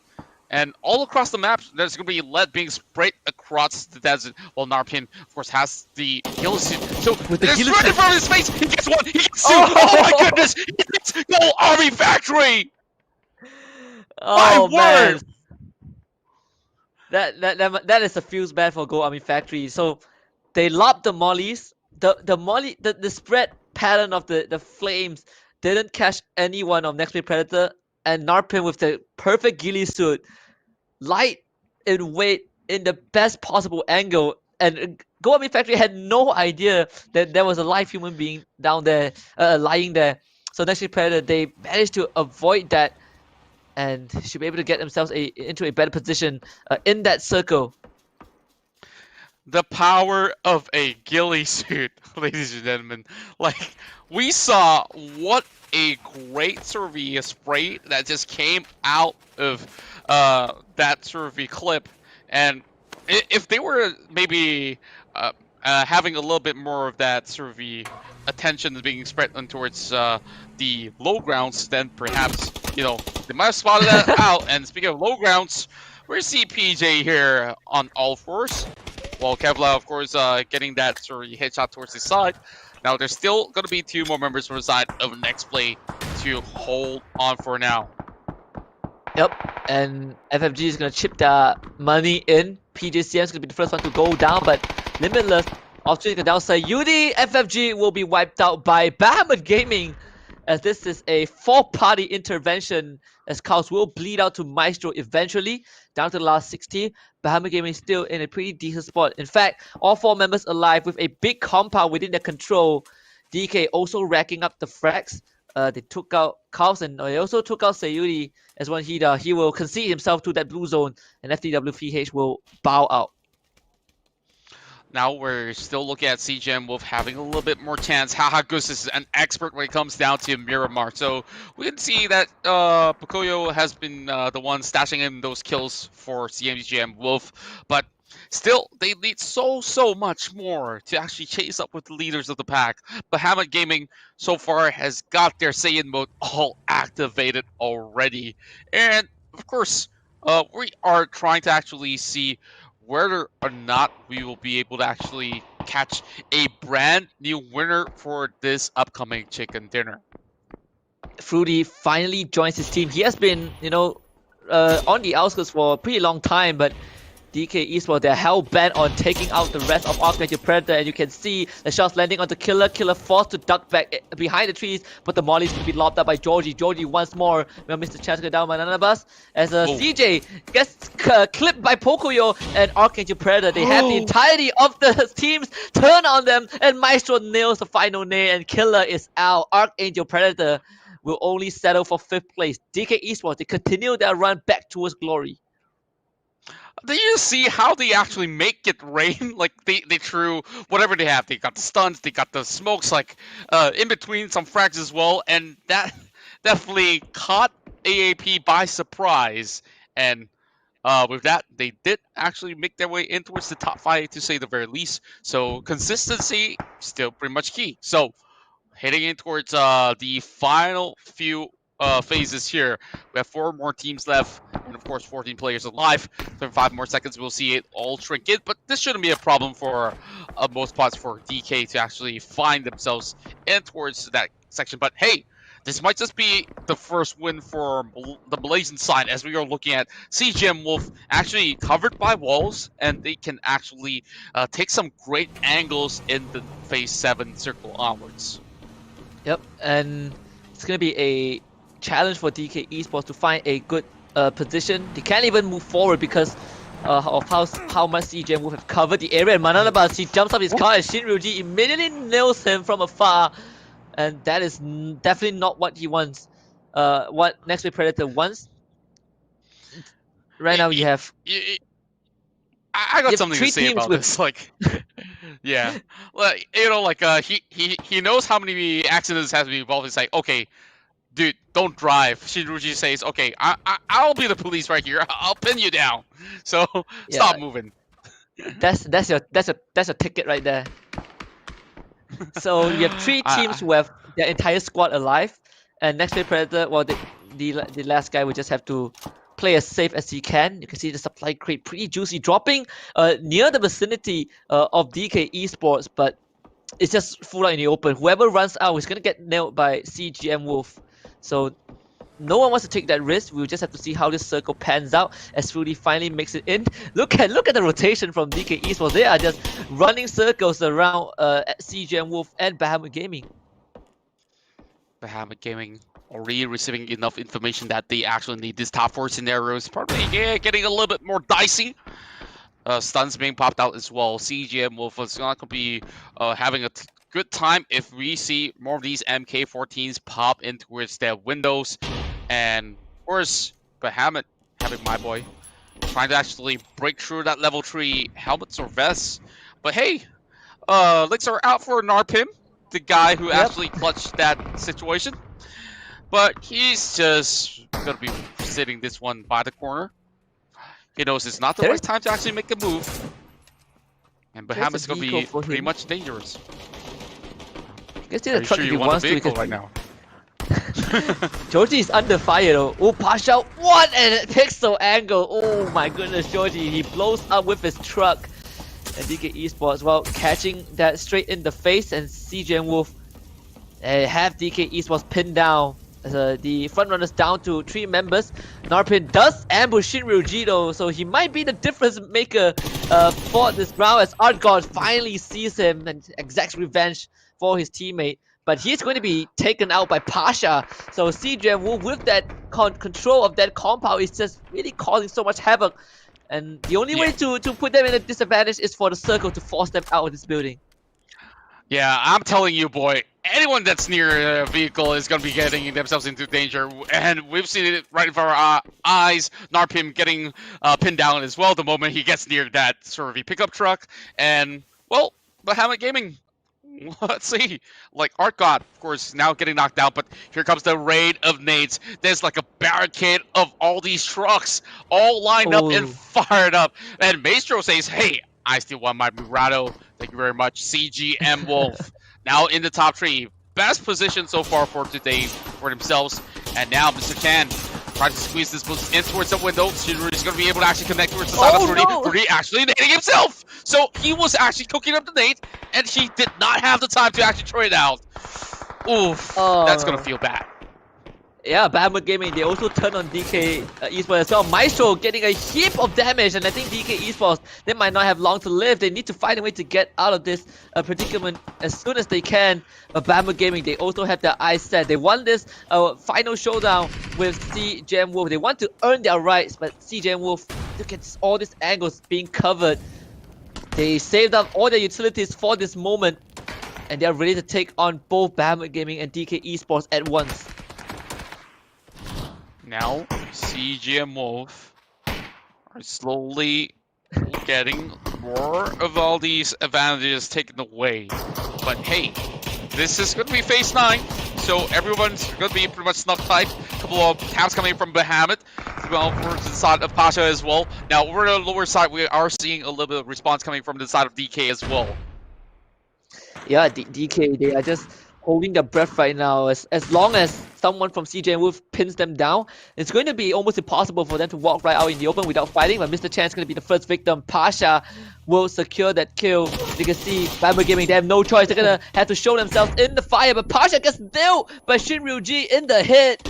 So this is going to be a bit of window for Bamboo Gaming to walk forward. Slightly is going to take out Shinryu-ji from behind the building. Hardwood's going to be down, but Bamboo Gaming is going to be taken out in courtesy of DK Esports as well. But this is down to a 1 versus 2 situation. Sly DD, can he clutch this out? Pokyo manages to bring Pasha back to life. Maito, he needs to nail some kills before they move forward. They also have Limitless, making a rotation. Brings out the big scope, but he's gonna get nailed in the head. He gets the H on the Pocoyo. 2 HP left. He needs some time to heal back up, but he might not have the luxury. And he gets taken out by Pasha. And it's up to Limitless to somehow bring this back. But it's gonna be a 1 versus 1 situation. He sees him at the window. He's dropped out. DK! Oh no! What? DK What? DK Esports got this chicken dinner, and it's supposed to be on the hands of CGM Wolf. But that moment right there, he chose to hop out the window.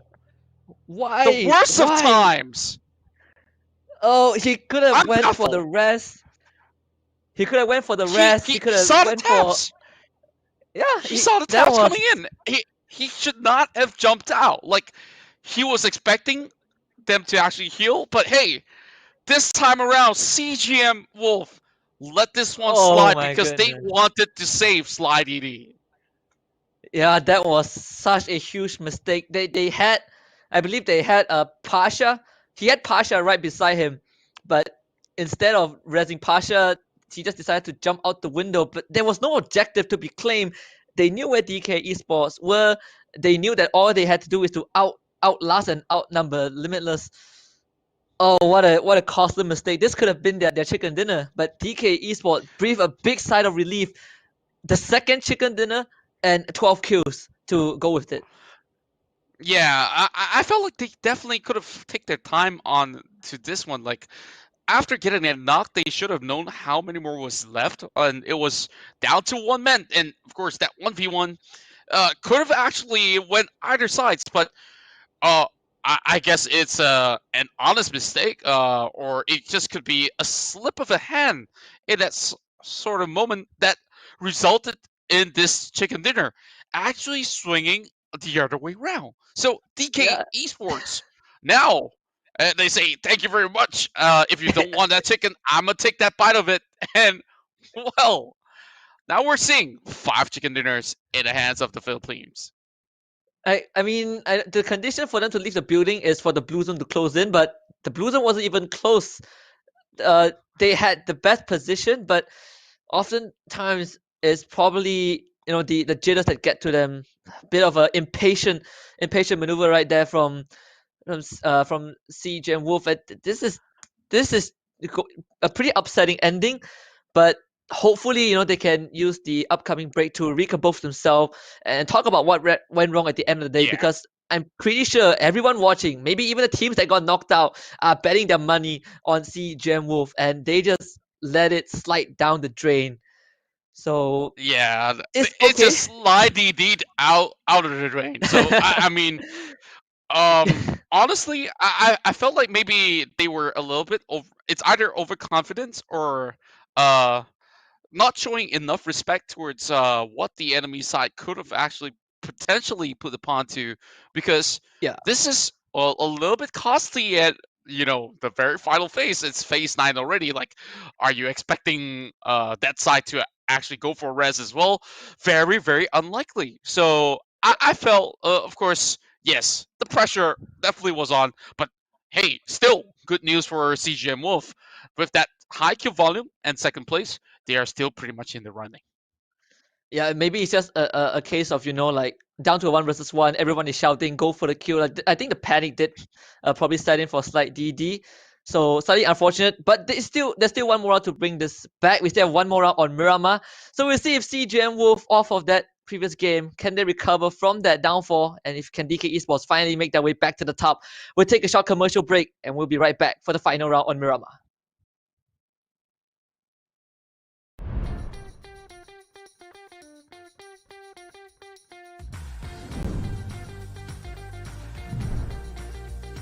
I'm going to die. With still having the main island having a little bit of control on there, a couple of these guys can make their way through and find himself getting knocked from. It's really interesting because, yeah, actually, like, the Team Liquid guys, super nice dudes. A grenade up to Highwind. Highwind, the hero, but right on top of him. 来看一下这边3名成员不明推进面对 Harry 的架枪，直接打第一支、第二支、第二掉第三支，连串漂亮。He's gonna have to work his way forward. They're next to each other. He's actually just gone around him. Gaxi, turn around. He's behind you. They have no idea how close they are right now. Gaxi is a centimeter away, and inch by inch they walk forward in unison. Ghoststar just came out of the smoke. He has no idea that Ghoststar is still behind him. Both prone. Ghoststar's in the boat. Oh my god, he might go down. We'll see Ghoststar, but it's not quite enough. K-Man gets him down. K-Man goes for Fuzz. Fuzz forced to go down. He's going to stick to the spray. He's got no bullets left. Mini Fountain. Oh my word. とそしてリラクシドリー特殊部隊3シスターを沈めに参ります。ケンです下手投げグレネード一旦ここが出て当たってるセドッポのダウン裏回って降りて外側2人目ダウン3人目いけるか3人目ああセーフ取れるか倒した So many teams now piling up from the south. T-Bone. Oh my word, T-Bone's right next to them. He's gonna fly.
Yet been able to find their entry into this circle wildcard.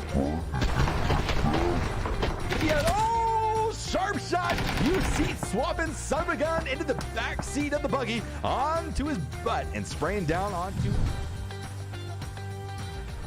이쪽에 NN이 맞춰거든요. 자, 기절을 못 시켰어요. 바로 못 시켰어요. NN 고각 수류탄. 자 위로. 오우. 자 이제 하나 더. 와! 슈퍼 플레이 나오네요. 진짜 울트라. Hey, you guys remember that Carnage had just a second ago? They're about to have some company and vehicles just come rolling. No, Budgie! What? He lived somehow, some way. It's a little shot. This is chaos incarnate. Microphone gets taken down. 厉害，这个厕所里面有人，我俩不知道一个哎呦飞打了个屁股身进去。哎呀，好痛！这种角度真的很痛。关键是他还是背着进去的，这是倒车入库。背刺达人，我俩。最后他兄弟一个人又来一个，补吗？补一手震到底补的话，没子弹了，还有12发，哇！啊，第三个人呢？你在干什么呀？ 여욱 선수가 좀 혼자 남아있고 여기 살리고 연막 쪽으로 소리 들렸죠 방금? 여기 있나요? 지금 불편한 통로를 같은 몰랐어요. Have the numbers. We're starting to come back on the side. Stacy's just holding the angle. He does go down from some good shots from McCoy. He jumps out of the building. His grenades go through. He spins back around on this angle. Steps around back behind him. Picks up another one. All right, McCoy. I see what you're working with. Happy birthday to you. And he picks up a fourth. I'm trying to throw the pan. They're trying to pan him. They're actually trying to pan him. They got him! H3 got him!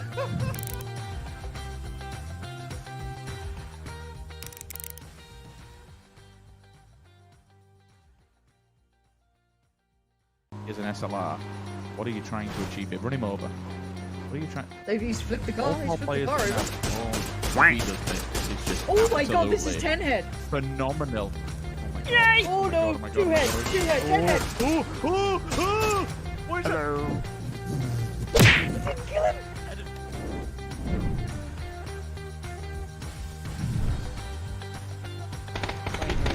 เฮ้ยแล้วมงพอพยาโมงเข้ามาแล้วจังหวะนี้พอพยาเข้ามา。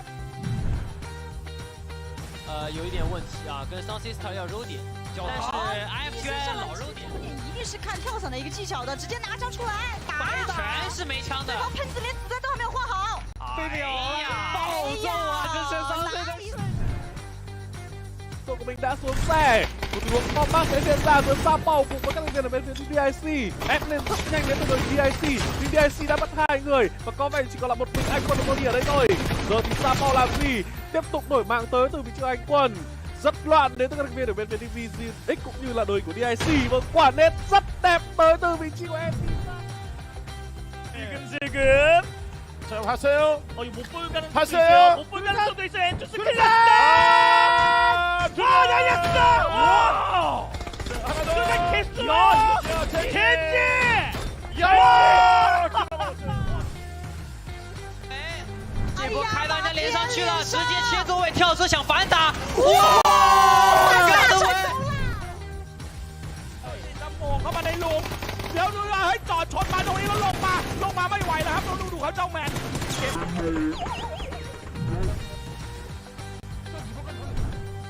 누가 수류탄가요? 혹시라도 그만!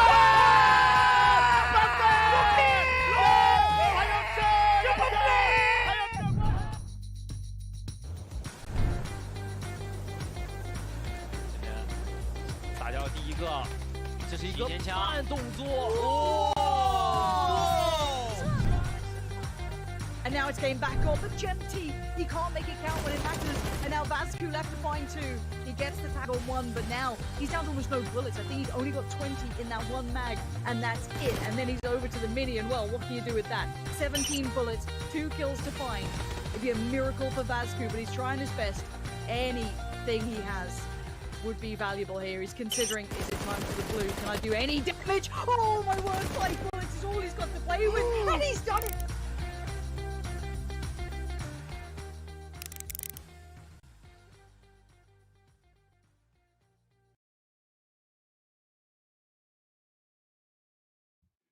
Of course, that was a little bit of that recap of the PSE charity show match. Well, PCS, just to correct myself. Well, there's so many of that great highlights from all the best players all over the world, just having a fun time.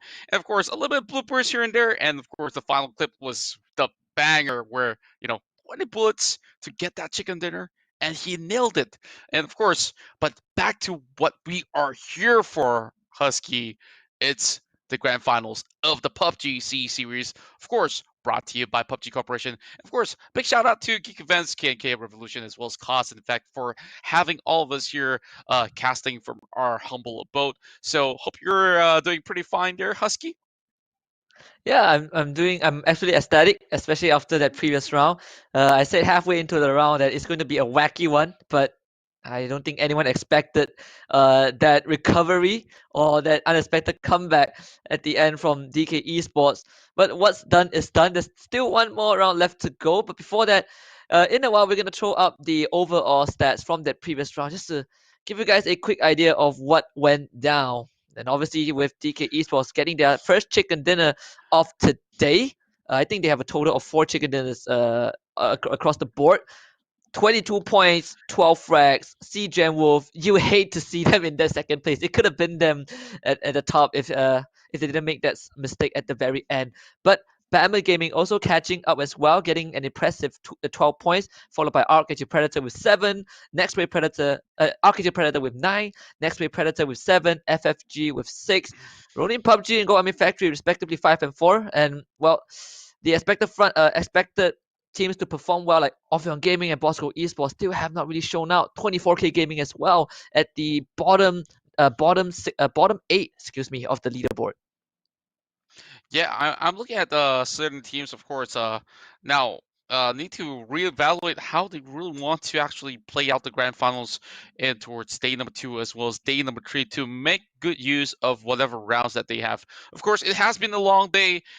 Game number 6. Of course, whether or not if they have done their discussions or not, it has definitely drained out a little bit of the stamina of some of these players, as we can see, like so many different winners for all these sort of matches. But yet again, it's all hailing from the Philippines only, where CGM Wolf was so close, very, very close to actually securing that chicken dinner. And of course, that leap of faith or leap of death definitely have costed them that 10 points that they might have actually secured, or should I say 11, because you add that kill all together at the same time. So of course we Yeah. want to update you guys a little bit on the scores right now.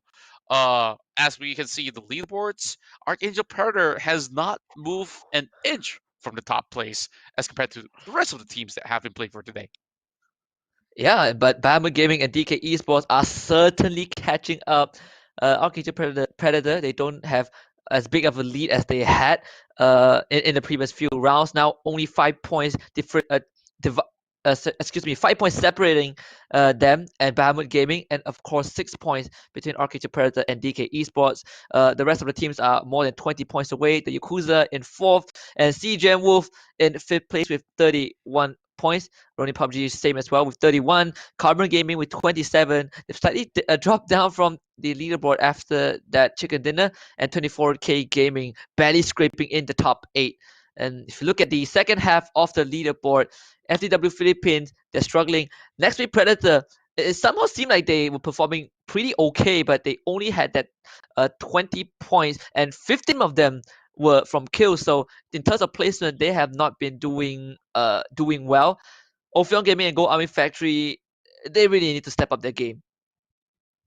Well, definitely needing to do so, or not, it might just be a little bit way too late. So of course, later on, we'll see whether or not, if more vehicles are gonna be clashing one another, or is there gonna be road kills, any road kills on your own teammates, or explosions, anything to do with vehicles, barricades. Well, we have to find out in pretty much the final map of Miramar. So, of course, with that being said, we are about to actually kick things off in towards the final game. But of course, today has been relatively enjoyable, not only as a caster. I'm pretty sure the viewers have a glimpse of some of all these interesting gameplay that's been coming up from both of all these region, if I must say, or well, technically we are under the same region of SEA. Both but of the these two nations. different yeah, both of these nations. Yes, that's the word I'm looking for, Husky. So both these nations so far has been, of course, duking it all out. But I'm just looking at a couple of teams like from Malaysia. which has been popping off so far. It's Yakuza, as well as, if you want to count CGM's with performance in the previous run, yes, indeed, they definitely did well. And 24K Gaming so far has been pretty much a-okay. So now we're taking this final flight of the evening, or to some, it's almost midnight. So, or if you're from further parts of the world, of course, we bid you good morning as well as good afternoon, perhaps. So now we're already seeing a pretty much interesting section where it cuts across Loud Korea, but nobody is actually going in towards the city. Instead, WB, they say, I want to go to the edge. I'm going to stick to somewhere near Alcantara and make my way through the edge of the earth. Yeah, actually, fun fact. So the last round of Erangel on round 3, I believe Bamcorp disconnected, so he went on a free fall. He ended up in Sosnovka Island, and he survived until the very end. He was just waiting for his team to get him. Well, they did get wiped out by Archangel Predator, but that was a funny sight to see. The fact that Archangel Predator didn't see Bamcorp just free falling, on his parachute. Was definitely, lucky, Lady Luck was on his side. But you see this circle, wow, what can I say? I like this. Like, only 3 squads are in the circle. You can just feel the panic, right? Yeah, I'm thinking that there's a lot of this high terrain warfare. And speaking of which, we're already seeing a couple of all these taps. Golden SKS Iron Sight. One of the worst guns you can actually start off to spray somebody on a vehicle. Unless, if you're talking about point blank, then okay. But the reason why I love this circle is for the very fact that there is a chance for it to be going in towards the Oasis, where usually it's an uncharted territory. Nobody really loves going there to loot, and better yet, to finish off the entire run, because if you really want to analyze all around the surroundings, it's all really rocky terrains for all these guys without private license. So this is relatively concerning. I'm surprised that across all these 4 days from group stage until now, we haven't been able to have the luxury or the opportunity to witness a friendly run over on broadcast. I mean, we've seen teams running over their enemies with trucks and cars, but not their own teammates just yet. So hopefully we'll find that chance pretty soon. Just yet. We've seen that in the kill feed, but not on camera. Why we're having the cameras on Pasha is hoping that we see a flip, or maybe the style points if he actually does an incredible landing after some somersaults or so. Very rare chance with that happening. Observer is just going to keep his camera on all the vehicles, all the moving vehicles. It's to find that one lucky shot, the money shot. Of course, the guys behind the cameras, big shout out to them for working day in, day out and of course to make sure that everything's pretty much crystal clear for you guys. And of course, I'm bringing you guys the perfect view. That's of course showing the perfect display of PUBG in general. So a lot of all these teams are still taking their sweet time over the southern end. Of course, we look at some crowd over the Picado region. We have some over Montenevo that's plotting their way in. Like, even if you cut through El Pozo, it's going to be a little bit hard unless if, say, some of them actually land towards the far right of the crater fields. Maybe it could be some great opportunity. But, I'm looking at Torre Ahumada. That's like the emptiest land that I've seen for quite a while in the first phase of Circle. So it's a really long stretch for CGM Wolf, Archangel Predator, so be prepared for a really bumpy ride. It's the first time that Archangel Predator didn't get to enjoy, the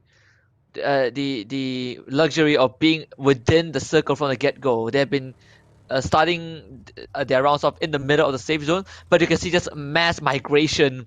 Go Army Factory, they're also starting to drive upwards. Archangel Predator, they're probably just waiting for Mad Dog to come pick them up while they intercept possible passerbys.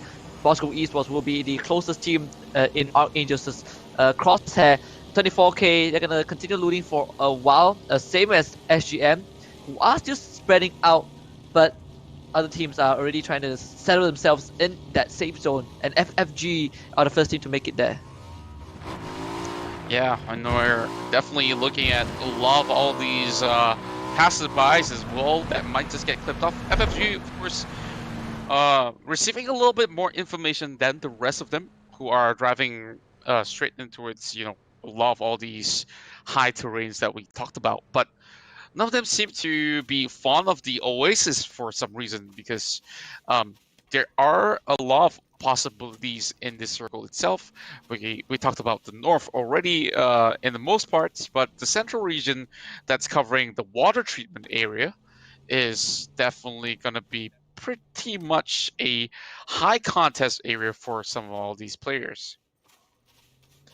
Yep, so right now water treatment pretty much left alone. Is maybe Bahamut Gaming and FFG pretty close to each other, so you can expect a bit of competition over that territory for now. But Champ, they're driving right beside a hostile team. Just having the advantage of that high ground does give them a bit of an edge, but OGP is gonna start unloading. Not gonna land unnecessary shots, but Mr. Chan will draw that first bird onto Kevlar. So Bahamut Gaming, they really want to take over that water treatment compound. And you can see Ronin PUBG as well, making a quick move. Might want to just drive straight and challenge their opponents, which is 24k. And it might just be just that though, they are making their way into that desert. Now Katsui is going to be seeing a little bit more of that action. Bahamut Gaming, so far, I'm going to be giving them A+ for consistency for the later parts of the stages.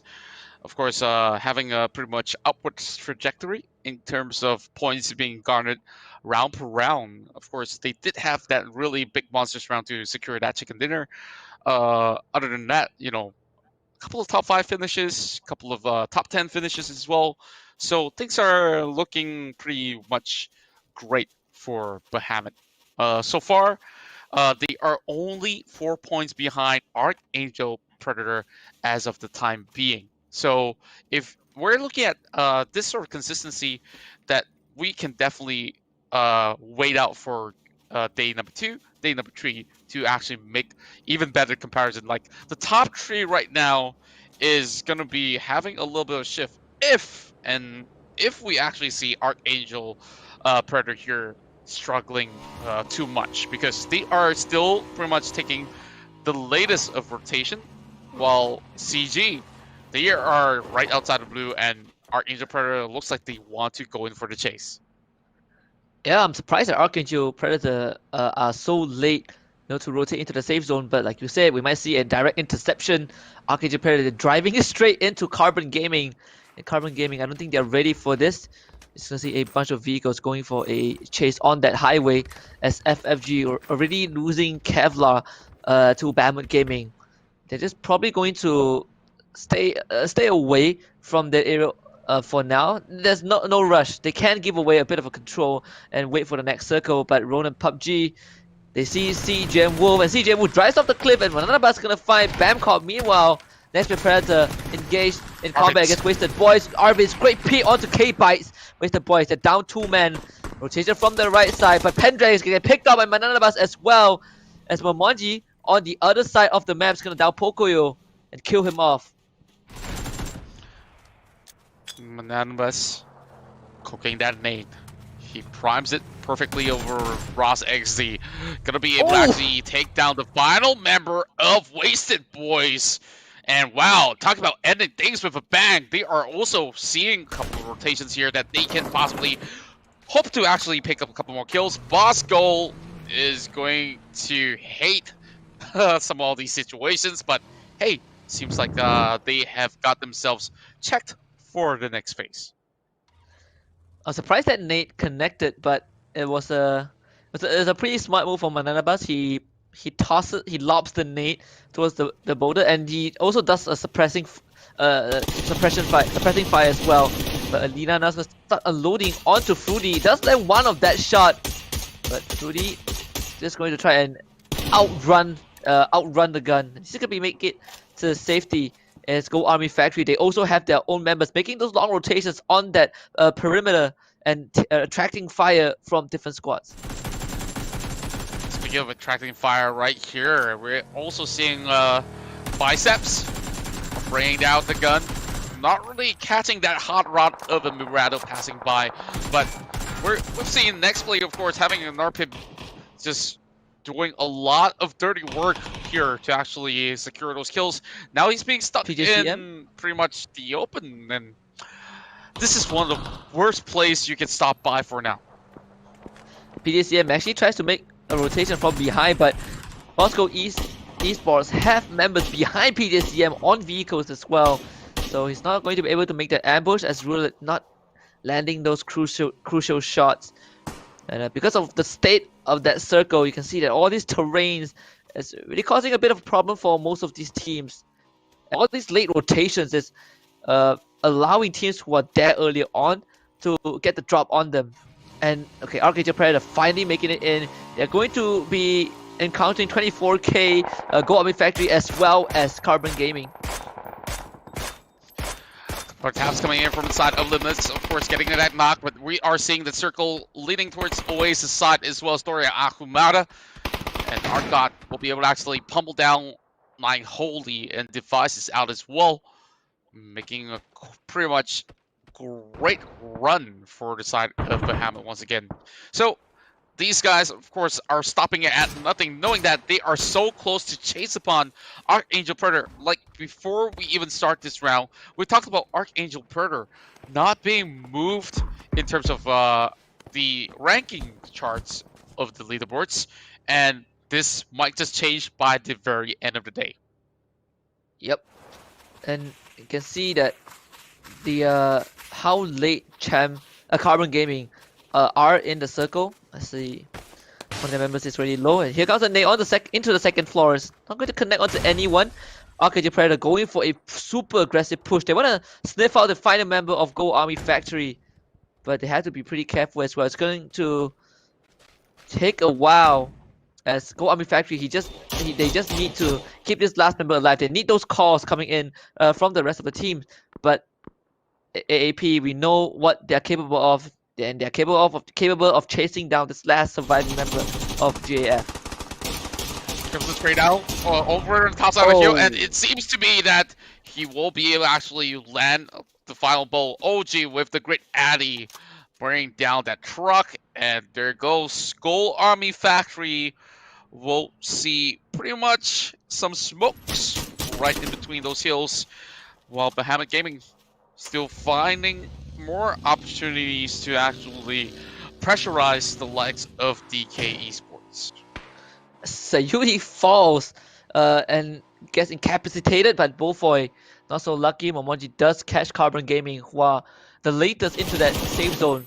Carbon Gaming now have to move further into that circle. Aoki able to get a bit of the spray, but no confirmed kills just yet. Bahamut Gaming able to get the members into a safe spot. It's going to be pretty tricky with all these teams near each other. This close proximity. There's 3 teams around this Oasis, but Georgie will find the hit of Shinryuji. Chan cracking up the bottle of Molotov. Oh my! That nade connects into 2. Georgie, insane nade, and it's Bahamut Gaming out for the count, and DK Esports 4 kills just like that. And FDW added insult to injury. Bahamut Gaming, they had a lot on their plate, but Nebu decides, you know, I'm just gonna lay in a bit of give you my 2 cents as well. Bahamut Gaming, well, their hopes of making it first place by the end of today went up in smokes, but that nade by Georgie was absolutely perfect, and this Oasis takeover is going to intensify as we proceed with the phases. Enzo is gonna down 2 members of Carbon Gaming. Kessu is going to find his mark onto his opponents across the Oasis as well. It's going to be from FTW. Now FFG's turn to actually make a stance. Tapping in towards that small little hut. And then it's not going to be working wonders. Not much cover for whoever's right inside. Now, more and more players are actually visiting the Oasis for a little bit of that vacation, hoping to actually celebrate with a bucket of chicken. So, next play are sitting pretty much in center stage of this Oasis. So, look at how there's so many places for them to actually slowly get by. This is just really hard in terms of like semi-urban warfare, as well as the mixture of all these natural terrains that they are trying to actually make good use of. Yep, 24K will catch Yakuza as well. Savior eliminated by M0. And for those teams who are already in the Oasis, they will probably just stick by here as long as the circle includes that compound. But Opion Gaming, they are going to make this really excruciating journey. No vehicles available. And they're going to make a lot of noise that Bosco Esports can pick up. You can see that Rikta is running straight into the crosshair of Bosco Esports. And I don't think he has any idea what's in front of him. Now Recta goes in for the spray down there, connecting towards the side of Skyco, bringing him to 50%. 1-8 being lobbed right in towards the corners of Bosco. But they are fighting an uphill battle, and of course, with that sort of vantage point, they did actually pick off, as we see OG actually loses 2. So this is not really supposed to happen, and OG is spread too thin, spread too wide. FTW again just intervening in this Mexican standoff. And now Opion Gaming, only great AD left alive, and Skyco is not going to let him go anywhere. He will kill him off. And OG, well, they are also going to be taken out eventually. The great AD is the only one alive, but he's not going to be alive for long. He downs Yehi, but no confirmed kill, and Bosco Esports will take out Opion Gaming. Yep, that's going to be a DBNO right there. While Bosco, of course, survives to tell another tale with Aoki going for the leg sprays, but instead he gets knocked! Oh no! It could have been a good opportunity, but here comes Katsuedo over on the other angle. He now knows that he's all alone, and it's Archangel Predator preying upon them. CJ18 right behind the wall. He is getting a little bit more of that pressure. It's going to be a little bit of that Molotov being spread up, but no! That's not the right time to bring down the Molotov. CJ seals it up. Oh man. Oh man, that must have hurt. He threw the Molotov, but it landed on that wooden window pane, and it set fire to his own teammate. What a way to go! But you have to give props to Archangel Predator just rushing in at that and taking the fight head on. But FFG, they just barbecued themselves in the end, and well, instead of getting the chicken dinner, they become the roasted poultry. We're down to the final 9 teams right now, and it seems like the circle really likes the Oasis for this final round.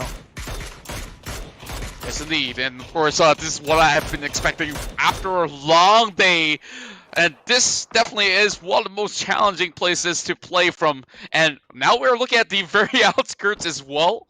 The very corner of the map with those sort of the rocky hills. Some of the teams are actually playing from that corner, but the Oasis doesn't seem to be likely ending after phase for subsides. It's going to be Arvin's here with that K9 in hand, while Skyco will break out that Midi 14. It seems to be the go-to weapon in Miramar most of the time, as we are looking at, easier taps coming in, as well as spray control.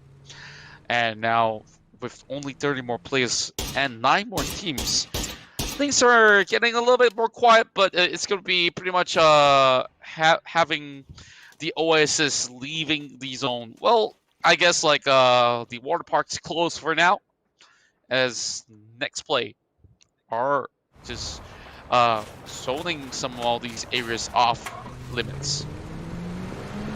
Yeah, and Champ, they have perfect control of one of that compound, so they should have they should be able to find solace in those shelter. But Next with Predator and CJ and Wolf, they have to start evacuating from the Oasis as it's no longer a viable playground. Georgie will run into CJ. DK Esports now inevitably have to go up against Archangel Predator. 2 nades being expended, but it's not going to land on the CJ unfortunately. Georgie's going to toss out the third one, but CJ is going to run straight at him. Does he see Georgie though? Georgie goes up for the spray. CJ is going to dodge around, but it's not going to make it. Archangel Predator get wiped out in 9th place.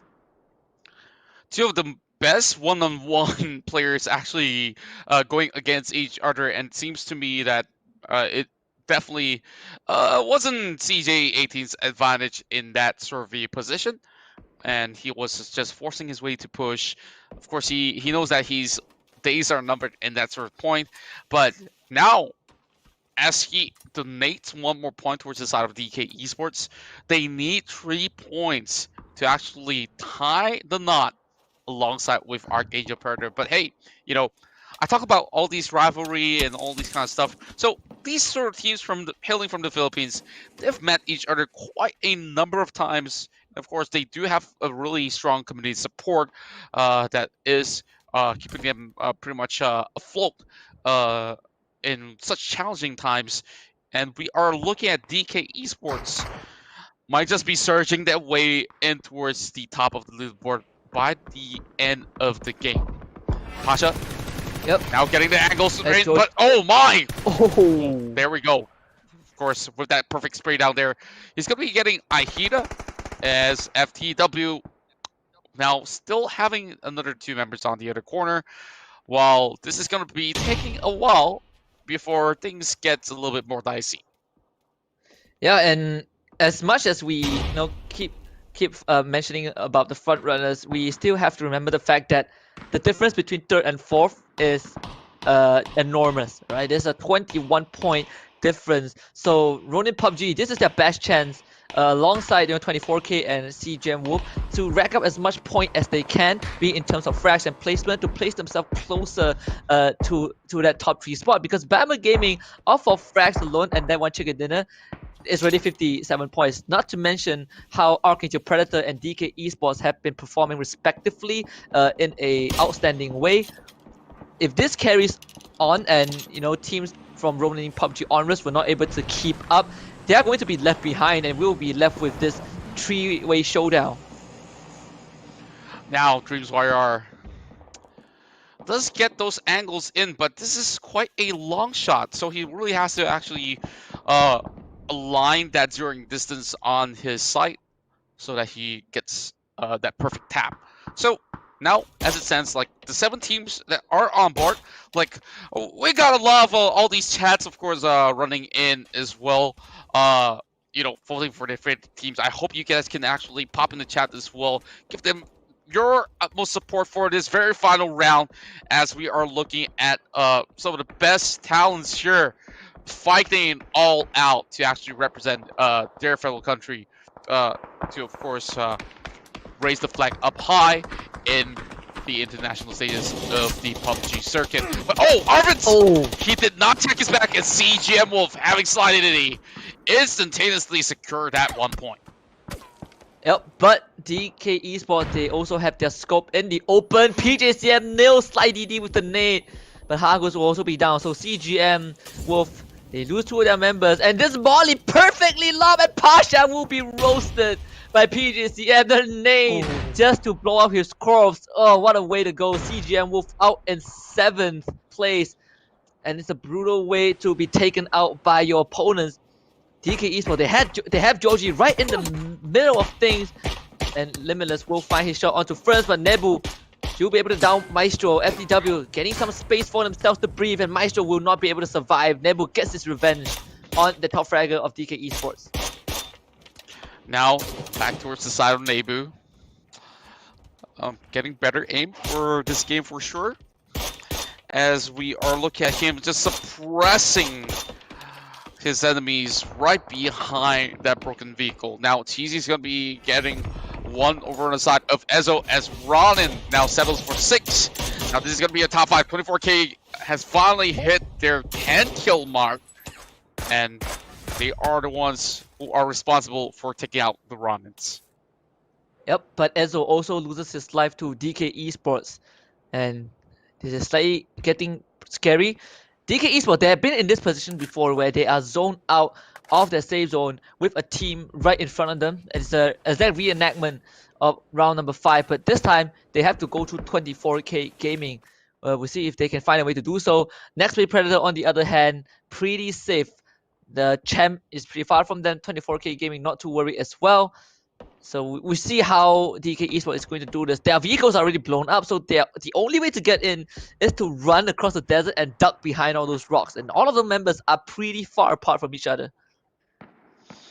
Yeah, really tough challenges lurking up ahead, and seems to me 24K are opting for those vehicles that they left behind, and they are making their sprint across as we are looking at Pim scavenging for those final few loots.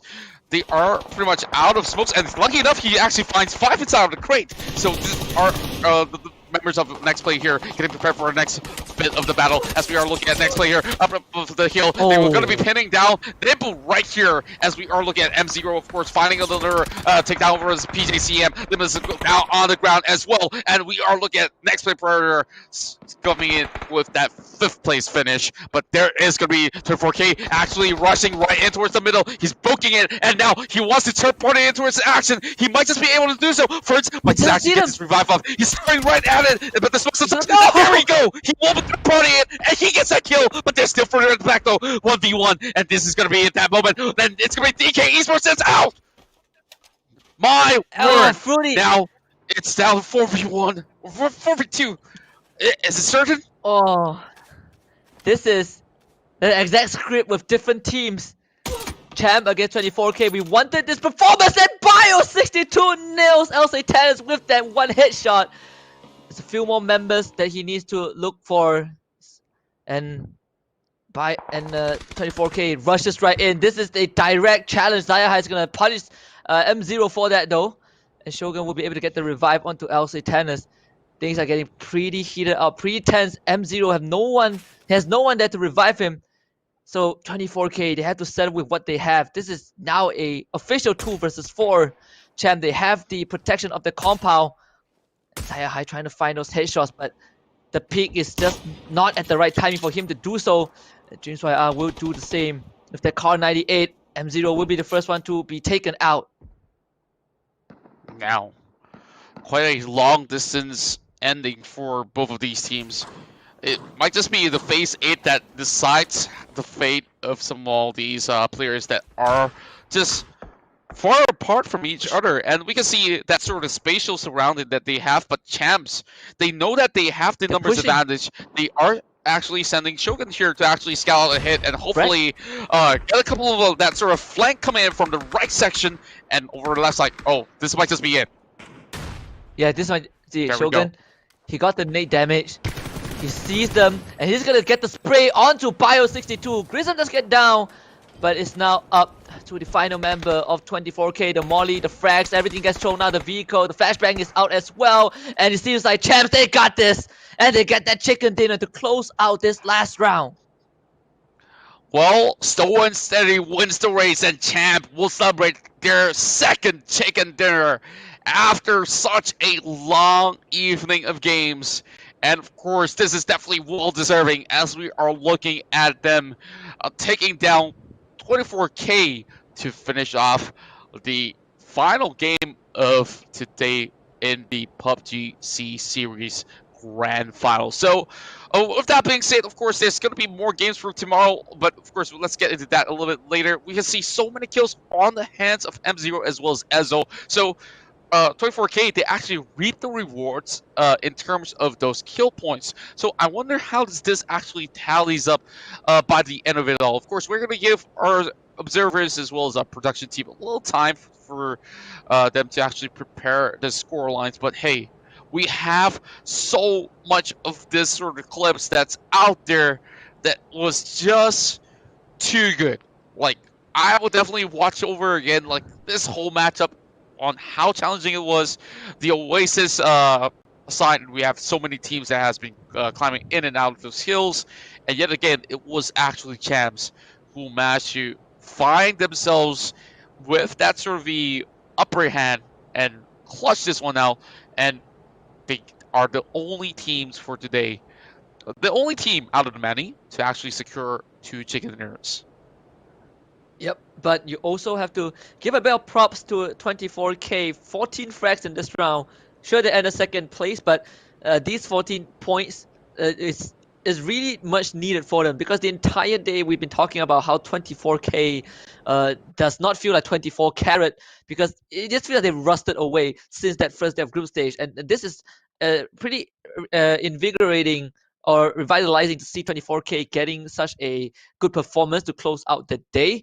As you can see, this is the overall recap of each map and the chicken dinner that was claimed. RKG Predator, they got one in to open up the day. Carbon Gaming followed suit, and Bahammer Gaming to claim the third chicken dinner on Erangel. Whereas Champ, they got 2 on Miramar, and DK Esports, they got 1 as well. So with that being said, I think today it's been a mixture, right? It's been pretty chaotic.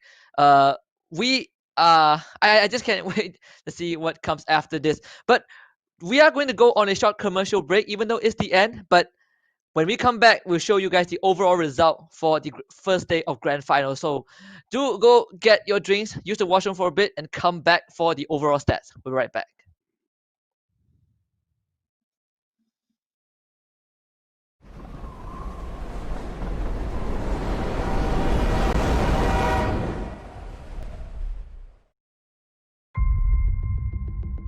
제가 빅캔디를 개발했을 때 당시에는 내부적으로 뭔가 이 초보자들을 케어해야 된다는 생각이 많았어요. 그래서 초보자들 케어하려면 우리가 어떤 식으로 이렇게 월드를 제작해야 될까라는 고민이 많았고. We had a very chaotic and really fast gameplay in Sanhok, and we have a very slow pace gameplay for Miramar and also Erangel. And we had players that loved Erangel and loved Miramar, others that absolutely loved Sanhok. And so we wanted to have a common battleground. 유저분들의 피드백이 곧 저희의 채찍질이죠. 뭐 이래라 뭐 이래라 펍지 항상 이러시잖아요.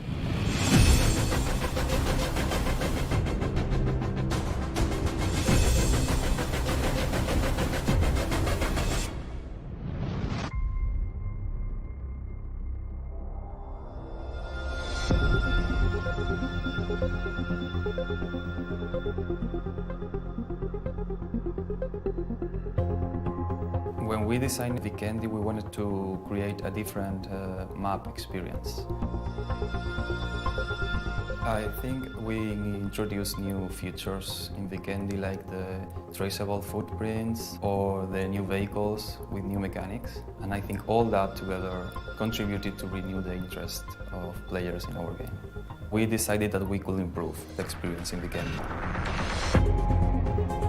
네, 일단 눈이 거의 빅캔디의 3분의 2가 눈으로 원래 덮여 있었는데 이게 특징이기도 하고, 그래서 빅캔디만의 아름다움이 눈으로 표현된다고 생각을 했어요. 근데 아무래도 그렇다고 해도 게임 플레이에 지장이 되면은 아무리 예뻐도 힘드니까 눈이 필요하면은 게임에 집중할 수가 없잖아요.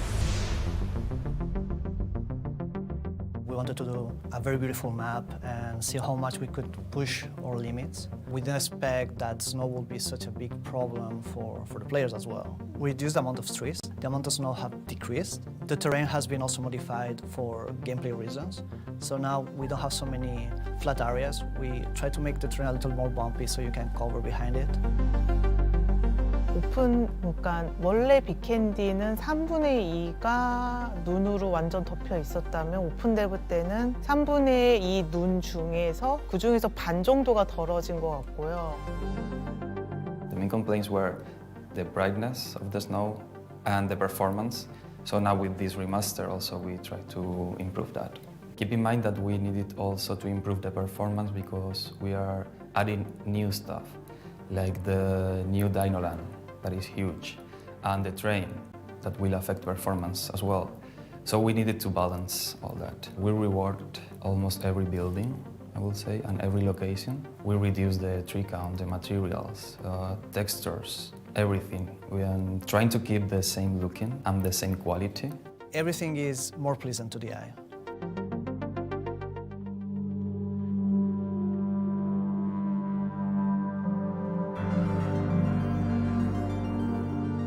비켄디에서 기차는요. 사실상 저희 비켄디를 개발할 초기에 이미 아이디어는 나와 있었어요. 실제로 기차를 넣었으면 좋겠다. 그때 아마 세국열차가 영화가 나왔었을 때고 그래서 비켄디에 기차가 들어갔으면 좋겠다는 얘기가 나왔었는데 사실상 그걸 개발할 시간이 없었던 거고 그걸 막 같이 월드를 개발하면서 그 기차까지 새로 신규로 만들어서 넣기까지 시간이 부족했던 거고 이번에 그걸 준비해서 이제 넣게 됐는데요. There are 11 stations. You have two different lines, one that goes around the island, outside the island, and then you have two internal lines with multiple trains that go back and forth.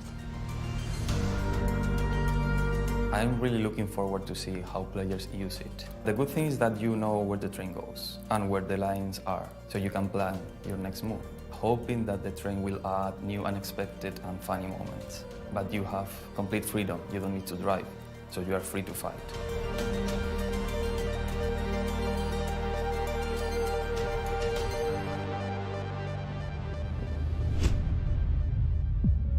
Dinoland is what was previously known as Dino Park. We looked at American theme parks from the 60s. It is about 4 times bigger than the old Dino Park.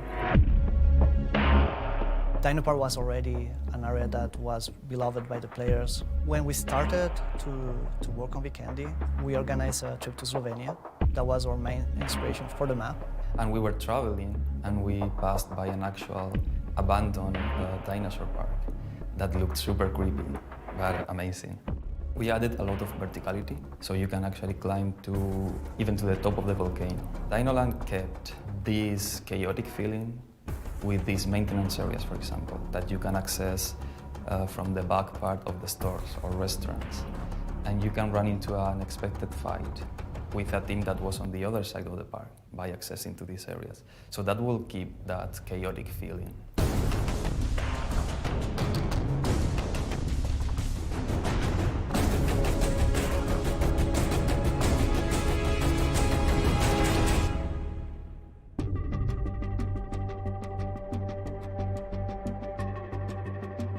이게 뭐 게임 판도라는 게 시시각각 변하고 유저들의 취향도 정말 다이나믹해가지고 그때그때 맞춰서 유저 취향이랑 개발자들의 로망이 합쳐져서 나오는 게 게임이라고 생각을 하거든요.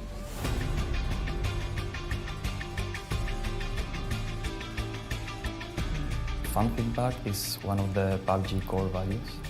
And if you look at the Vikendi remaster, you will see that all the changes were made to improve the fan experience. And all the changes were made based on their thoughts. And you can clearly see that. Because we truly believe that the best way to offer the best game for our players is listening to them.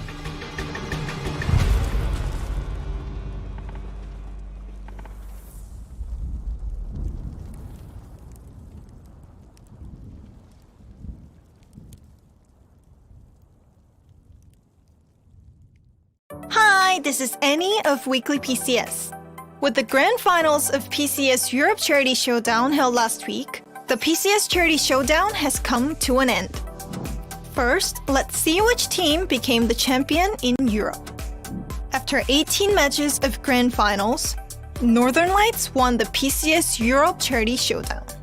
Northern Lights performed well from partner events and PGS qualifiers in early 2020, and they also ranked 5th in the group stage of PCS Europe Charity Showdown.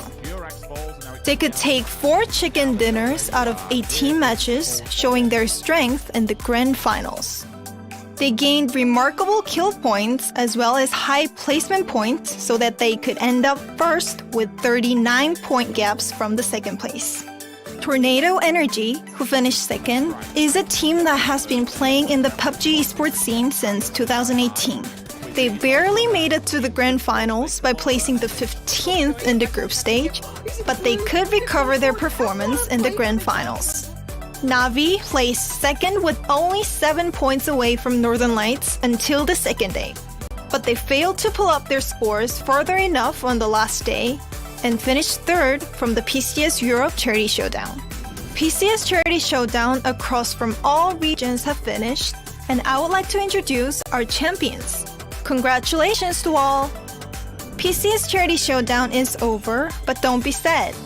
Now we're on our way to PCS 1. PCS1 qualifiers and regional leagues are underway from the global.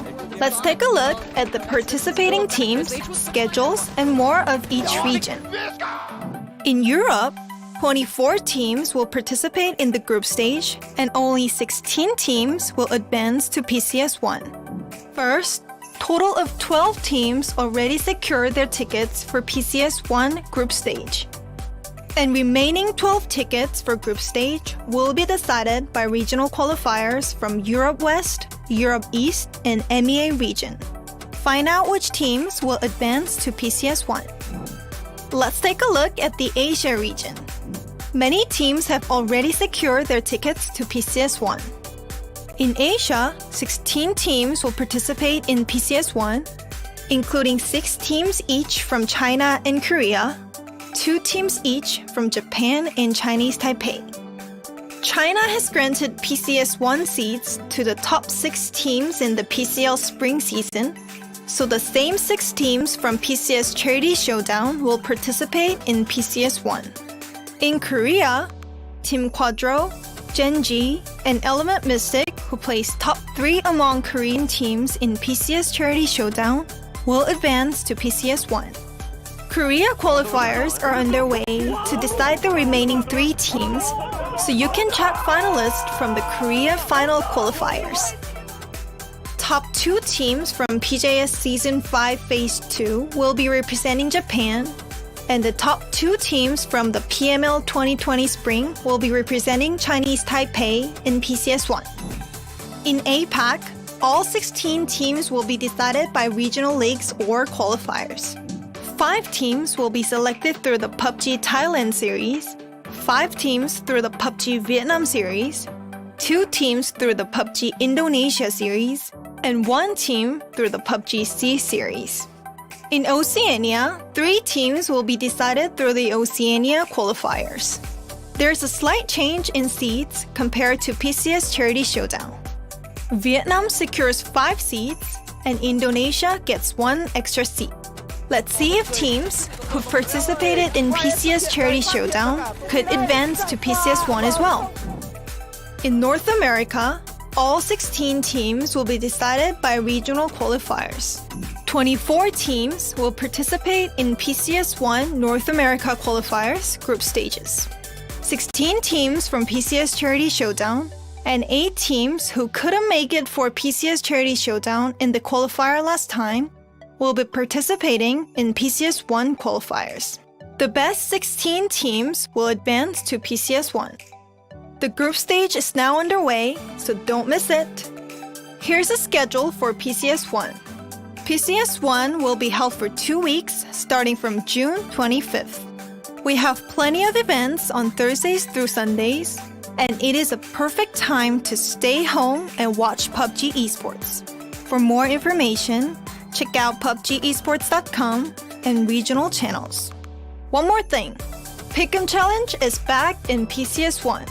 Look at these gorgeous items. You don't want to miss having a chance to get them. Esports Tab and Pick'em Challenge will be opened on June 17th in live server. More information will be announced soon, so please stay tuned for our official channels. I'll be back with next weekly PCS for PCS1. Until then, bye!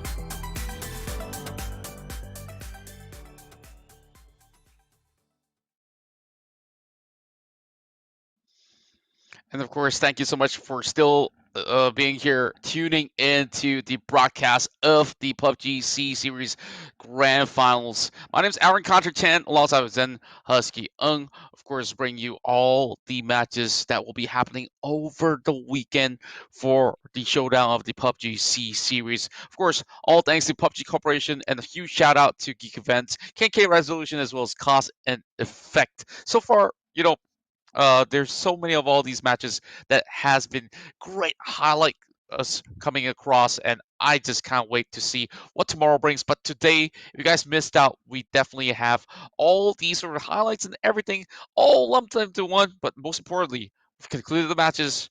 We want to find out what's the result for the match 6 that we had.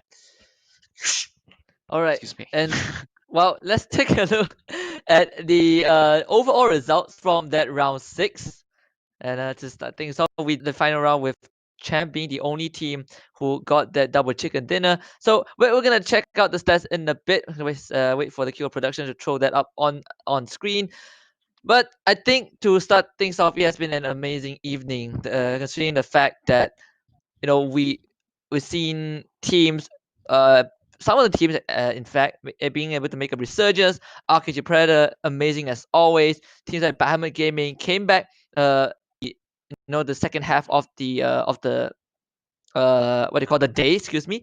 But teams like Ophion Gaming and Go Army Factory, they still kind of struggle alongside teams such as Yakuza and 200 CGM Wolf.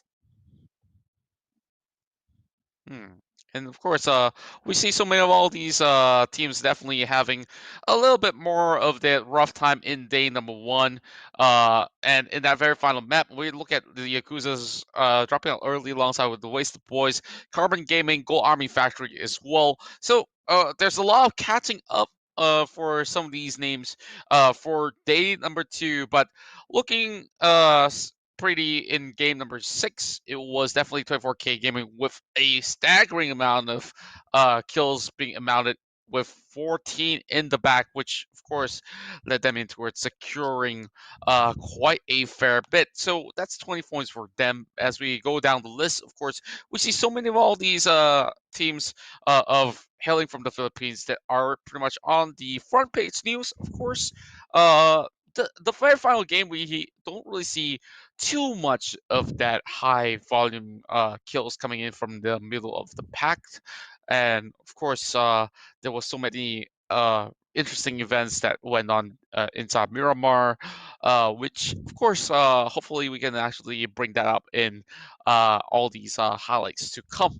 But we want to find who's the leader of the pack in a little bit more. But if you guys missed out on who really won themselves those chicken dinners across the day, we start off with Archangel Predator coming in with the very first match of Erangel, followed by Carbon Gaming in game 2.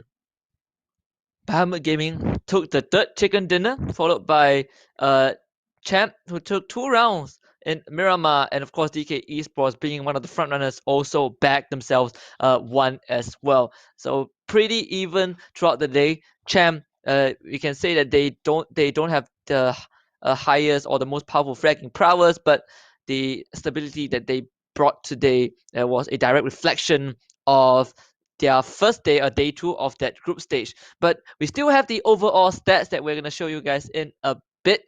And we're going to see who will be in the front page or the top of the leaderboard. And DK Esports finally eclipsed Archangel Predator with 3 extra points. And those 3 points, well, the difference was made in terms of frags as well. 42 kills. And Archangel Predator with 39 themselves. Bahamut Gaming also boasting an impressive 57 points, 1 chicken dinner, and 34 kills. 24K Gaming with a maximum frag final round gave themselves 4th place with 46 points. Champ, 2 chicken dinners, 21 frags, giving themselves their 42 points. Ronin PUBG following closely behind with 37. The Yakuza with 36. And CGM Wolf with 34. Now, of course, we're looking at the 9th place all the way down towards the bottom. We are looking at 30 points for next play Predator. Still heavy chance for them to actually come back up. Same goes to FTWPH with 29 points. 27 will go towards the side of FFG as well as Carbon Gaming. Ophion seemed like they had some couple of small leads, which they eventually fell off the radar a couple of times. I want to see them back on track tomorrow. Same goes to Bosco, Army Factory, as well as with the boys. They just barely scratched the surface. Like, we're looking at them just finally breaking that double-digit scoreline. So, of course, I really want to see pretty much maybe a 4 to 5 way horse race by tomorrow. So this will sum up day 4 of the PUBG C series. If you have been catching us since the group stages, and this is the very first day of the grand finals, tomorrow over Saturday as well as Sunday, we will be crowning our champions of the PUBG C series. So of course, one big shout out as well as thank you to PUBG Corporation once more for making sure that every single one of all these action coming from our pro players are captured perfectly. And also, that's also credits to Geek Events, KK Revolution, as well as Cause and Effect. So, Husky, tomorrow they're definitely going to be grinding even harder. So, what's in store for us for tomorrow? Well, even more action and of course some hilarious moments. I think today encapsulated all of that. Clutch, the comedy, unexpected turn of Fails. events. It fails, right? So tomorrow I definitely want to see teams at the second half of the leaderboard do step up their game. Wasted boys, they can do better. Yakuza, I've seen them do better. We've seen them do better during the group stage. This is not the end for them. 50 points might seem a lot, but all it takes is just 2-3 good games and they were able to bring it back. So with that being said, I think the teams are exhausted. You guys are as well. We're going to call it a night. I'm Husky. Here's Contra. We're going to sign off.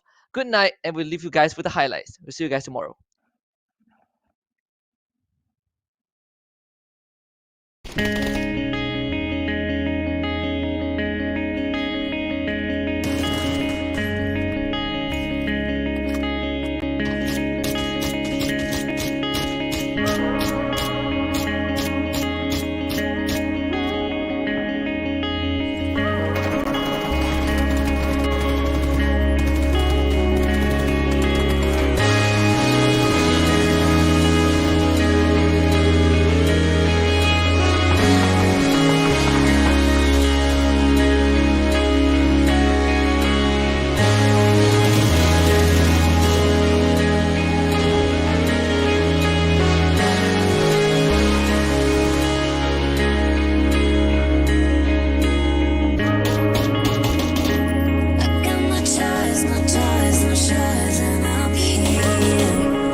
is it so hard to let you go?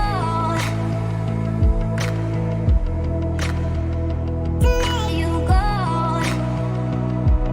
So why is it so hard to let you go? To let you go.